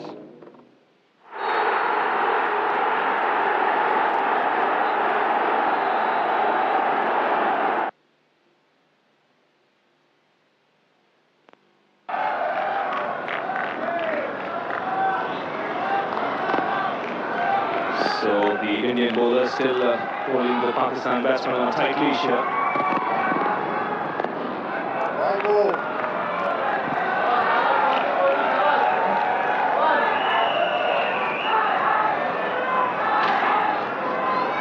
This is good thinking by the Indians to have a gully for Ijaz Ahmed and maybe not for Inzamam, because Ijaz Ahmed gets a lot of runs square of the wicket, especially on the offside, both the front foot and back foot. Ravi, you're right, but I think it's difficult for a bowler to bowl with this sort of field. He has to bowl outside off stump, and that's where they get wide ball. Again, we've seen that happening quite often today. It's happened to batsmen from both sides. Perfect outswinger. He just had to play at it. Couldn't do anything else. Interestingly, Mohanty got an open sort of action, and he bowled outswing with open action. That's quite interesting. Yes, that's what might be making it awkward for the batsmen. They might be expecting it naturally to come into them.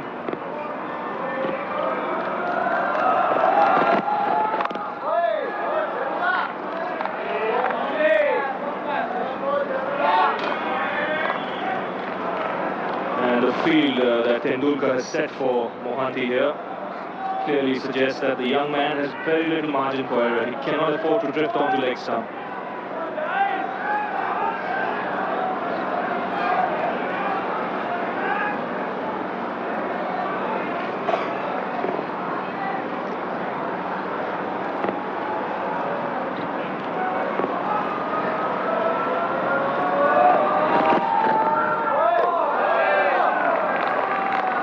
Great bowling, I must say.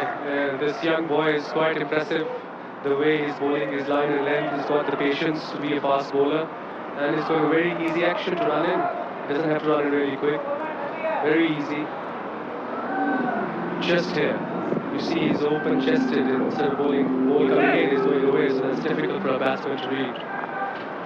Yes, and the word you used there was impatience. It's such a key word. It's not only a batsman who requires to possess patience when batting on a pitch like this, or for that matter on any sort of pitch. The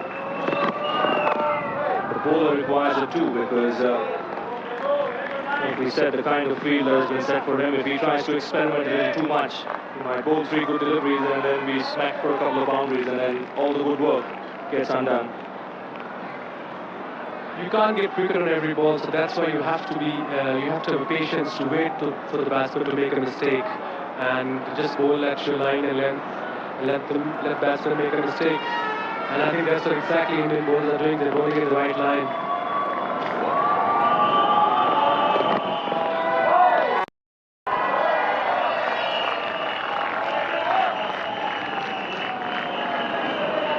And another thing good to see is that the Indian captain is standing at mid-on. That's you don't see him too often there.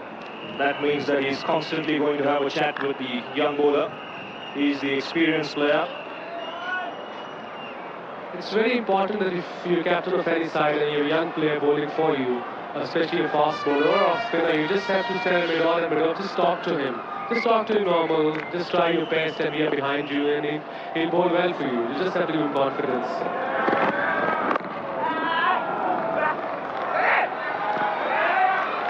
Look for 2 here and should get it comfortably. So 2 to end the over after 10 overs, Pakistan 29 for 2.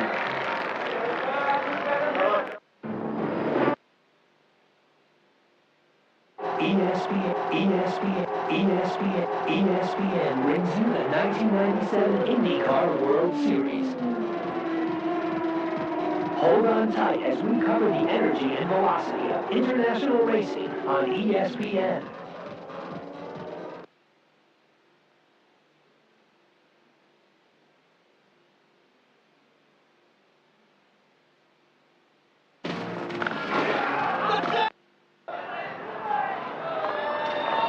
So this is a good fight back by India after being dismissed for 208.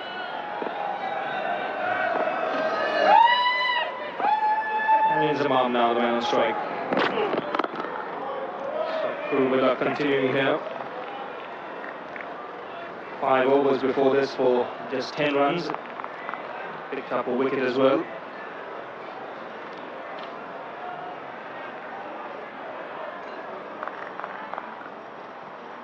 I've seen him after 6 months. It looks like he lost a bit of weight and he told me he has been training a lot.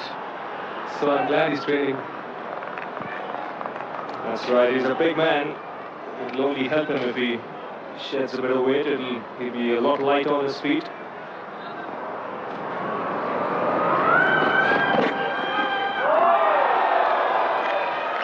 And more importantly, Wasim will be quicker between the wickets. Yeah, that's quite important. I agree with you. But we had argument quite a few times in general within Zamam about running people out, running himself out. He says it can't be possible that it's always my mistake. So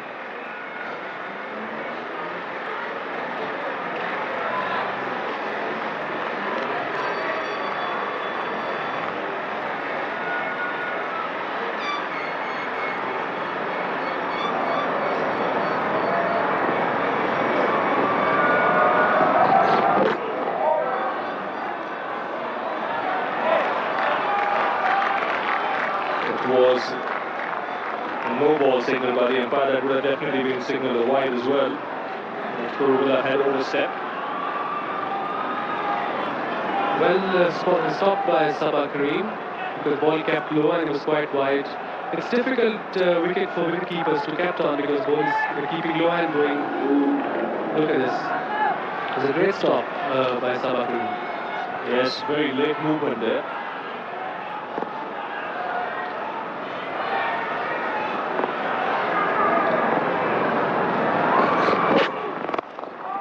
Picked away on the onside.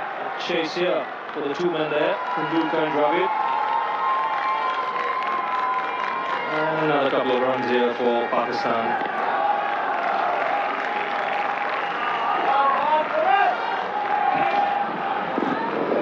Perfect on drive. And look at this, he's running faster here than before in Z. And he's quite keen. I met him last night. He said he wants to get runs. He wants to win games for Pakistan. And he said this is a tournament to start off the season with. So I'm glad with his approach. It's quite positive approach he got.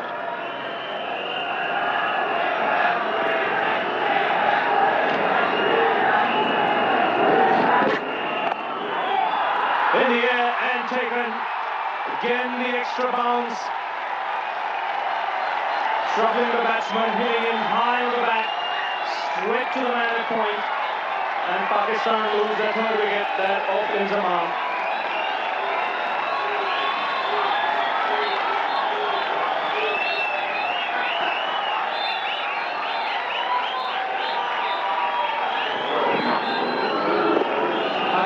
missed a bit, and another reason the ball went up.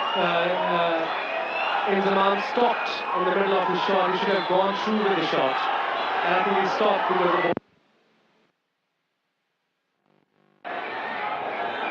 Very attacking player. Well, he'll have his work cut out here because the ball is seaming around a bit. The old one's bouncing as well, as Inzamam found out a little while earlier. They have promoted Shahid Afridi like you've seen here. And I think they should have waited for another 1 or 2 overs and let the spinner come, and then they should have sent Shahid Afridi. That's what I think. Hey, Inzamam got stopped because the bounce. He would have been gone through, would have been gone over the head of Jadeja. But instead it went straight to Jadeja.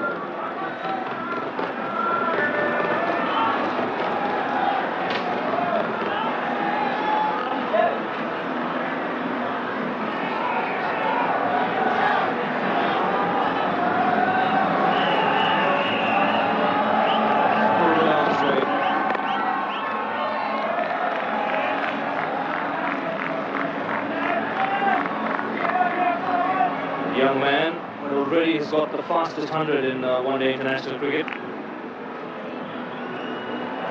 And that came in the second game he played, but the first innings he went out to bat.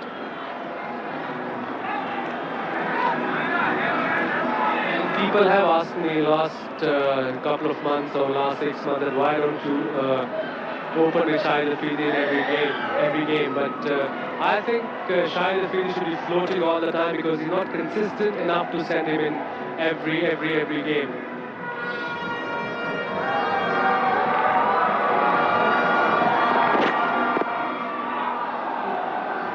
We'll have to wait and see if the umpire signals a leg by here. Yes, he does. So leg by there to end the over. Another good one for the Indians. 33 for 3.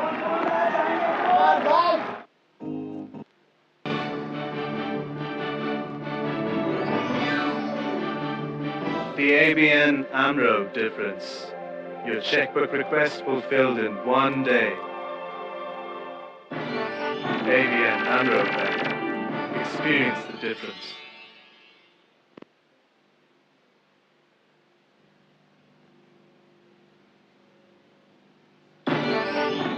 Golden moments of Pakistan cricket.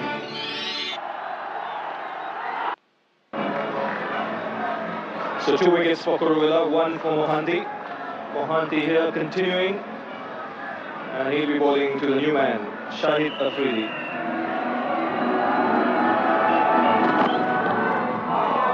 And to continue in the commentary box, it'll be Harsha Gokhale, who's with Jeffrey Boycott.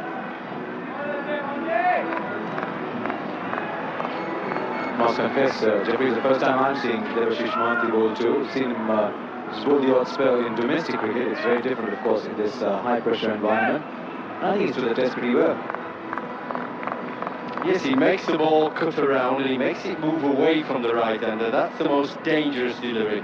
Not the only delivery, but move it away from the right-handers, you've always got more chance of wickets. He has a sort of whirlwind arm action. Just trying to think of who I've seen bowl similar.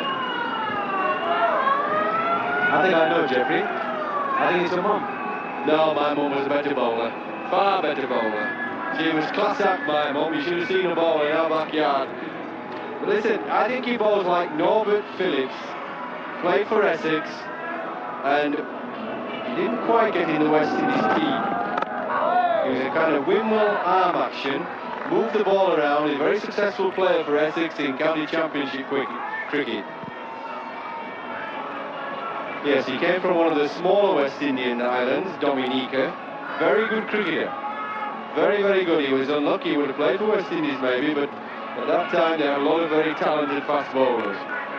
Just seem to remember, Jeffrey, I think he got one series in just at the time the pack of players were there. He came to India with Alvin Kalachran side in 1978-79 with Sylvester Clark. And when you've got pitches like this, with a little bit of movement, you actually don't need genuine, really fast bowlers. You need bowlers who bowl lively fast medium and get the ball in the right area, on a good line, a good length, often, without any bad balls. That's the key. In fact, in low-scoring games, this could be, with a not too easy pitch to bat on, quite a bit of difficulty. It's a question of how many bad balls you bowl rather than how many good ones.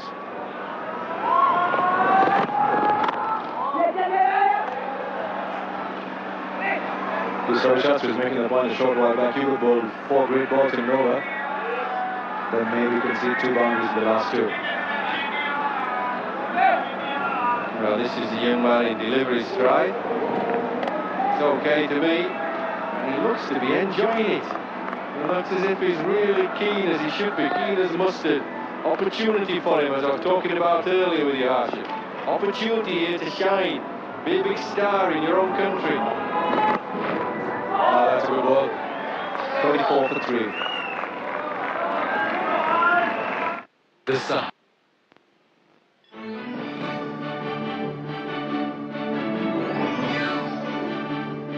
The ABN AMRO difference. You get attention within 30 seconds of entering our branch.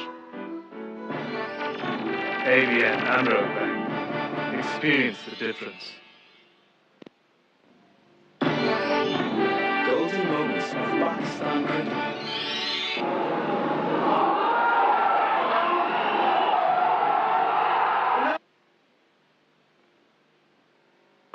Seasoned veterans and up-and-comers compete in top. Pakistan will just be worried about those 3 wickets they've lost. Extra of that column and with 0 at Burnley, that'll be too much to choose. Big crowd. The Toronto Cricket Skating and Curling Club.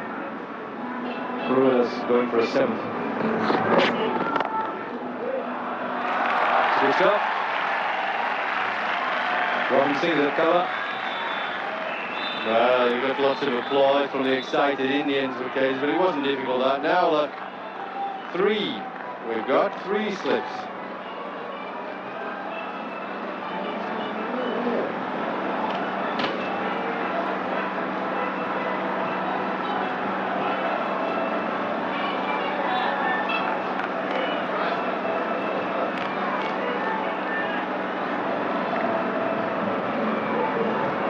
It's an interesting decision by Sachin Tendulkar. Kuruela has picked up the 2 wickets, so he obviously wants to keep him going for a little longer. Just drifting down leg side.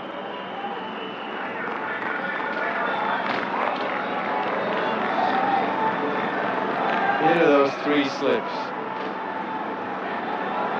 Yeah, very important. It's no gully though. I'm a bit worried about that. I'm going to have 2 slips in a gully, I think. It's all a matter of how you see it as a captain. But we've seen 1 or 2 catches today. Both sides go to backward point, almost gully area.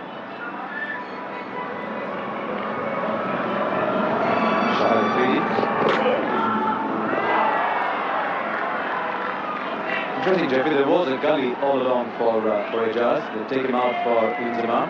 At the moment Afridi's come in, they've moved it to 3 slips.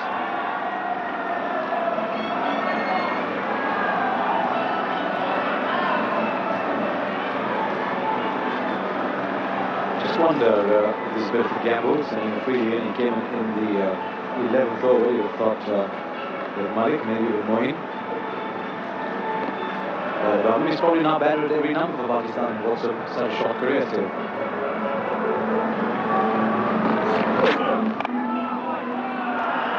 Certainly not where it was intended to go. That doesn't matter. It's going to go all the way. Yes, it seems to me as if he's got one of the best thick edge bats I've ever seen. That was a real thick edge. It shot off to the boundary. Well, he's got a reputation in one-day cricket as being outstanding. How old is he? 19, 20? No, Jeffrey wasn't around when I was around. Tony Cozy suggests 17. Well, if he's 17, I'm 21.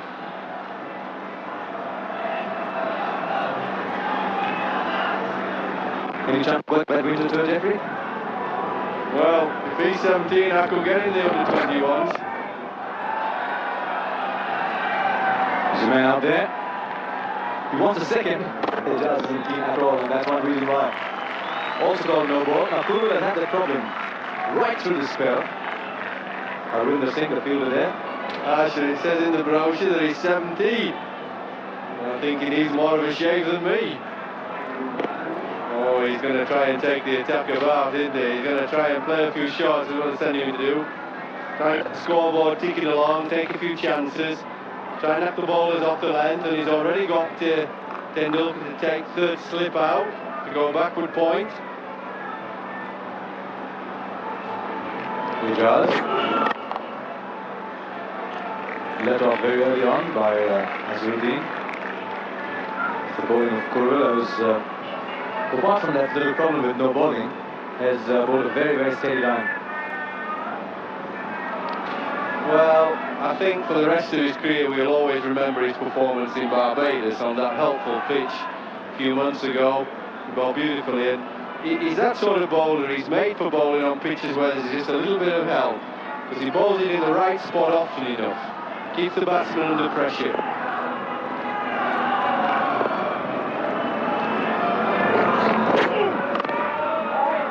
"13 overs gone, it's 39 actually."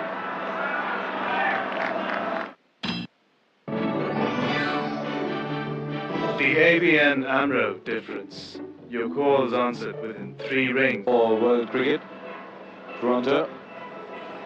And, that's another side of downtown Toronto. It's called Ontario Place. That's one of the scenes we took from our helicopter just a couple of days ago.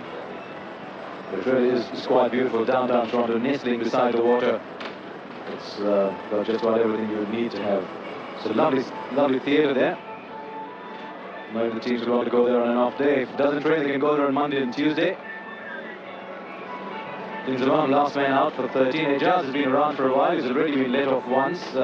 Fairly easy catch by Mohammad Azharuddin. Shahid Afridi has missed a bit.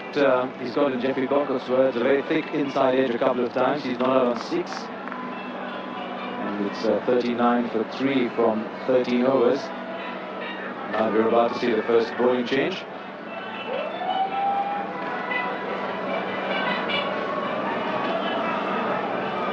Devashish Mandi has been taken off, and it will be Robin Singh now. Tendulkar obviously just holding Harvinder Singh back, the debutant, probably wants to give him a go at the other end. That's Kurula's in. Robin Singh, without Tony Cozier call, was his frog.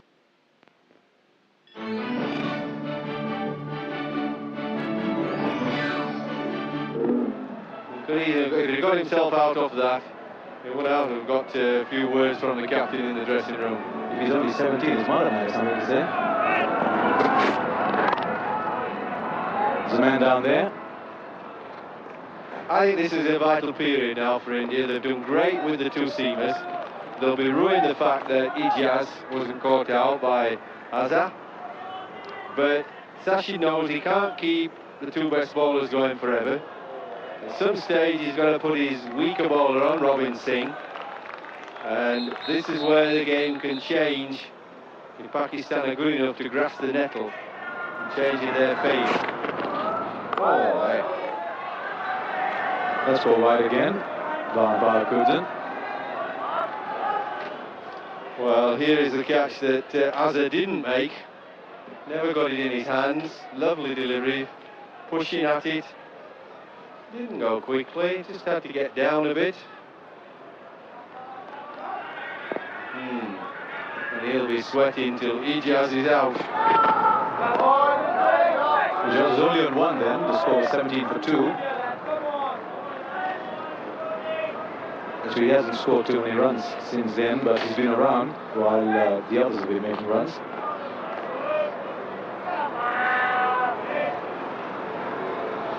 He's a very gritty player, Ijaz. He's not the most stylish stroke player, not the most flamboyant man.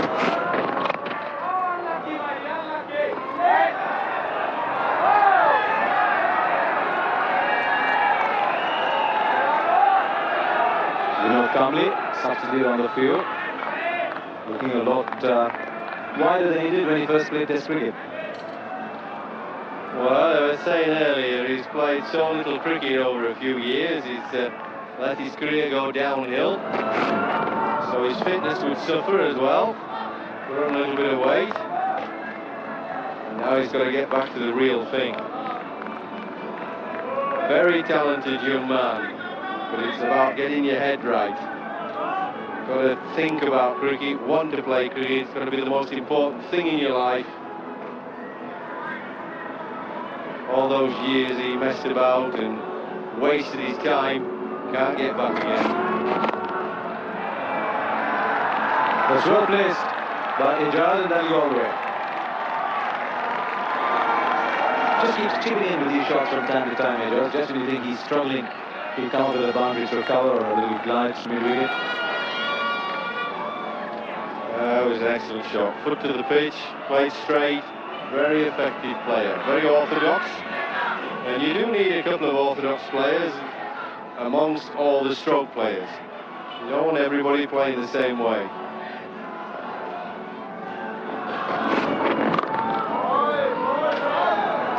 Robinson finishes his first over, it's 46.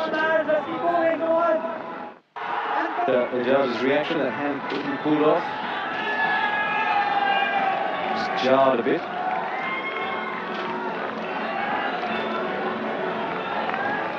Now we've got another bowling change from the MFA broadcasting from New Boy bowling his first ball in international cricket. Harvinder Singh has represented India at A level before. Played in the South Trophy in Dhaka to 12 wickets in 3 games, including spell 6 for 43 against Pakistan, and took 4 for 44 against Bangladesh. But he's only had 1 full season of first-class cricket. This is what I was saying about, this is the moment when the game could change. It's very important how Robin Singh and this young man bowled. He's going to be nervous, he's a young man. Big occasion, he's only 19. He's bowling against a very experienced player and an exceptionally gifted and talented player. So, not easy. This is where the game could change very quickly if they don't bowl well, if they don't keep it tight.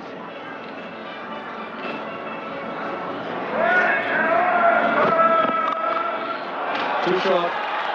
Ijaz could have gone to sleep, broken out and hit that before. 50 comes up for Pakistan. Just able to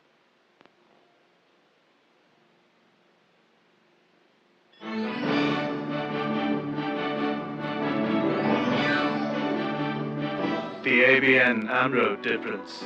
You get attention within 30 seconds of entering our branch. ABN AMRO Bank. Experience the difference.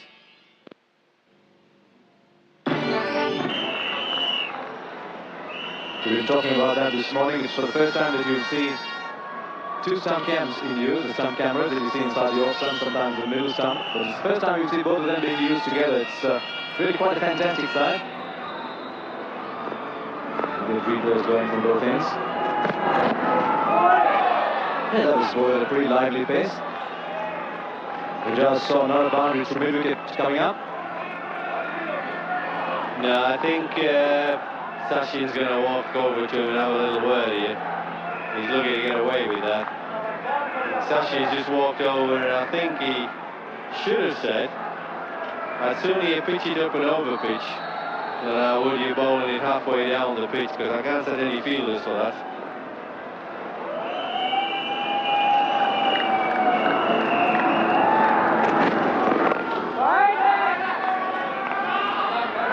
It's interesting how relationships within a team work then, for someone like Harvinder, who's 19, 20 years old.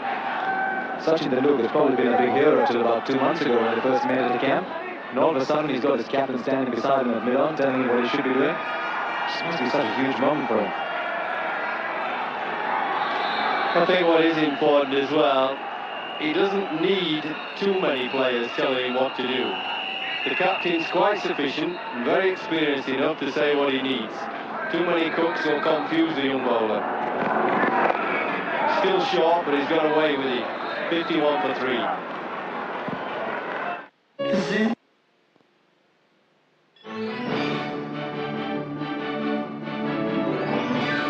21-3. This is the first match of the 5-match Sahara Cup. There are lots of prizes up here, and the biggest of them all is the Sahara Player Contest, $25,000 of extra prize money. There will be points for runs scored, wickets taken, catches, and the player with the highest total at the end of the series will receive the winner's prize of $15,000 now. I'd say that's something to play for. Robin Singh. We just decided that anything that gives him a little bit of room, he's going to go for it.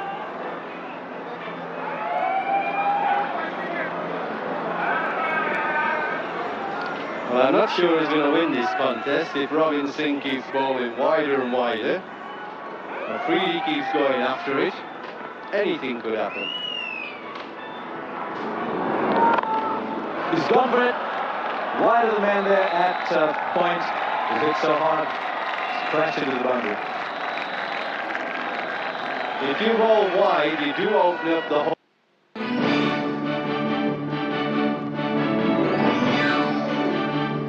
The ABN AMRO difference. Your check cashed in 5 minutes because we truly know the value of your time. ABN AMRO Bank. Experience the difference.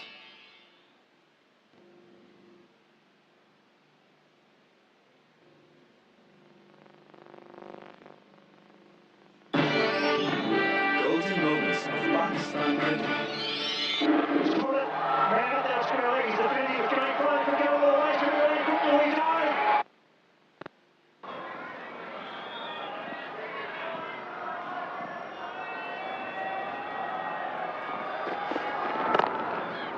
Just young blood. I think he fancies his outside. He thinks if he can sight the ball well enough, he can hit right through the line. It's worked for him before. I just suspect, though, it's going to work on fatter tracks than this one.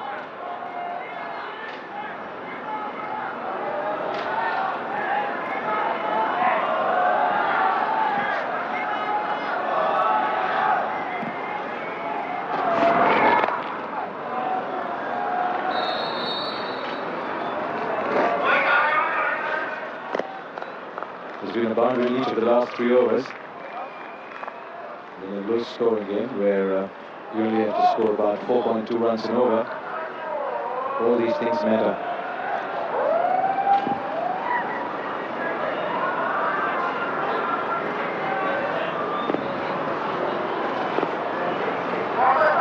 Always slots that man between his feet. 56 for 2.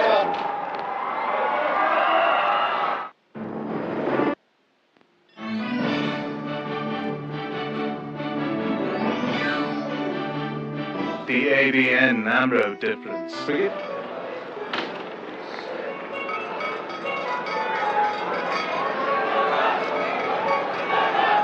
I just get the feeling they're being ready for a slightly more enthusiastic time. Afridi.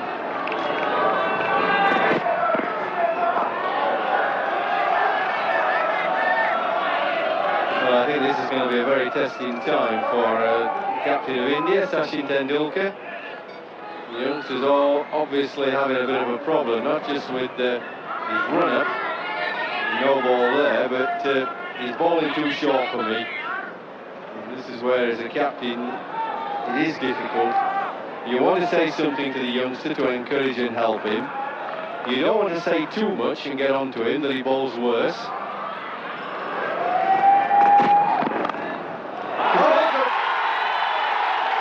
First wicket for the young man. This time Azharuddin doesn't put it down.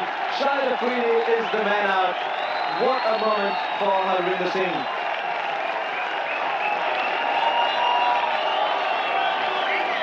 Well, that was just short of a length delivery, and not a very great shot really from Afridi. Watch how he just follows this and waves at it. Just waving at it, it's a nothing shot. And you give out the catches like that, he doesn't drop too many chances. No, no, that's out. 57 for 4.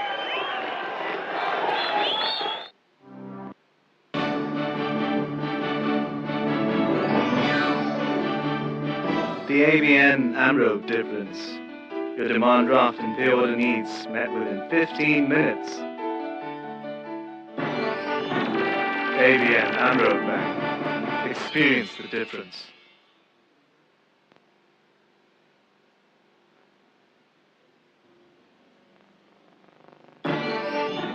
Golden moments of Pakistan cricket.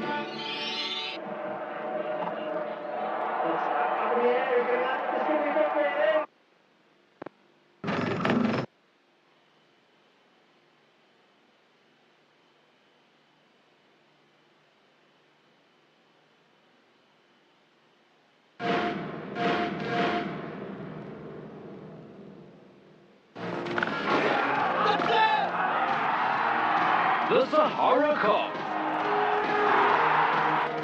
5 one-day internationals. India versus Pakistan. He's replacing Shahid Afridi. Well, I know he's supposed to have a good eye and a talented young man, but this is not a particularly good shot. Look at him, miles away from his body. He's just getting outshot. There's still something there in that pitch. If you ball the ball in the right spot, no, you can't be pleased with that sort of shot. Really can't. Simple catch. The passion of youth.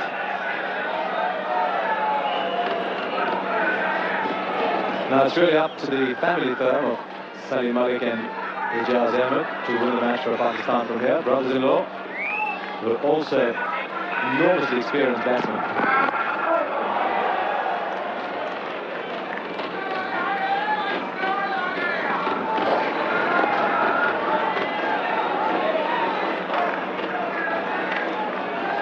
Ijaz Ahmed played a lot of his cricket early on, batting at number 6 and number 7. His career really has flowered after he moved up to number 3.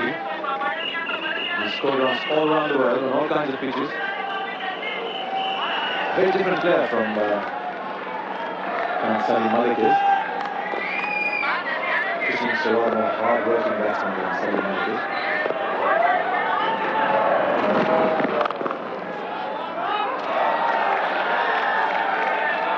Just a single.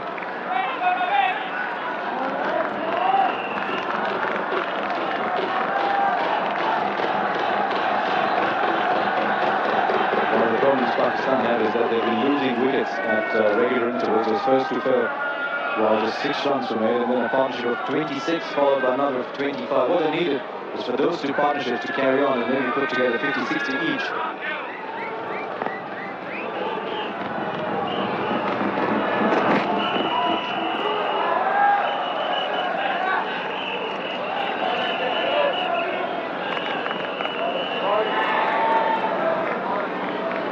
It's been a pretty lively afternoon for the better part of it all. For all varieties of all views. Suggestion that the wind is picking up.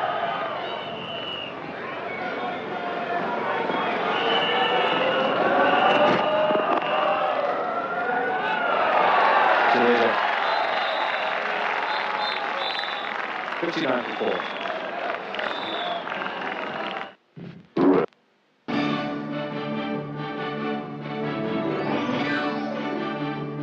The ABN AMRO difference.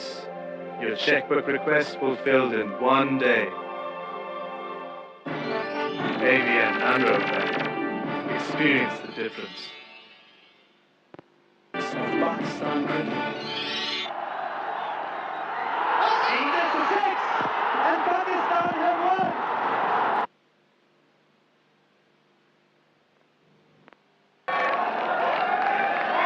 Required run rate 4.69 now. Pakistan 59 for 4. Robin Singh takes off his frock, and so quite appropriately Tony Kozia slips into the commentary box with Wasim Akram. And what a lovely afternoon we have now. Plenty of blue sky, lovely bright sunshine. Not quite so sunny for Pakistan at the present time. 4 wickets down. 60 on the board. They need 209 from 49 overs.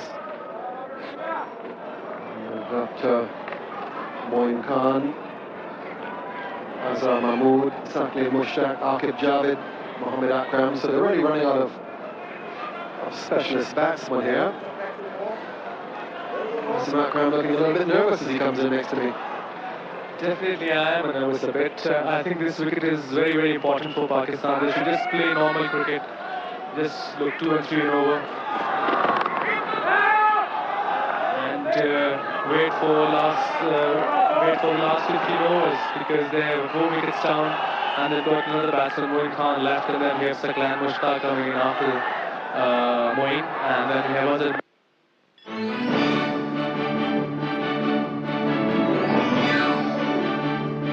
The ABN AMRO difference.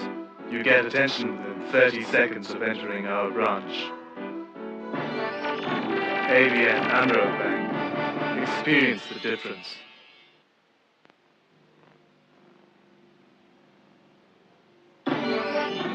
Golden moments of Pakistan cricket.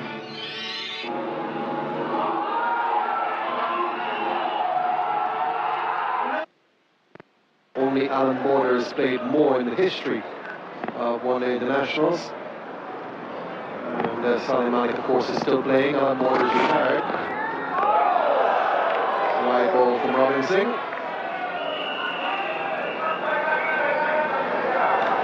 They both are very familiar with this situation, I must say, and this is wide ball, a bit frustrated. Salim Malik, he saw it pitched up, he went for it. It was a wide ball, and I've seen him getting out of this abilities quite a few times before. He tends to get relaxed anyway and just try to give away his wicket. But a lot depend on Salim Malik today.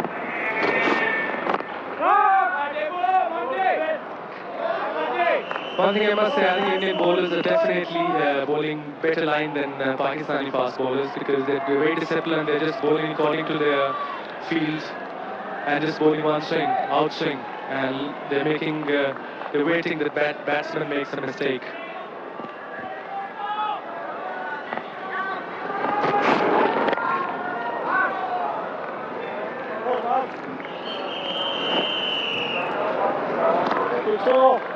Tony, what do you think? I think they took a light roller after during the lunch interval.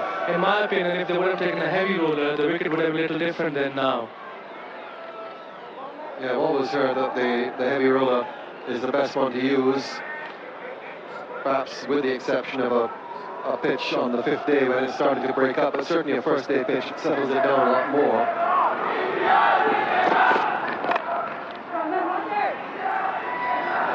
So single comes off the last ball of the over. It's 63 for 4 after 18.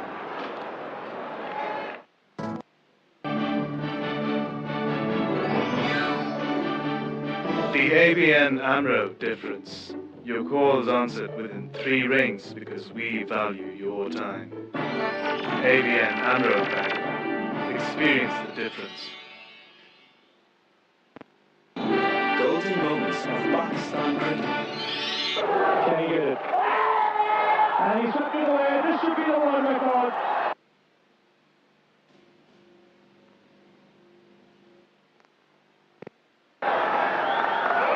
Sangeeta Azharuddin, the wife of Mohammad Azharuddin, who top scored for India today with his 52.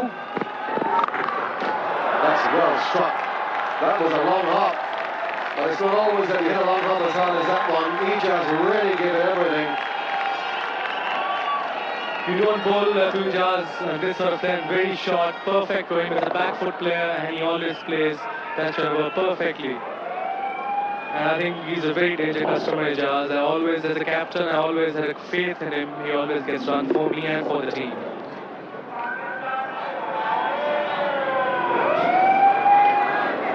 Well, Harvinder has got a wicket, removed Shahid Afridi. It's not been a particularly impressive start by Harvinder. He's tended to be too short.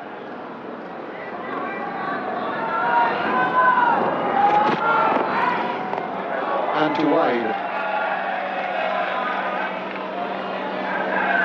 I think what happened was that he bowled the first ball. He really put his strength in, and this ball he just left it. And that's why he went wide.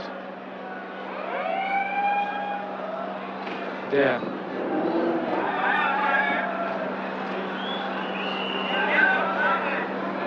Tendulkar is having a word with his young bowler debut.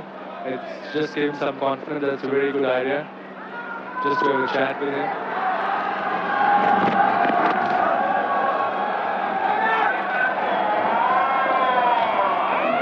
Take a leg by for that one. Extras moving on to 17. This square here at the Toronto Cricket Skating and Curling Club, prepared by Mike Cordy. He's come across from England, Yorkshire. On his legs, they definitely need a fielder just behind square or just in front of square. I think Sachin just changed it. As you mentioned the use of whether you should use a light roller or a heavy roller. I'm sure Mike Cordy would be one who would say that you should use a heavy roller, as you said, rather than the light. I agree if you're watching the wicket. If you're watching the wicket, then if you're batting second, you need to have a heavy roller. Whatever moisture left in the wicket, it should be get out with the heavy roller. That's the whole idea to take a heavy roller at times on this sort of wickets, on the softer sort of wickets. Yeah, and you're certainly not going to break up the pitch. Certainly in a test match, fourth day perhaps, the top of the pitch is beginning to come loose. Then the heavy roller may loosen it even further. But in this situation here, one would imagine the heavy roller would have done a better job in settling the pitch down.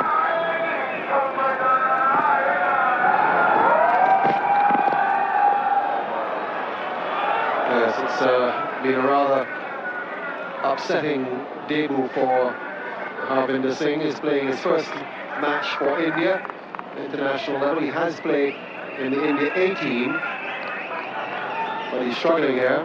Doesn't seem to have rhythm right.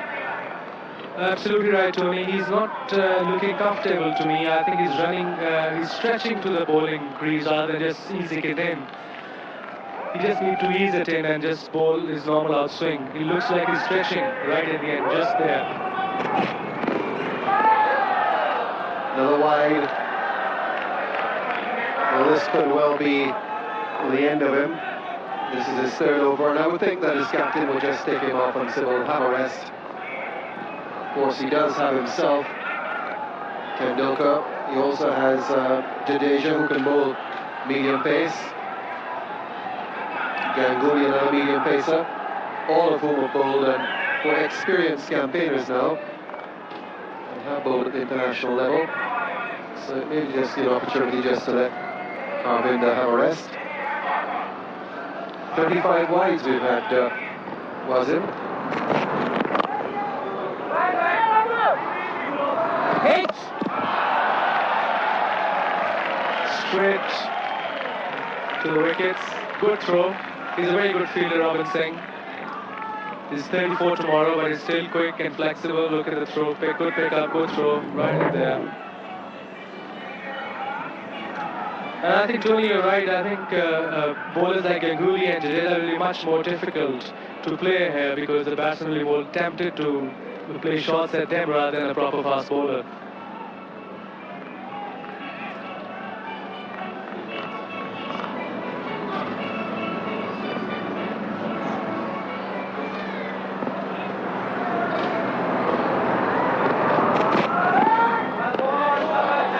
The end of the over, 73 for 4, we've had 19 overs. So 209 is the Pakistan target, 49 overs for them. They were short at the cut-off point. In fact, they were 3 overs short. The ICC match referee, Jackie Hendricks, reckoned that there were other considerations to be taken into account. So he just penalised Pakistan the 1 over. It's a perfect day for cricket here in Toronto. Sun is out. I think sun is out. A very good sign for Pakistani batsmen. They're relieved because wicket is getting dry now. And after about 5 or 6 overs, it'll dry a bit more.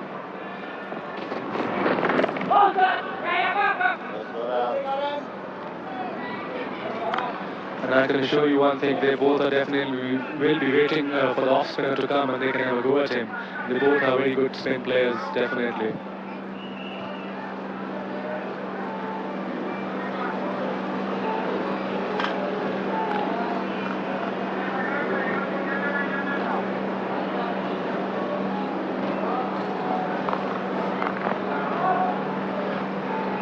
Robin to Salim Malik.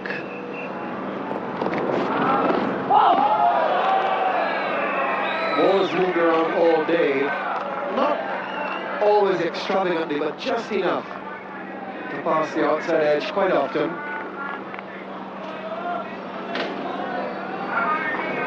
I think if it's swinging just enough, that's what you need being a bowler. You don't need swinging all over the place, and you can't control it. That will exactly happen in the first inning with Pakistani fast bowlers.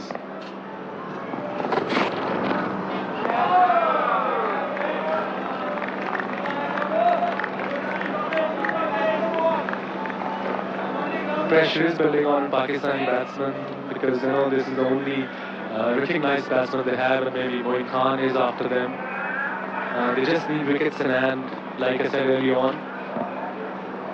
They need another 135 to win in about 31 overs.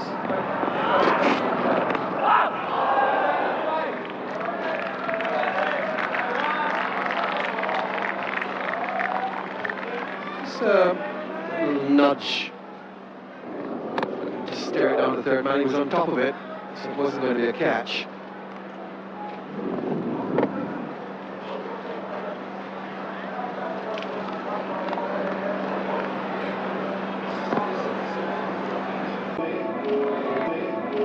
Sergeant Denilka will hope that he doesn't bowl with the same degree of inconsistency.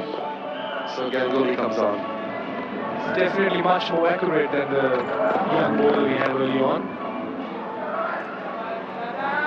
I think that's what Pakistan just need, 2 or 3 and over, and then eventually wait for last 10 or 15 overs. I think this is the success we have been winning for the last 1 year or so.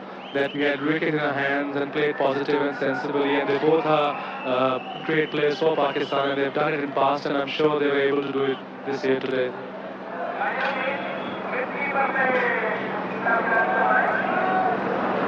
What we've seen so far, 13 wides delivered by India. We've had 35 wides all told in the match already. Now, if you think that's a lot, it is in fact a lot. But the record for the number of wides in a one-day international in one innings, the West Indies managed to deliver 37 wides. And you were involved in that match, Wasim. That was back in 88-89 in the Benson and Hedges World Series tournament in Australia. And that was at Brisbane. And the West Indies also had a record number of extras, 59 in that innings.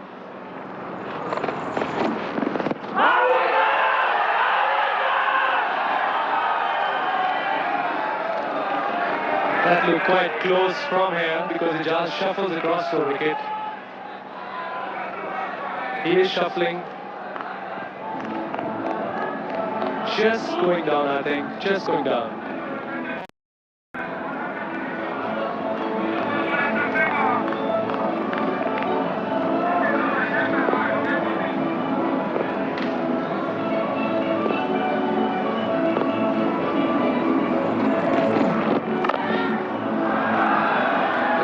In the deep. Sweeper out there.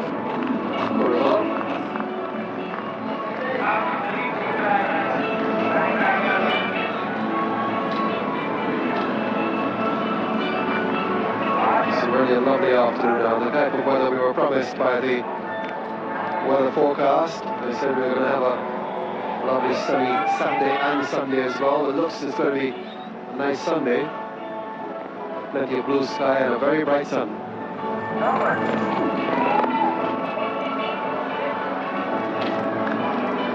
Insensible cricket by Salim Malik and Ijaz Ahmed.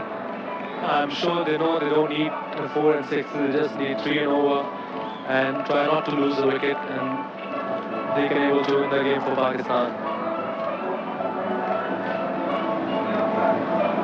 The best thing about Ijaz is I have been associated with him for the last 2 years, and he's a good friend of mine. He's very determined cricketer, very hard-working cricketer. He always plays in the end.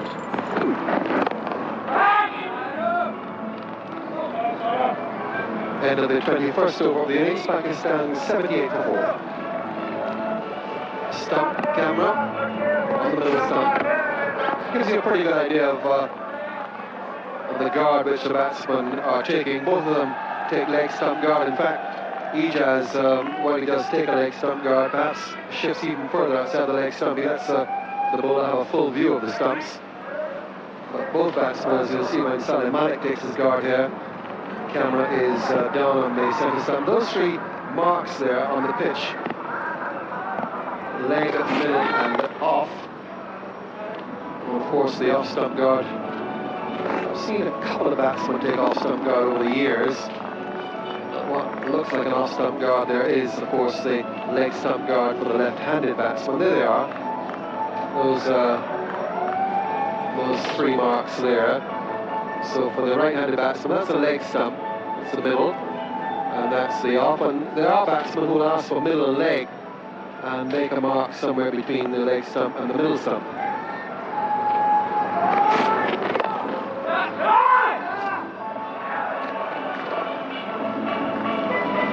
What do you bet on now, was it? What did it matter? It does, but I take leg stump sometimes if I feel like. Usually I just go and stand there.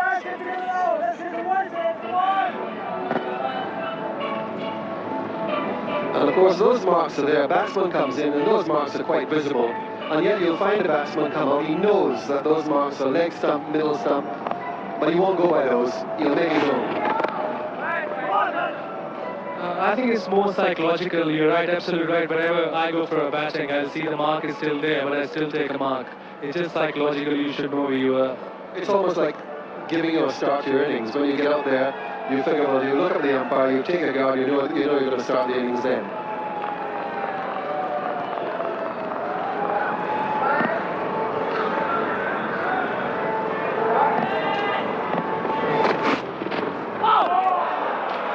Outswinger once more, drawing the bat to it like a magnet. I think Malik, there was a very good ball. Malik is just a little hesitant because Robinson is bowling just outside the crease, and when bowlers do that, you tend to think that ball is coming into you, and when it goes away, it's quite difficult to play. And he's bowling a good line, very consistent, he knows his strength, he's not running in fast.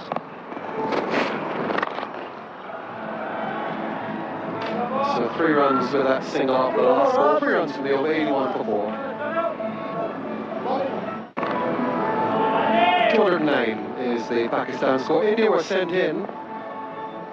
Pakistan won the toss. We had a late start because of dew on the pitch. It was a bit damp. Didn't affect the number of overs which were allotted.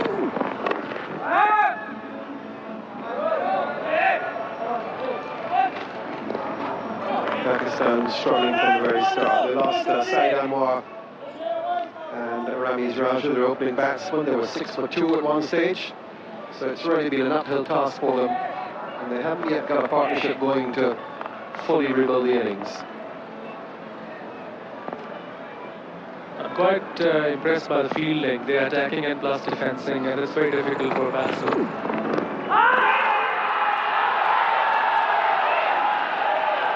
You don't kid Steve Buckner all that easily. Obviously there was a sound there. Salim Malik looks at his thigh pad. I think it was just his thigh pad, looks like it. Yeah, it's just the pad. Good appeal. All went off together. It means they're definitely keen to win.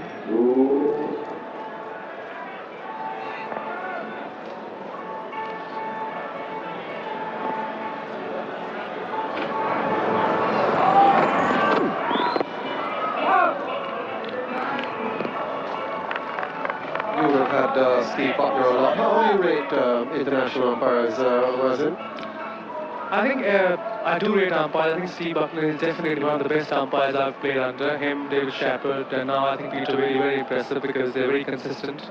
And if the thing gets out, they give it out. And that's very, very, and he's a very good umpire to play with. He's very easygoing, and he tells you if you're bowling no ball, he tells you to come back a bit, and then he calls you a no ball.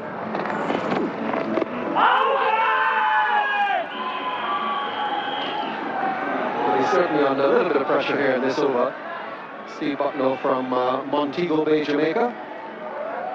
I suppose you could say he had the advantage even before he became an international cricket umpire, in that he was a FIFA football umpire, a referee, and actually refereed a World Cup game, World Cup qualifier. Absolutely, I think his temperament is very good. He's calm, just waits for a decision and takes his time.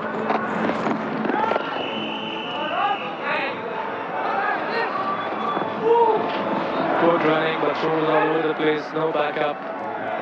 And Ganguly, I think, bowled this slow ball.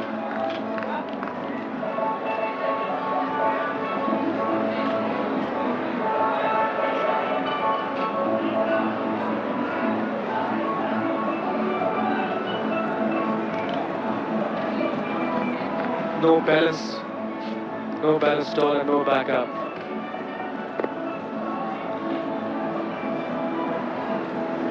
Ganguly to Ijaz. Edge taken. Azardin putting it in, and Ijaz, an important wicket. So 82 for 5, Pakistan. Ijaz, who's really battled it out, goes to another slip catch, and he's really disappointed, just shaking his head, knocking his bat against the pad. He knows that is an important wicket. Like I said earlier on, bowlers like Ganguly and Ajay are very difficult because batsmen are more tempted to play shots at them, and rather than blocking them. And there was good ball outside off stump, fuller ball, and Ijaz went for a drive and straightforward catch towards the first slip. Now with the dismissal of Ijaz Ahmed, Ijaz out to Ganguly, yet another slip catch, the third catch for Azardin at slip, and of course he's also put down one, so the outside edge being found quite regularly here by the Indian bowlers, and Ijaz trying to hit that somewhere over long on, only succeeded in edging to slip. So an important breakthrough for India with Ijaz going for 24. India now right on top. And I suppose appropriate that at this stage we hand over to Harsha Bhogle and Ravi Shastri. Pakistan must just be a bit concerned that every time a partnership starts to develop, they lose a wicket. That's something they don't want. It's really after Moeen Khan, even though Azhar Mahmood is a client which can't get back.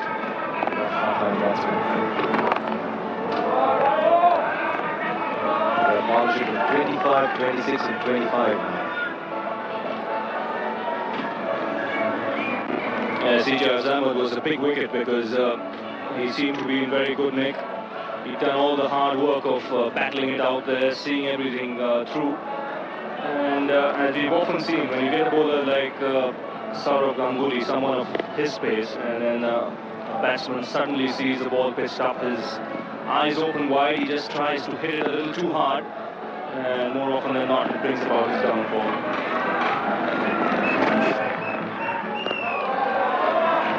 Interesting to see Robin Singh bowl here. I've seen him bowl so often on flat tracks. In India, he's largely an incoming bowler, tends to bring the ball back in from slightly outside the off stump. Today he's bowled largely outswingers. Well, Asha, there's been no shortage of movement today. If you see, most of the bowlers who had the ball in their hand, they've got the ball to move. Even Kuruvilla, who one had never seen bowling the outswinger, he got a few deliveries to lead the right-hander. And Robin's natural delivery is the outswinger, especially when he releases it. At times when he bowls on flat tracks like you have in India, or some of the wickets we saw this year in Sri Lanka, then he tends to hit the deck to try and bowl short of a length and cramp the batsman on the back foot. But here he realizes that there is some movement for him, there is some grass on this track which will help the ball to seam a bit, and he's releasing the ball, he's allowing the ball to swing. 24 wickets so far. Scoring a crucial little spell here. He's really India's fifth bowler. I'll be very interested in knowing what kind of plan Sachin Tendulkar has for Rajesh Chauhan on this wicket, given the ball's moving around so much for everyone. Well, he'll have to definitely try and get him at some stage, that is if this partnership carries on for another 6 or 7 overs. But so far I think Ganguly and Singh are doing a good job. They're bowling within their limitations, they're not trying to experiment too much. Just bowling straight and letting the pitch do the rest. 83 for 5.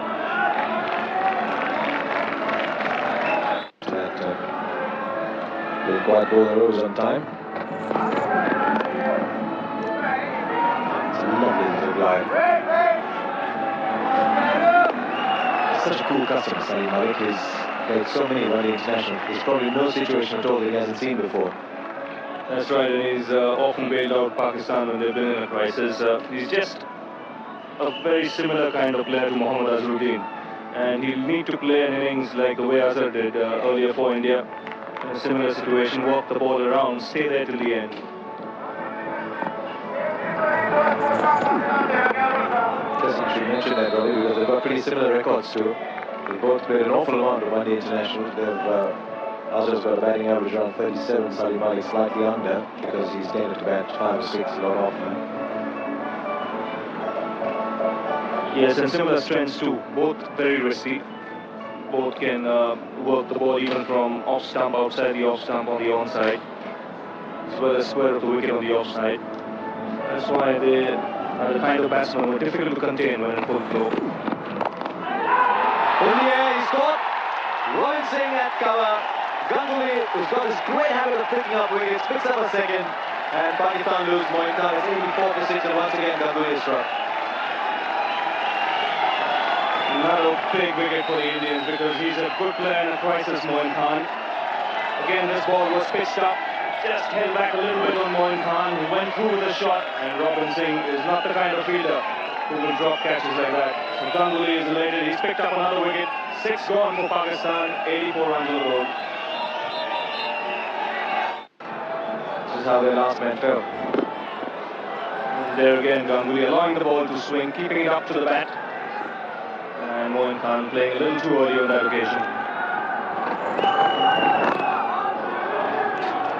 I think Wasim Akram made the point that India bowled better in these conditions because they bowled far better line and length stuff than Pakistan did.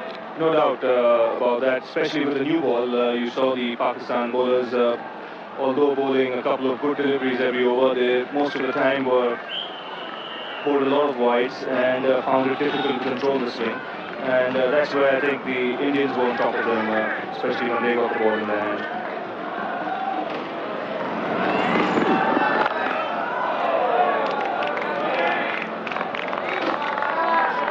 What was most impressive about this Indian performance was the way they charged in when they had the ball in their hand, the new ball. They knew they weren't defending a big score of 208. They knew the importance of putting the pressure right back on the Pakistan batsmen, and the only way they could do that was by picking up some early wickets. And that's exactly what happened for them.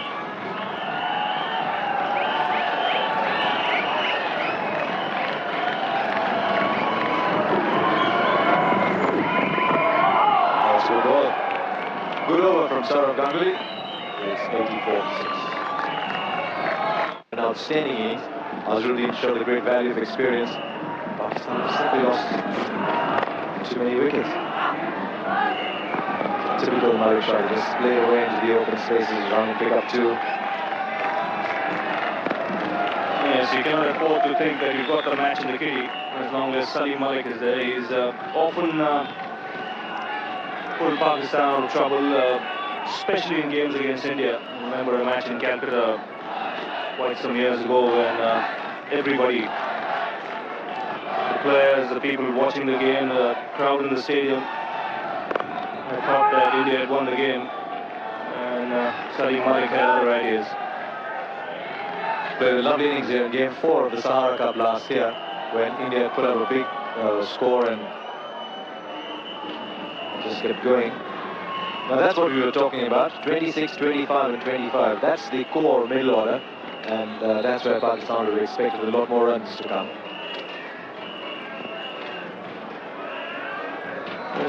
Each of those partnerships use up a fair amount of balls.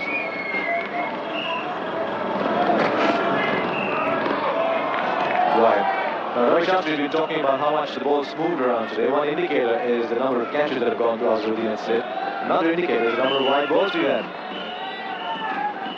Yes, the line has been pretty obvious. The line Robin Singh has been trying to bowl to Malik. He knows he's very strong off his bats. Tendulkar has given him just 3 men on the onside. So the message is loud and clear to the bowler. Your line should be off stump outside it.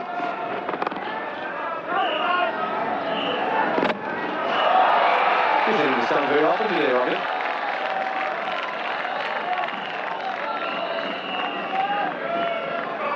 He'd love to hit him a couple of times when he's bowling rather than when he's throwing. that's when it'll count. But it's nice to see this kind of aggression. At least the batsman knows that there's someone competing out there. And when something like this happens, it's like a disease. It spreads to the other fielders as well. Pretty good disease to have, Ravi. Pretty good disease to have. Well, a disease that was missing amongst the Indians for quite some time. Look at it from stump camp. That was brilliant. He's gone through with the shot. Don't think he was ever in control at all. Company's down to third man. Well, there's just one slip for Salim Malik, but I don't think it'll be a bad idea if he gets a slip and a gully for the new man, Azhar Mahmood, because the ball is swinging around.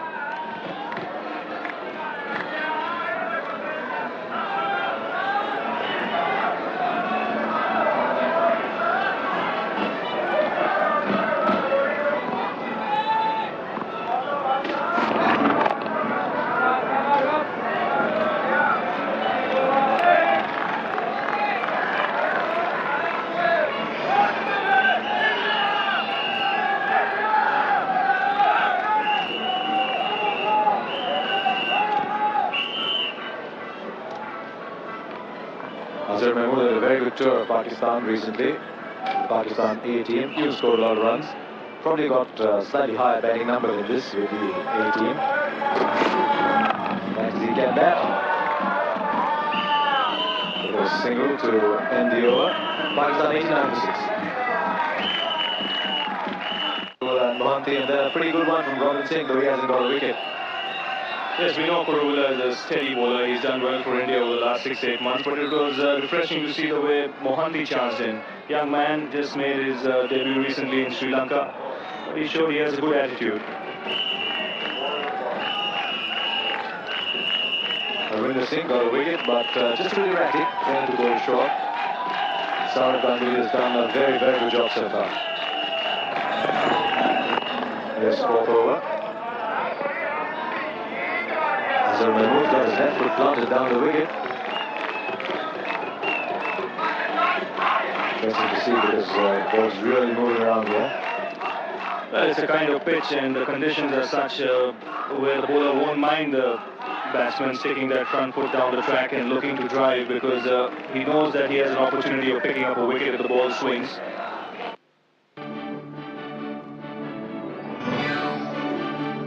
The ABN AMRO difference. Your calls answered within 3 rings because we value your time. ABN AMRO Bank. Experience the difference.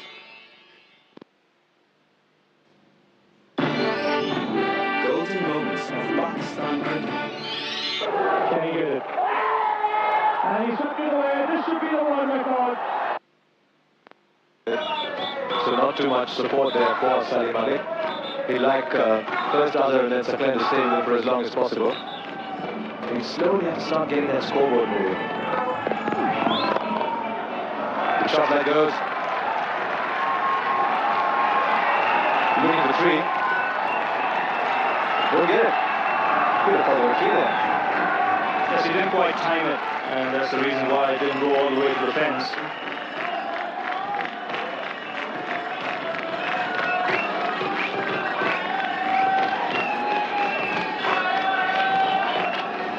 The required rate had been pegged down to about 4.6 for a major part of this innings.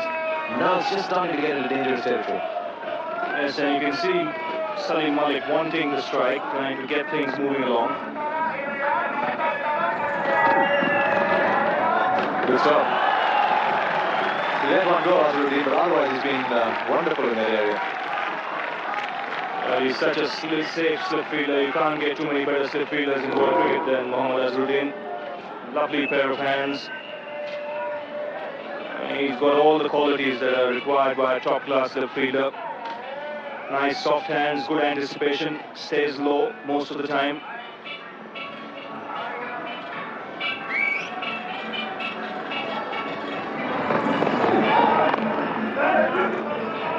Probably sneak a single. Interesting how you told me about a year ago that slip is not one of his favorite fielding areas.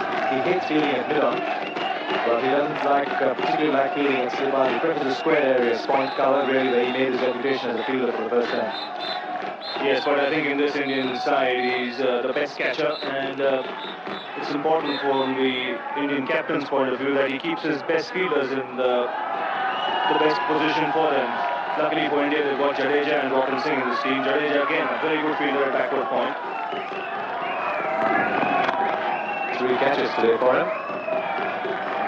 After 27 overs, it's 93 for 6. It's inching up all the time. 5.27 on normal batting tracks isn't such a difficult target.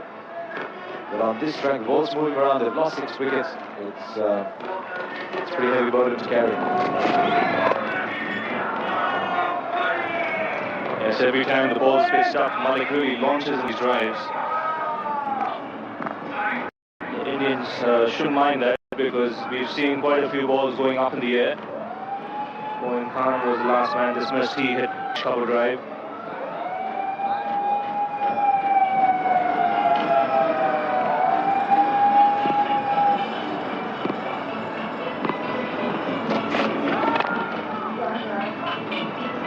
The batsman whose dressing intent is written all over, isn't it? When Azhar Mahmood picks that bat up with the backswing, you know he's looking for the big shot. Yes, he is waiting to give the ball a real crack. Actually, there's a good length that Robin Singh is bowling. He's not allowing him to go through with that shot.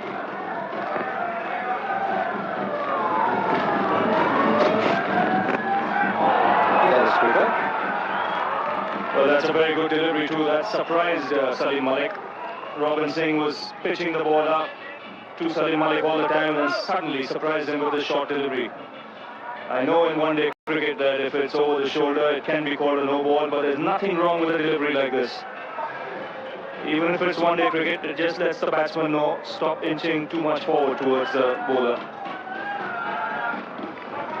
It's also just planted a little doubt in their minds. The 2 batsmen have come together, they've had a little discussion. Well, there definitely has been some needle there between Robin Singh and Salim Malik.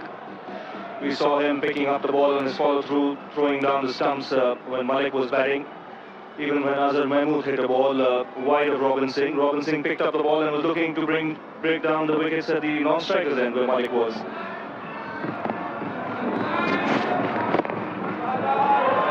a very good length from Robin Singh. Salim stops his bat away. He's really hurt himself. He's called for the physio. But he really tossed that bat away, almost instinct. We're ready to get another soon. When Jadeja took a very simple catch down at point. That made Pakistan 32 for 3. And here's Harwinder Singh getting his first wicket, trying to free the batsman out. 57 for 4. That's it. Harwinder was delighted his first wicket. Then Ganguly was to get 2 in a row. Azharuddin picking up Ejaz Ahmed. Sometime after he dropped him early on, but this was far more difficult catch than the one he actually put down. And Moin will be a little disappointed with this one. Chip it straight to Robin Singh to give Ganguly a second wicket. That made it 84 for 6.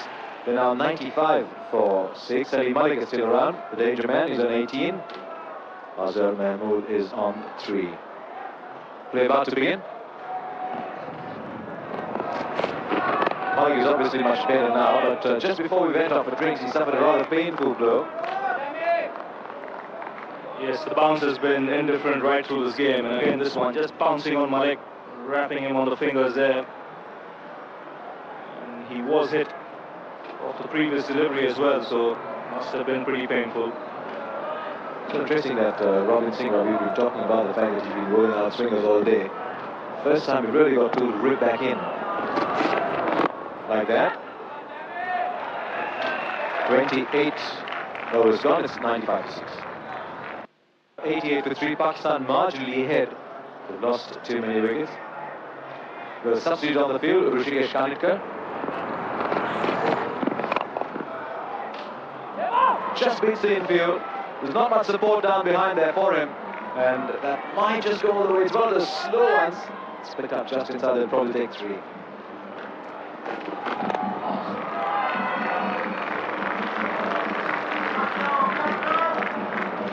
Rishikesh Kanitkar, one of the new boys in the Indian side. His father, Hemant Kanitkar, played a couple of test matches for India. 74-75 tour. Tony Ghosh, you know him well, that was his first tour of India.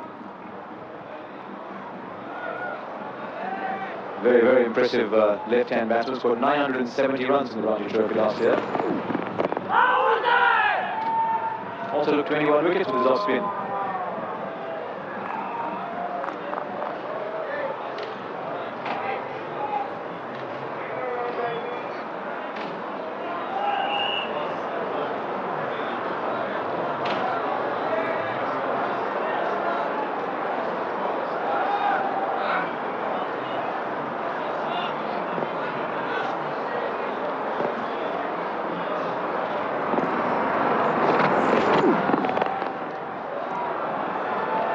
Beautifully played.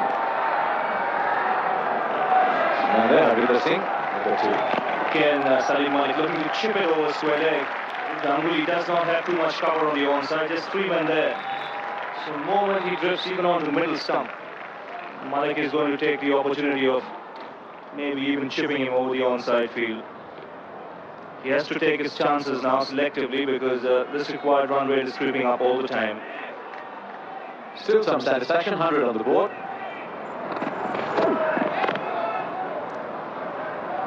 That's why bowling to Malik is so difficult. If you bowl a back offside field, you'll still pick up the gaps in that risky style.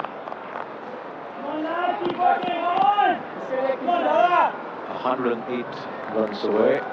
They've got 20 overs to come after this. We still haven't seen a single over of Indian spin. And I just get the feeling that Tendulkar thinks that there is not much in this spinner. Even the medium pace of Ganguly or Jadeja for that matter could be a better option.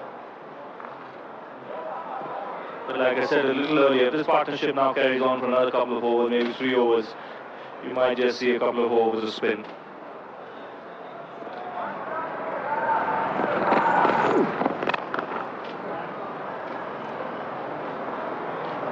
At mid-on is deep and wide.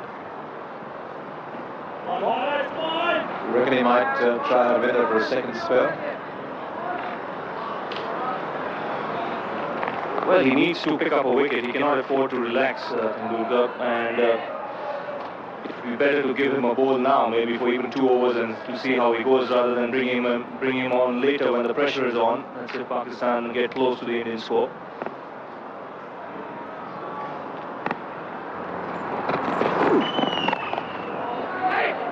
Not easy to time the ball on this track.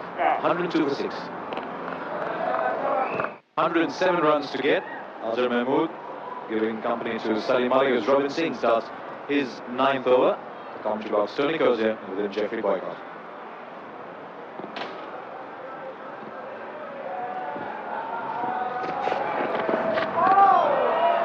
Well, that's just about one of the wildest swipes we've seen for the day, but I think he might have realised it was going to be a wide anyhow. Parkerson signalling. What do you reckon about that shot, Jeffrey? I'm sure you approve of that. Well, 103 for 6 when his batsman haven't done too well. I don't think there's too many of his players and colleagues can criticise him.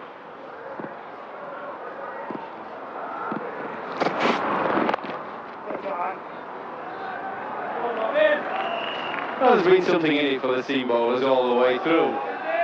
As I thought on the pitch report with the dampness there. What has been the key for India was that 91-run partnership with Azharuddin and Jadeja, and Pakistan haven't had any partnerships at all of any substance. They've kept losing wickets all the time. That's the difference, really. Somebody's going to have The ABN AMRO difference. Your statement of account mailed by the 5th of each month. ABN AMRO Bank. Experience the difference. Golden moments of Pakistan cricket. He's defending, he's going forward, could go all the way, should be very quickly, we dive. Put on something like 150 for the last wicket, something in that region. He made all but 12 of them. Well, there are a lot of good players on view here, but they ain't any Viv Richards. And secondly, this pitch ain't quite like it was at Old Trafford. It was a better pitch than this at Old Trafford. There's something in it here for the bowlers. Not going to comment on the opposition at Old Trafford either. Well, listen, everybody gets their best score or record against England. I'm never surprised about that.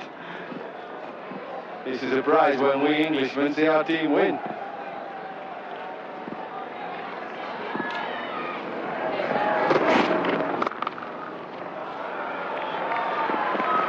Deep cover. He's had a lot of chasing to do up there.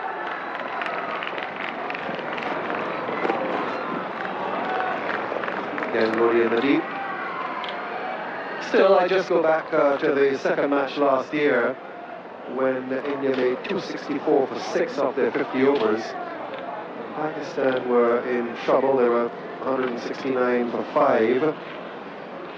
And then 221 for 8, chasing 265. And the same gentleman who is out there not out now, Salim Malik, he made 70 not out, won the match.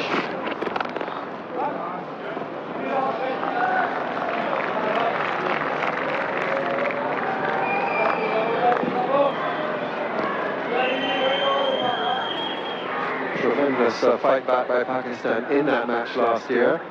They've got a bit more to do here than they did then. But the fact is that Salim Malik, who is second only to Alan Border as the most experienced player in one-day internationals, is out there. He's got 21 to his name. Look at that record. That's the over. So he's been there, done that. 105 for 6, 30 over Pakistan. They need 209. 104 more to get. There's the required runway. We have a change in bowling now. Harvinder Singh, who had a rather horrendous opening spell, he did get a wicket. He comes back and starts with a wide. So, showing the nerves of a first-timer here on debut for India. I think the key for him is to remember to pitch it up. You can't give a young bowler too many thoughts to consider when he's trying to get the ball from his end up to the batsman's end. You can only give him one thing to think about.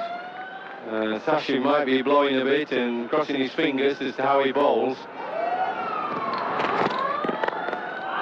Oh, see, that was nearly a catch. Just wanted to get. If you keep it up there, you have a better chance. Of course, the youngster might get clattered for a couple of driven fours, but you can set some sort of field to a fullish length delivery. See, spooned it a little in the air, and we've seen on this pitch quite a few balls stop or just lift a little bit. But you can't set any field places for short balls.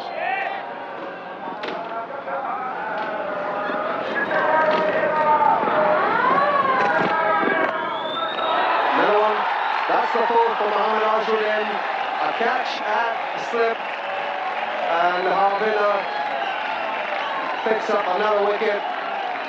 Azhar Mahmood goes, and Mohammad Azharuddin gets catch number 4 in the innings. His 114th catch in one-day internationals, and Pakistan in further trouble. Well, he's just wafting at this. Wasn't that full actually, the delivery? It was round about just outside off stump, but it's a bit of a waft. It was a nothing sort of shot. That won't displease the youngster. Young Singh, as has gone. One. So he's come out with Pakistan at 107 for 7, and well and truly up against it. Well, he just offers to move away a bit off the seam, but it was a nothing sort of shot again. Didn't really try to block it, to leave it, to hit it. He's just sort of fencing at it. And they're simple catches then. A great delight for the youngster because they had a difficult time. The ball too short, I'm sure he's very nervous. Playing for your country, such a tender young age.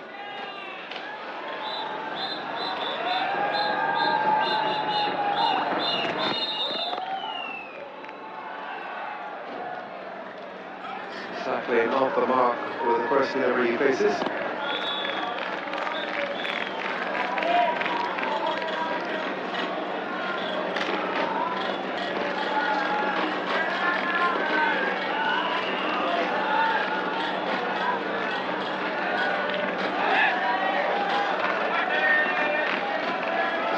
as those 4 catches for Azruddin. A number of fielders have taken 4 already in one-day internationals, but only one has taken 5 catches in a one-day international innings. And if I asked you who that would be, Jeffrey, who would you go for? Fielder taking 5 in one-day internationals. The outstanding fielder, as you would think. Harper, West Indies? No, not quite. And nobody's helping you this time as they did with the last question. Is this South African? South African? Jonty Rose? Well done, Harsha Bogle. In fact, that was in the Hero Cup against the West Indies at the Wankhede Stadium in Mumbai. In fact, it was at the Brabourne Stadium. They played at Brabourne in that Hero Cup, and all the West Indies boys, I wasn't there, but they said it was quite an astonishing performance.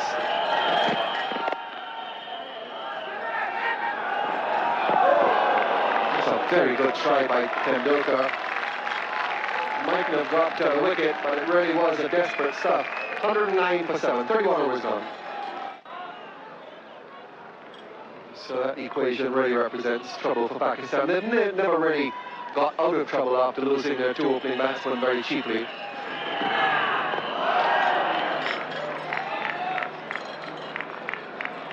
And India have been quite outstanding in the field. They've been quite desperate, typified by Tendulkar here with that return.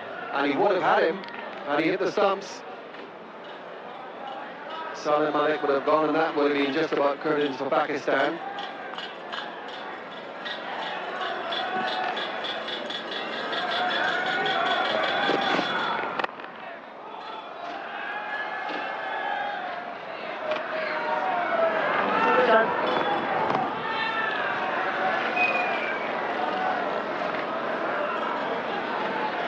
Saqlain taking guard here.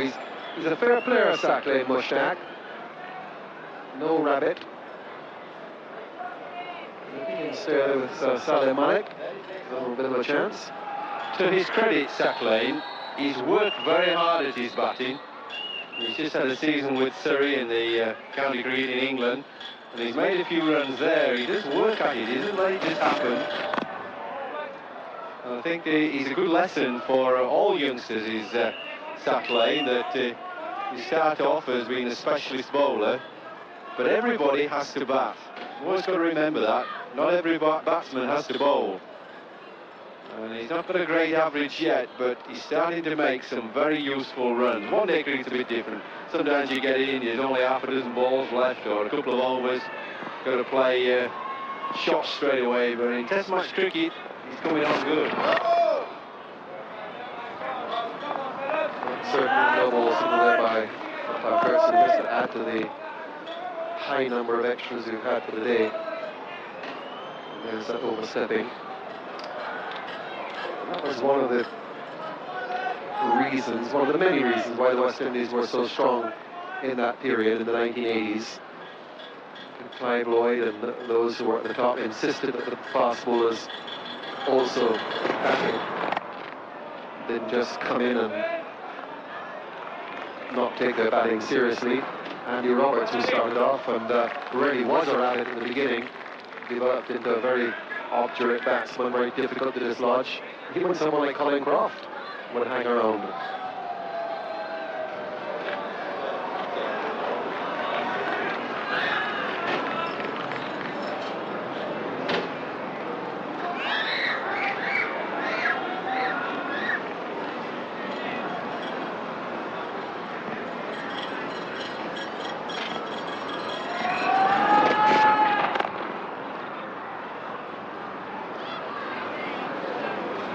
Just underline what we were saying about Saqlain Mushtaq's improved batting.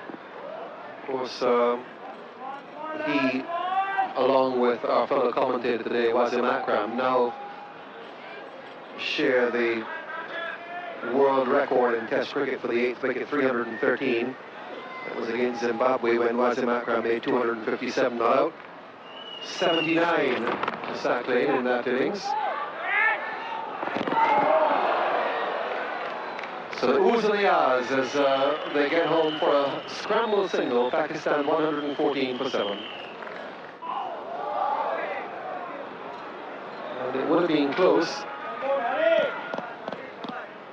Charging through the single. Here's the return. It wouldn't have been close.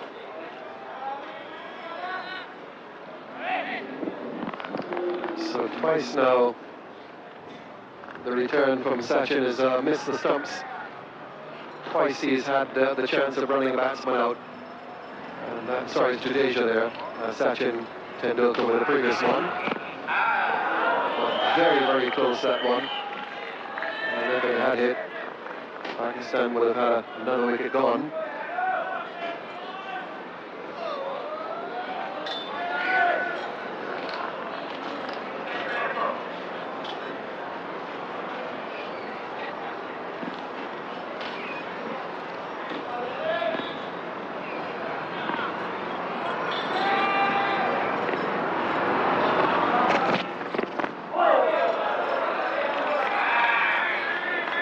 Really is a lovely afternoon here now. The sun out really brightly, plenty of blue sky. The overcast which we had early in the day is now broken up, and the forecast for tomorrow is for more of the same.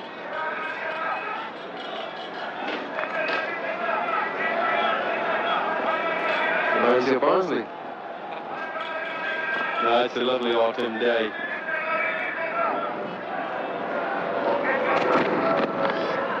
A little bit of irregular bounce there. We talked about this, just occasionally the ball has stopped on the batsman. Just bounced. It's a tough ask. It really is to get 209.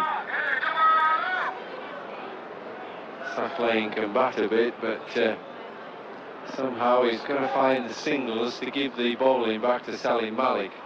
And it's not so easy on a pitch where there's a bit in it for the bowlers.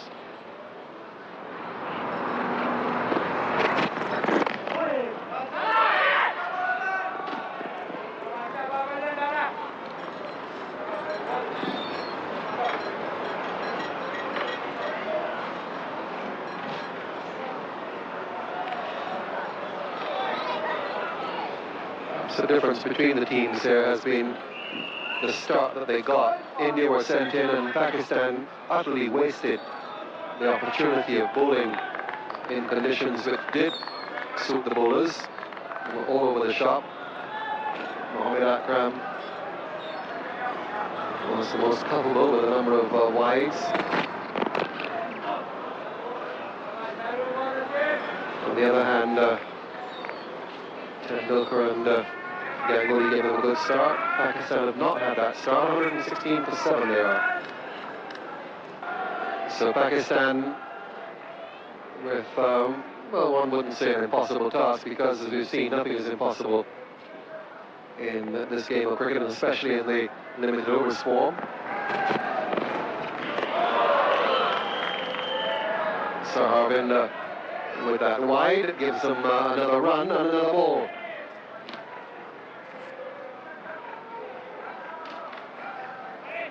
Of course, we are in Toronto. We're in the suburbs here on this ground, but it's a big, sprawling city. And this is a drive down Queens Way. You can see the skyline of downtown Toronto in the background. And it's right on the lake. Plenty to see and to do. And there's the skyline of downtown Toronto. That's 4. Clobbered it down on the ground. So it's been a rather up and down initiation in international cricket for young Harvinder Singh. He's got 2 wickets. And he's also bowled a number of wides. And now 4 down the ground. The first boundary since the 19th over the innings. Yes, he must think it's a funny old game. He's been bowling a bit too short. When he does pitch it up, he gets smacked for 4. But I can assure him that it is the best way to pitch it up a little bit. Sachin Tendulkar can set some sensible fields then.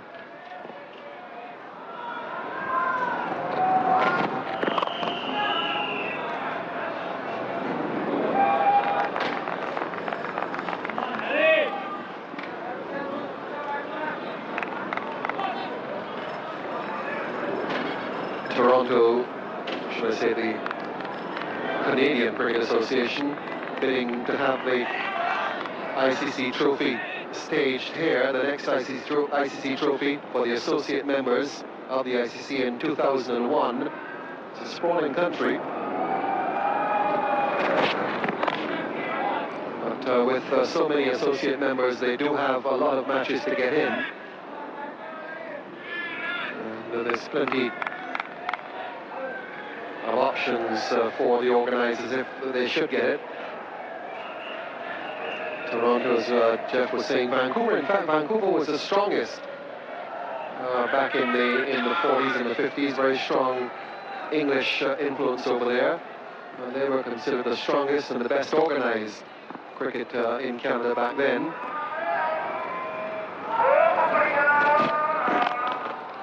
Things have changed somewhat with the heavy immigration from the West Indies and from the subcontinent. As I say, the city of Toronto, right in one of the Great Lakes here, and plenty of water, plenty of marinas, and plenty of yachts and boats. Very attractive city indeed.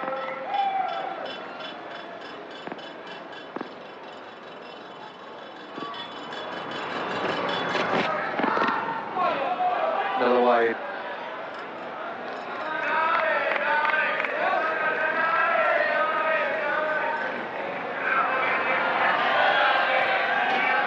There's that familiar sight of the roof of the Sky Dome, a very famous sports arena, and there's the CNN Tower as well. Quick tour of Toronto.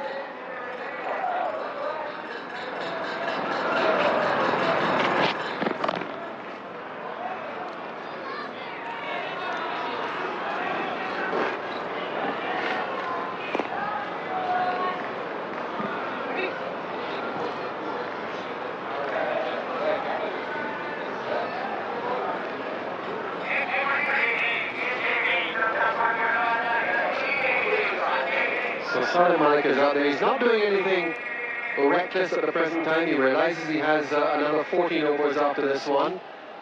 And Pakistan are not completely out of it. They need 209. It's a really very, very difficult equation. But the thing is that there's still plenty of overs to go. 9 runs came off that over. 35 gone, 14 to go, 128 for 7. Gonna come on. 81 needed off 14 overs. That's a gettable target. But the real consideration here is the fact that some wickets are down. Just 3 remaining, and only one specialist batsman out there. But that batsman happens to be the most experienced player still active in the international game, Salim Malik. So Tendulkar coming on as if he'll bowl a bit of off spin rather than the medium pace. Very versatile cricketer.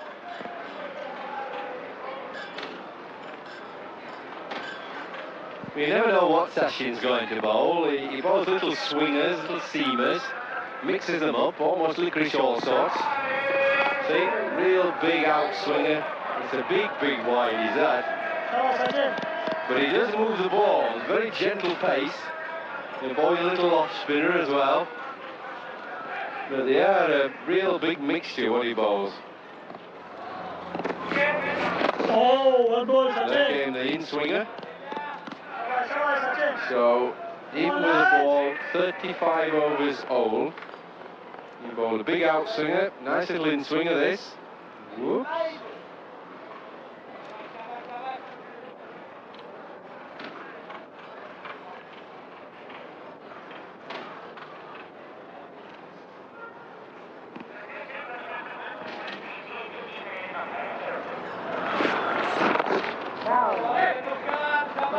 There's a chap in the crowd, Jeffrey, I don't know if you're hearing him. He's brought along his megaphone, and he's giving advice and making comments all the way through the day.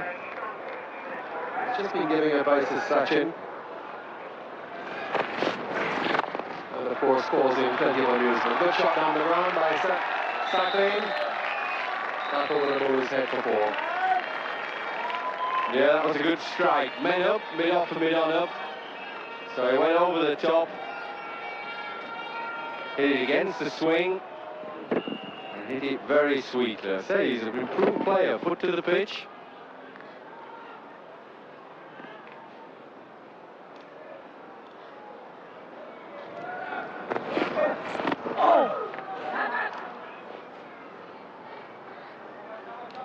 This is the first match of 5 in the second Sahara Cup. Coming here from the Toronto Cricket, Curling and Skating Club in Toronto. And telecasts going all over the world.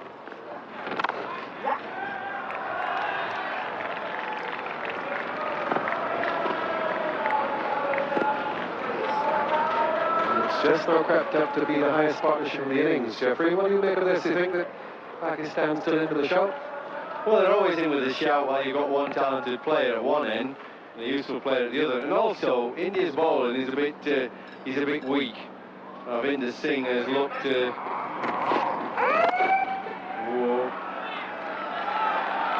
Yeah, good shot. What a good stop as well. Very committed are the Indian fielders, and that stop from Ganguly. Yeah, no doubt he's pleased with that. Got his trousers dirty and saved 2 runs. Dived full length, pulled it back, stopped it inside the ropes, prevented a boundary, and got the applause from his captain and his bowler, Sachin Tendulkar. So Pakistan won 37 for 7, 36 overs gone, 49. And there's our there's our chap with the megaphone, offering the advice and making his comments throughout the day's play. And they get a job offer from our producer at the end. In the meantime, since we don't have him up here, we'll go across the Harshibole and Wazim Akram. Thank you very much, Tony. Never short of compliments, Dave. 13 overs left, and Pakistan need to score a further 72. With me is Wasim Akram. Wasim has just been a bit baffled by Tendulkar's strategy in the last 15 minutes or so. He's got Rajesh Chauhan available to him. He's coming on now. He's had Harvinder bowling a bit of up and down stuff, an over himself. Yeah, that was his first game maybe, but he bowled with the pace, he bowled a little short. But I can show you one thing. Last year we played one game here where Salim and Saklan were in the same situation, and they won us a game last year. So I think Pakistan still have a chance. If they both stay on the crease, they still have a chance to win this game. And I can assure you they are fighting out there. This is really the largest partnership of the match.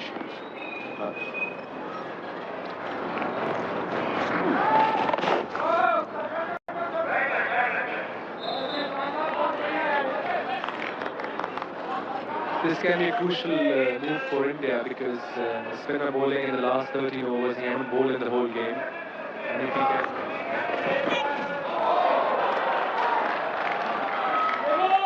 That's an excellent shot. See what Pakistan have done quietly, I suspect. Wasim, while India has been maybe fiddling around is a strong word with their bowling. Is quietly putting the runs up on the board and never making the asking rate go out of control. Absolutely, but I think with Chauhan bowling, Malik and Saklan, they both play very well to a spinner. And I mean, in this sort of tight situations,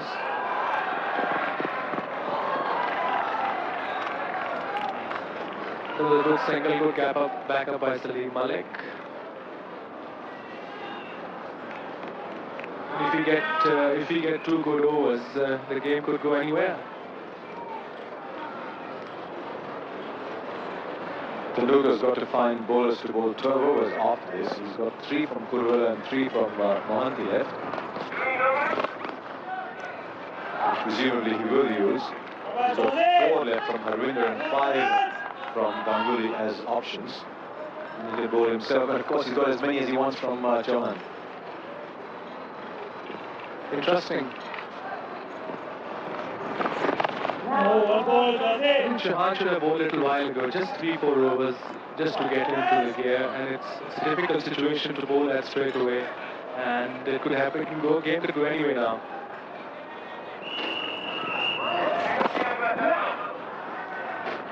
Brown found some support from Sahara. They put together the largest partnership of the match.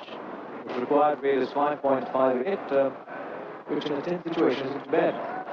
Absolutely right. Like I said earlier, it can go anywhere, especially spinner bowling from one end, and now I think Sachin is carrying on. He needs to just he needs to come up with 6 overs. I think Chauhan should bowl for one end, and Sachin or maybe Ganguly bowled quite well. He should carry on bowling. There you have all the bowling options. He's got 3 from Kurwala and Mohanty. Only Robin Singh is bowled out. And he should give away 1 to Malik and try to attack on Saklan. 49 wickets for the good. What's happened though is that the pressure has gone off completely, and there are lots of open spaces where singles can easily be taken. Yeah, and that's a very good sign for Pakistan. Malik looks quite confident. Saklan is giving him a good support, and if she can carry on like this for another 3-4 overs, just go 4 and over, and in the last 4 overs have a go, and they have a good chance to win this game. When Saklan came into bat, it was Azharuddin at slip, picking up just about everything. It's a fair ball from Tendulkar. He's now got a slip in place when he's bowling to Saklan. Looks like he's borrowed the policeman's helmet.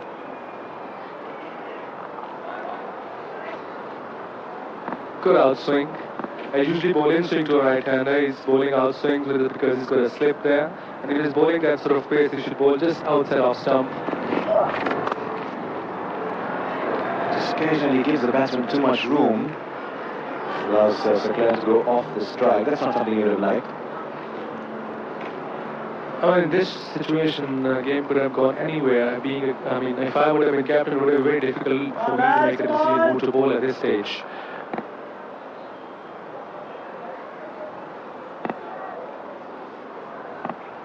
For Malik, the slip is gone.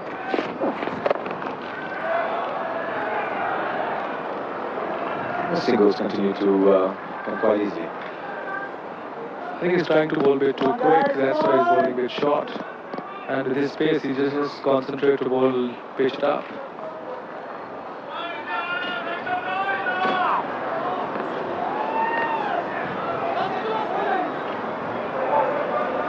Any relatives of Saklan work in the army, Wasim? Yeah, looks like it. I think they just had helmet, his good helmet with colour. He followed the movement of the ball. That was a wonderful one from Tendulkar, 146 to 7. India up to a total of 208. In fact, it was around this stage that India made 56 runs from 6 overs. Pakistan don't need those kind of heroics because really win without scoring a boundary. Yeah, we have lost quite a few wickets though, but still the run rate is still there. And I think we have a good chance here now. I'm quite confident that if we carry on for another 3-4 overs.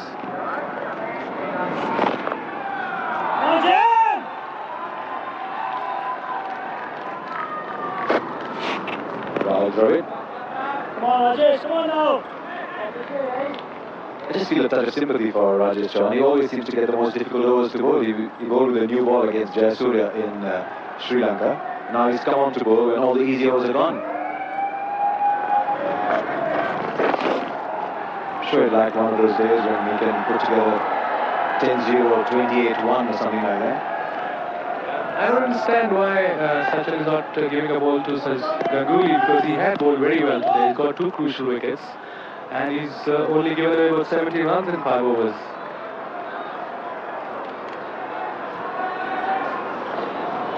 There you are, 3.4 runs per over. Tremendous shot. The thing with Saeed Malik is that he knows exactly where the fielders are. He picked his spot. He knew that if he got past Tendulkar in the infield, there was no support behind him, and he just went through the shot. It's definitely a great shot, and I've seen only a couple of players like Sachin, like Brian Lara, Salim Malik and Saeed Anwar, who can, whenever they play a shot, is always in a gap, and they pick their gap.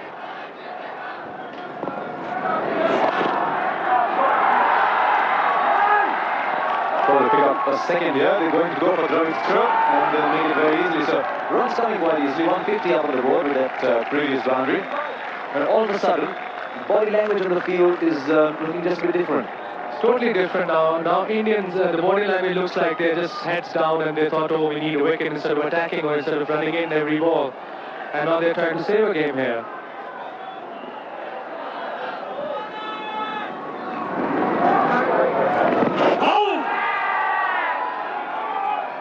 No need for Steve Bucknor to think too much about that one.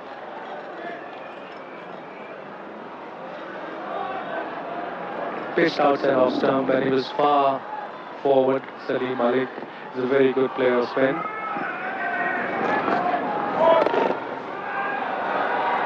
No ball. When they sit back in the hotel rooms to see me to analyze this game, I think Sachin Tendulkar would want to tell his bowlers that there have been just simply too many wides and no balls. I agree with you, Harsha. I think it happened with both the sides today because it was different one-day wicket. Usually you don't get this sort of wicket in one-day cricket. This is wonderful batting from Saplan. 156 for 7.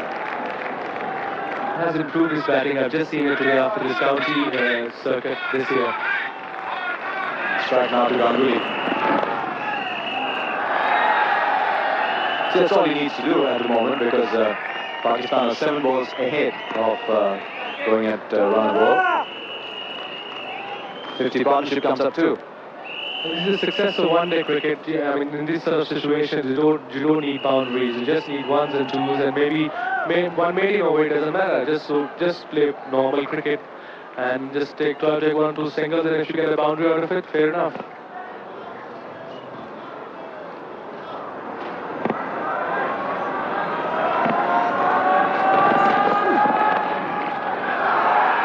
There's a man down there, so just a single. Would you also wait for someone like Kuruvilla to come in with 43 overs gone, or would you slip in maybe 1 or 2 here and try and do something?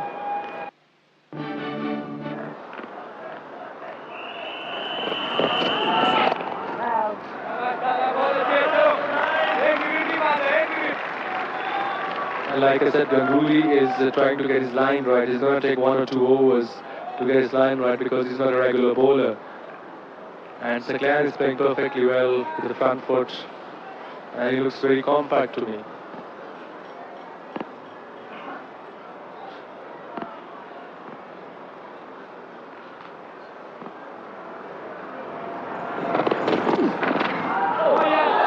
That's not the Pakistan one. But as a result of this partnership, the slip has gone.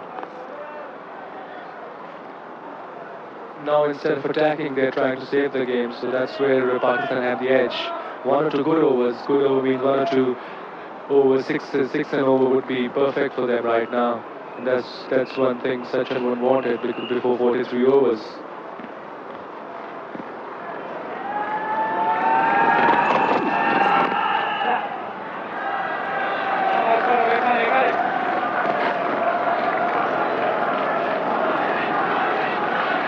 Wondering why we are talking about the fact that there are only 9 overs to go after this. It's because Pakistan didn't quite bowl their overs quickly enough that it can only receive 49 while India got all 15 in what was a very dramatic collapse in the end for India, who were 199 for 4 at one stage in the 48th over, finished 208 all out. All credit go to Saklan and the fielding of Pakistan side. Super. This is a good ball by Ganguly.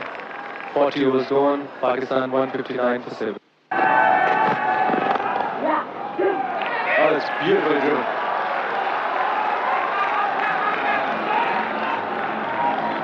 Two.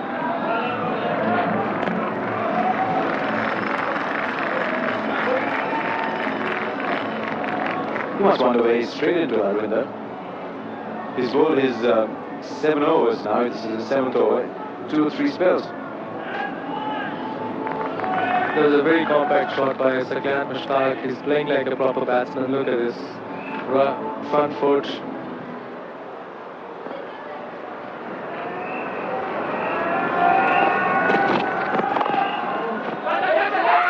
But yes and no here. He's hit. Saklan is probably home, and umpire Steve Bucknor just offers Jadeja a little smile.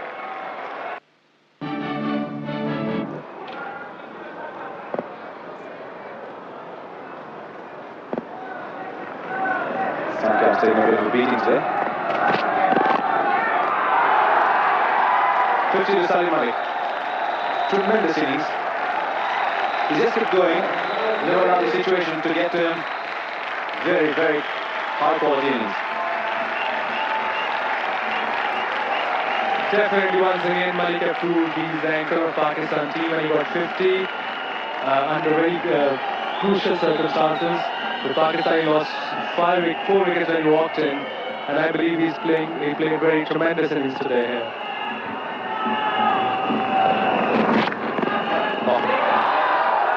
How do you describe that one?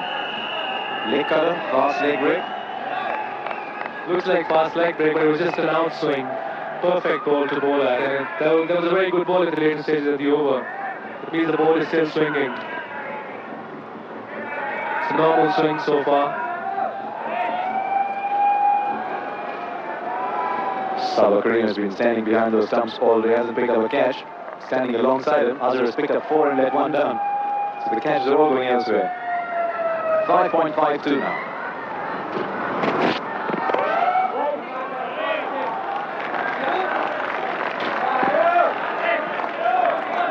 It's very early in the morning or very late in the night on the subcontinent just now, but imagine a lot of people must be up, sitting on the edge of their sofas, just biting their nails, calculating the required run rate after every ball and getting it right even before the graphic comes on.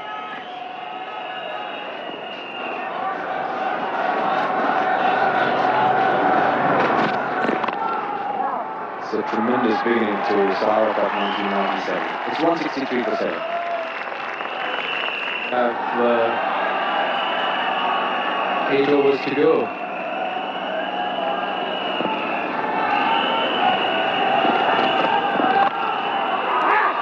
Usual shot from Salim Ali. He's tried to go down the wicket quite a few times in this innings. It's never really come off. Yeah, I think the ball is not really coming onto the bat. It's just stopping at time. That's why Malik is missing his shot all the time. But he's covering his stumps and going to play straighter towards mid-on.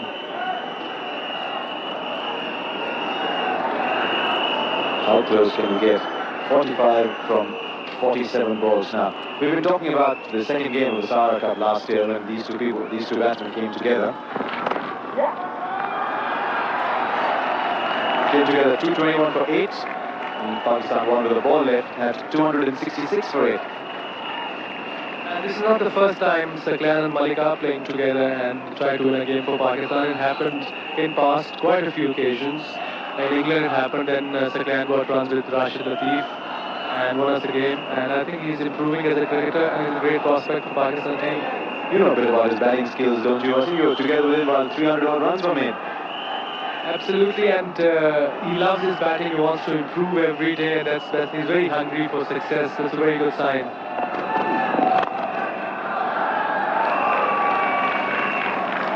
Wasim Akram and Saklan Mushtaq put on 313 runs in a test match in October 96 against Zimbabwe. Match referee, incidentally, was Jack Hendricks for that one, so he might just wonder if anything has changed at all. And Wasim Akram made 257 not out.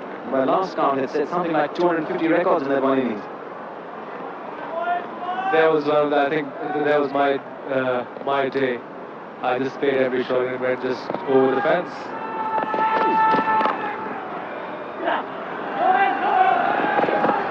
So it's good tight stuff from Ganguly. What he's ensuring is that there are no big overs coming, because what Pakistan need now more than anything else, maybe a 10-run over should seal everything. I think Salim Malik is sensible as ever. He's not trying to take a chance unless he wants to go right till the end, to the 49th over, 48th over, to make sure that Pakistan will win. And if Salim Malik stays, we have a good chance to win this game.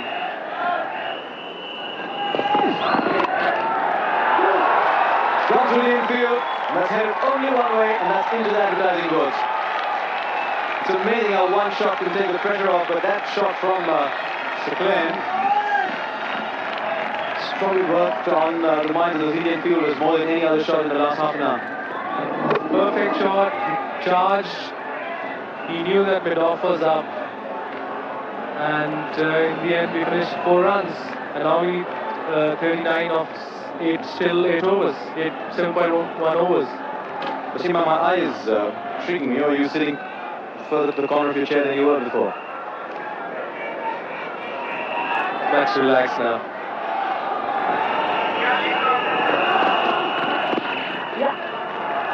Runs coming from just about anywhere on the field. I'm quite enjoying it, watching Pakistan to fight it out. Doesn't matter they win or lose in the end, but as long as they fight it out. And I'm quite sure they will fight it out, and Malik and Saklan are showing it.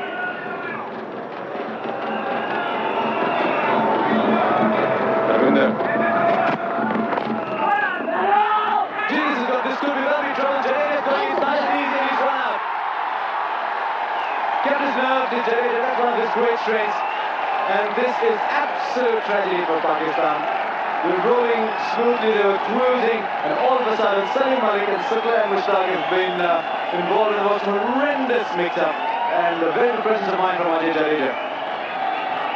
Definitely, and it was quite unnecessary. There was no point in taking such a risky single. Saklan should have just run. Yeah, he did in the end. Good thinking from Saklan. Being such a team man, he decided to run himself out than the main batsman Salim Malik. And now India's... Mushtaq said no pretty loudly. That was a good thing from Saklan to give his wicket away, because he knew that Salim Malik is in there and he can still win a game on his own.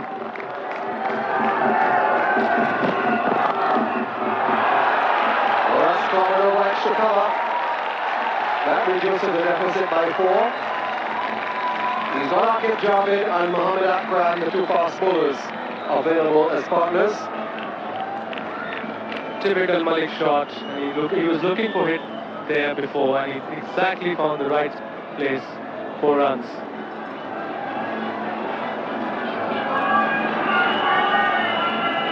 Down now to 34 of 40 deliveries. And one feels here that it's all up to Salim Malik, even more so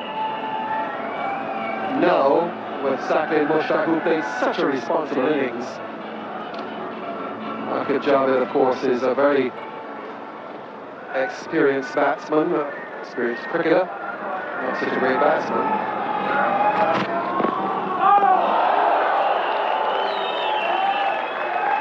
Still doing a bit, still swinging a bit instead of seaming now. Perfect outswing, and Salim Malik is so set, but he still got beaten. Akif Javed is in there. He's definitely experienced cricketer, and he should know what to do at this stage, just to give a strike to his main batsman Salim Malik.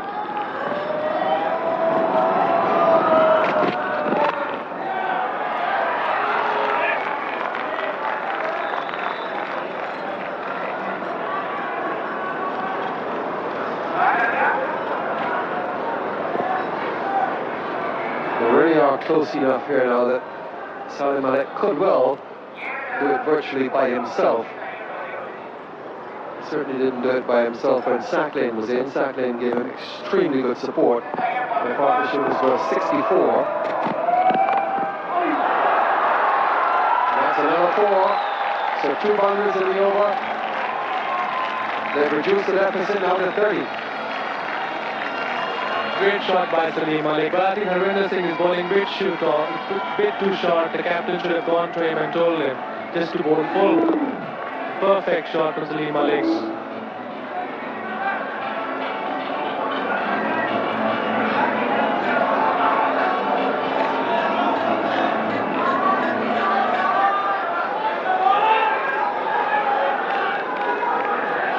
So they're down now to that 30. Salim Malik has moved on to 60. Pakistan still very much in this match in spite of that run out which they had in the previous over.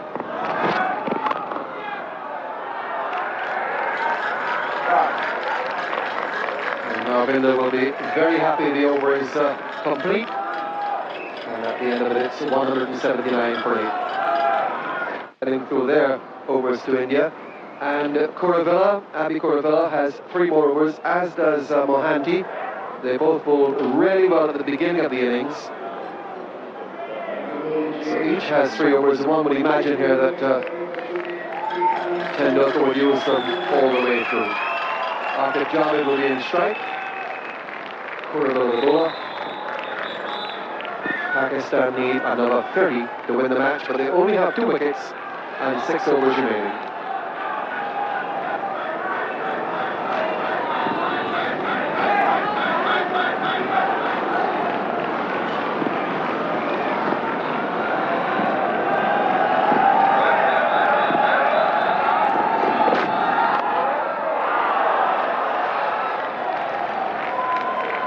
Single picked up, but more importantly, allowing Salim Malik to get the strike. Wasim Akram has moved away, not because he's too nervous to face what's coming up. Jeffrey Boycott has taken his place. Yes, the key for India is to keep Salim Malik away from the strike, and they weren't able to do that off the first ball, which is not good cricket. What you've got to do is stop Salim Malik from getting boundaries. You must stop him getting boundaries, you must frustrate him, try and get him away from the strike. He's had 4 overall, he had 2 in the last over, and he'll be looking to get the boundaries here now. No ball, that's the last thing India want at the present time. It's an extra delivery, it's an extra run. Puts more pressure on them now, 181. Just over that crease, perhaps just over it. We're not directly in line there. Of course, Park Woodson has a somewhat closer and better view.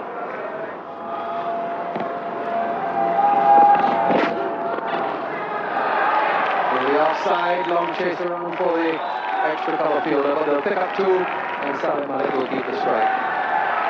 So this deficit being whittled away here, and this vastly experienced batsman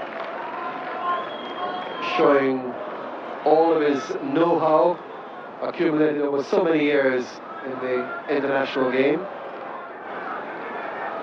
Yes, he has played very well, but I think it's also shown up the weakness of some of the Indian bowling. Aravinder Singh, he's had a very difficult debut, bowling far too short. Robin Singh is a modest bowler.